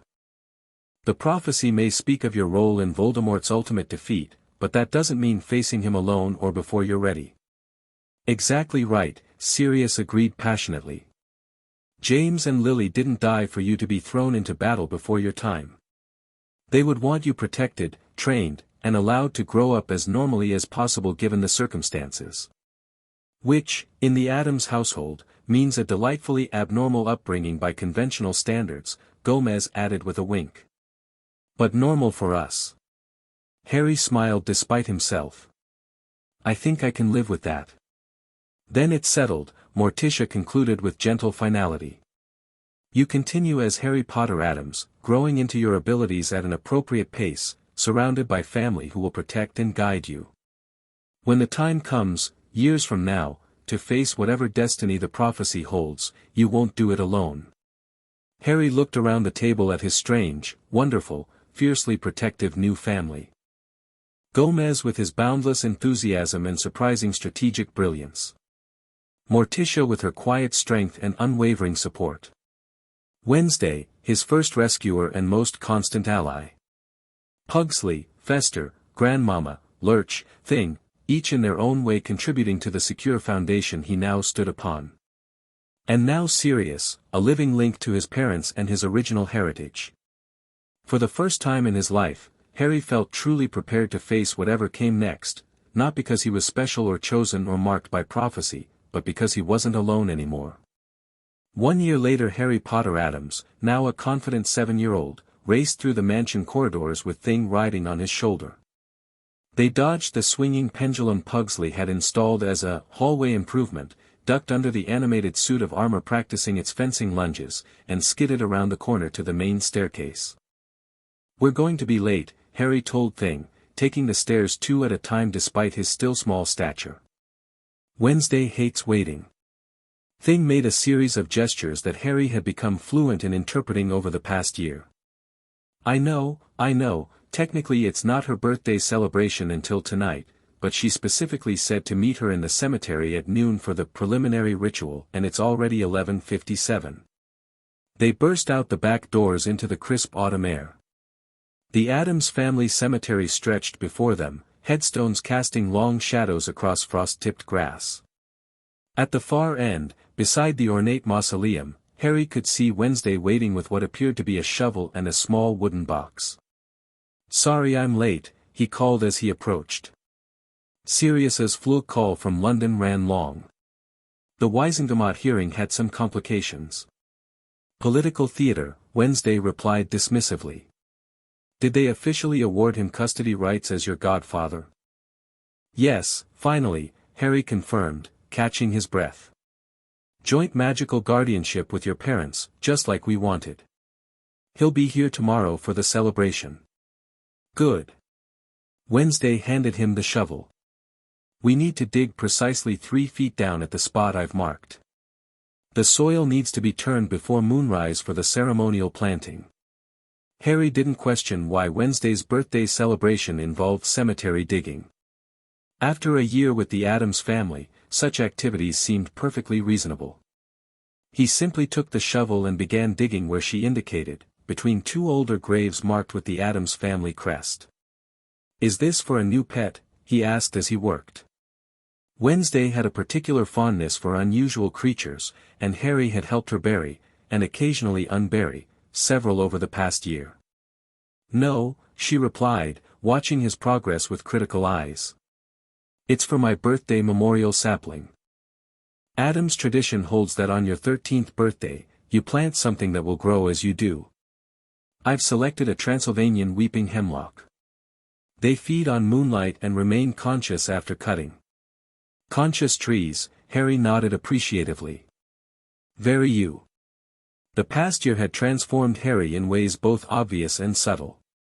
Physically, he'd grown several inches and filled out considerably. Regular meals, nutritional potions, and Gomez's enthusiastic physical training had erased all traces of the malnourished boy from Privet Drive. His lightning scar, once angry and red, had faded to a thin silver line barely visible beneath his unruly hair. More significantly, his confidence and magical abilities had flourished under the Addams family's unconventional guidance. He could now perform a variety of wandless magic with precise control, moving objects, creating and manipulating fire, basic transformations, and defensive shields. With his training wand, his repertoire expanded to include more complex spells from both standard wizarding education and the more esoteric Addams family grimoires. His relationship with Wednesday had evolved into something unique, part sibling bond, part mentor-student dynamic, part profound magical connection that defied simple categorization. They trained together daily, pushed each other's boundaries, and understood each other in ways that sometimes unnerved even the rest of the family. There, Harry said, the shovel hitting the 3-foot mark. Deep enough? Wednesday nodded, kneeling to inspect the hole. Perfect. The roots will have room to establish before seeking the deeper nutrients. By nutrients, you mean? The remains of ancestors, Wednesday confirmed matter-of-factly. The hemlock thrives on historical connection. It's why we're planting it between Great-Aunt Desmonda and second cousin Alaric. Harry had learned not to be squeamish about Addams' family practices. Makes sense. What's in the box? Ceremonial items for tonight's ritual. I'll need your assistance with the incantations. Your Parseltongue ability will be particularly useful for the third movement. His ability to speak to snakes, discovered during an eventful trip to the reptile house last spring, had become yet another tool in his magical arsenal, though it remained rare enough to be considered unusual even by Addams' standards. As they finished preparations for the evening ceremony, Harry reflected on how dramatically his life had changed in just over a year. From a cupboard under the stairs to a magical mansion with a family who celebrated his differences instead of punishing them. From isolated and afraid to connected and confident. There had been challenges, certainly. The aftermath of the Death Eater attack had brought increased scrutiny from both American and British magical authorities. Dumbledore's revelations about Voldemort's multiple Horcruxes had initiated an ongoing international hunt for the remaining soul fragments. Harry's unique connection to the prophecy ensured he remained a figure of interest in magical political circles. But through it all, the Addams family had maintained their fierce protection of Harry's childhood.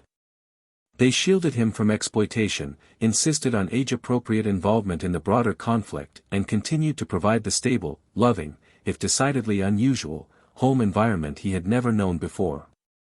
Sirius, now fully exonerated and restored to his family holdings, split his time between Britain and America, serving as both Harry's link to his heritage and an additional layer of protection.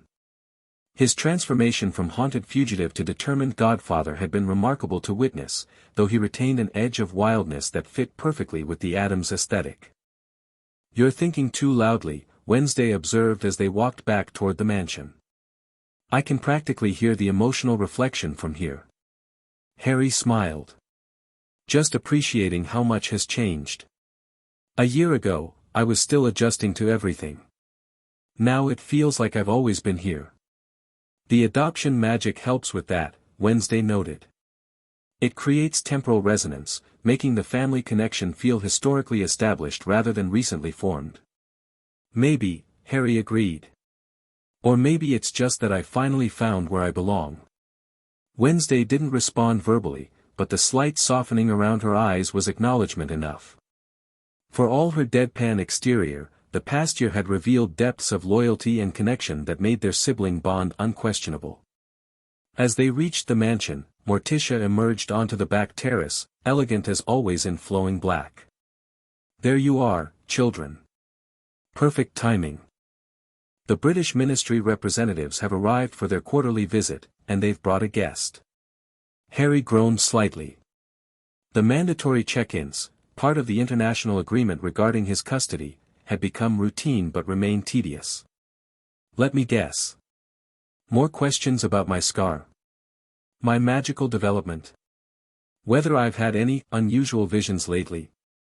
Actually, Morticia replied with a small smile, they've brought Professor McGonagall. Apparently, she's been appointed as Hogwarts official liaison regarding your potential future attendance. 4 years early? Harry asked, surprised. I'm only 7. The magical education of the boy who lived is apparently a matter of international importance, Morticia said, her tone making it clear what she thought of such presumption. However, Professor McGonagall herself seems quite reasonable. She specifically asked that the discussion include your preferences and not just administrative concerns.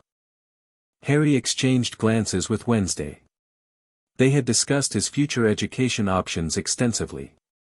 While Ilvermorny, the American Wizarding School, seemed the logical choice given his residence, Hogwarts represented his parents' legacy and contained resources specific to British magical traditions that might prove valuable given his prophesied conflict with Voldemort. I'll talk to her, Harry decided. But I'm not committing to anything yet. Of course not, darling, Morticia assured him. Educational decisions remain years away. This is merely preliminary discussion.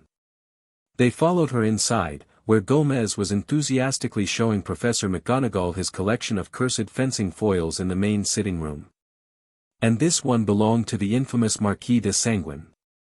Anyone stabbed with it experiences the sensation of drowning in their own blood without actually dying. Magnificent craftsmanship in the handle, wouldn't you agree? McGonagall, to her credit, maintained remarkable composure. Fascinating, Mr. Adams, though perhaps not suited for the Hogwarts Fencing Club, should we ever establish one. Ah, Harry, Wednesday. Gomez exclaimed, noticing their entrance. Professor McGonagall has been telling me about Hogwarts' Transfiguration curriculum. Did you know they don't teach human-to-object transformations until Newt level? A travesty. For good reason, Mr. Adams, McGonagall replied dryly. The potential for students to remain permanently transfigured due to improper technique is considerable. She turned to Harry, her stern expression softening slightly. Mr. Potter Adams. You're looking remarkably well. Thank you, Professor, Harry replied politely. It's nice to see you again. McGonagall studied him with a teacher's assessing eye. Your magical aura has developed significantly since our last meeting. The reports of your progress weren't exaggerated, it seems. Wednesday's an excellent teacher, Harry said simply. And the whole family helps with different aspects of magical training. Yes, I've been reviewing your educational records. McGonagall produced a small scroll from her robes. Quite unconventional, but undeniably effective. Your magical control at 7 exceeds many of our 4th years, particularly in wandless applications. The wand dependency of British magical education creates unnecessary limitations, Wednesday observed. Harry learns both approaches, channeled and unchanneled magic. So I see, McGonagall replied, not disagreeing. Which brings me to the purpose of my visit. While your formal magical education remains years away, Hogwarts would like to establish a preliminary curriculum plan that accommodates your advanced abilities without creating gaps in fundamental knowledge. You mean you want to make sure I learn things the British way, Harry translated, so I'll fit into Hogwarts when I'm 11.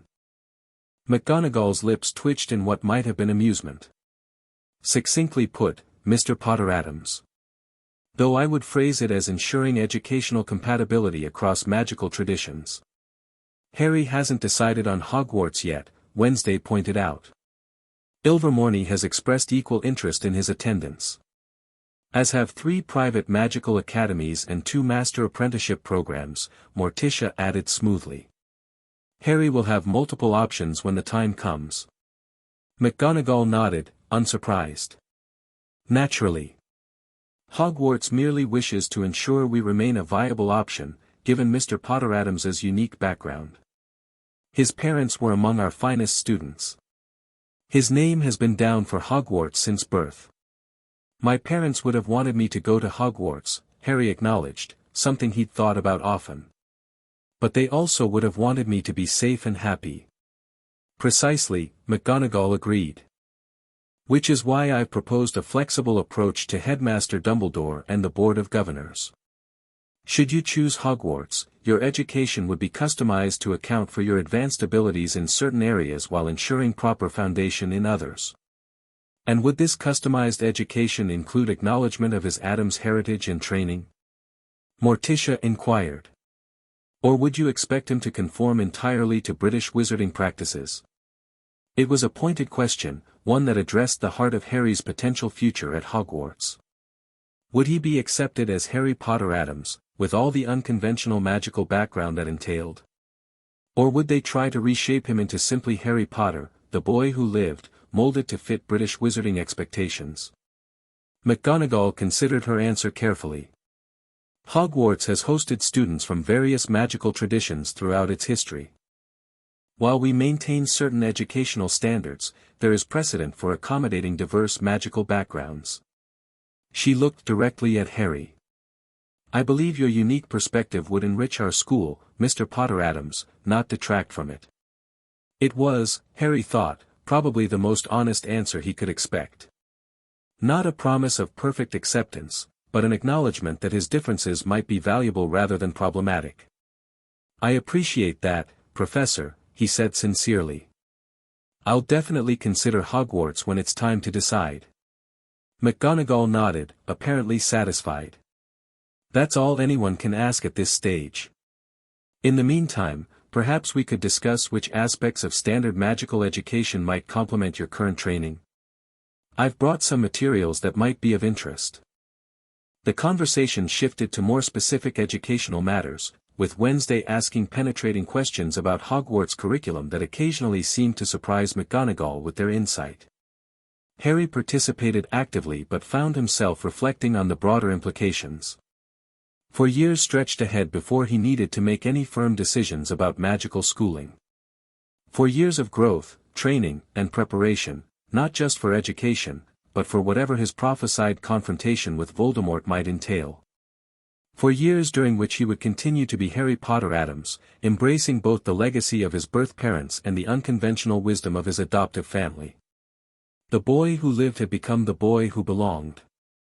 Whatever challenges lay ahead, magical education, Horcrux hunting, eventual confrontation with Voldemort, he would face them with the combined strength of Potter courage and Adams madness. An unbeatable combination, Harry thought with growing confidence.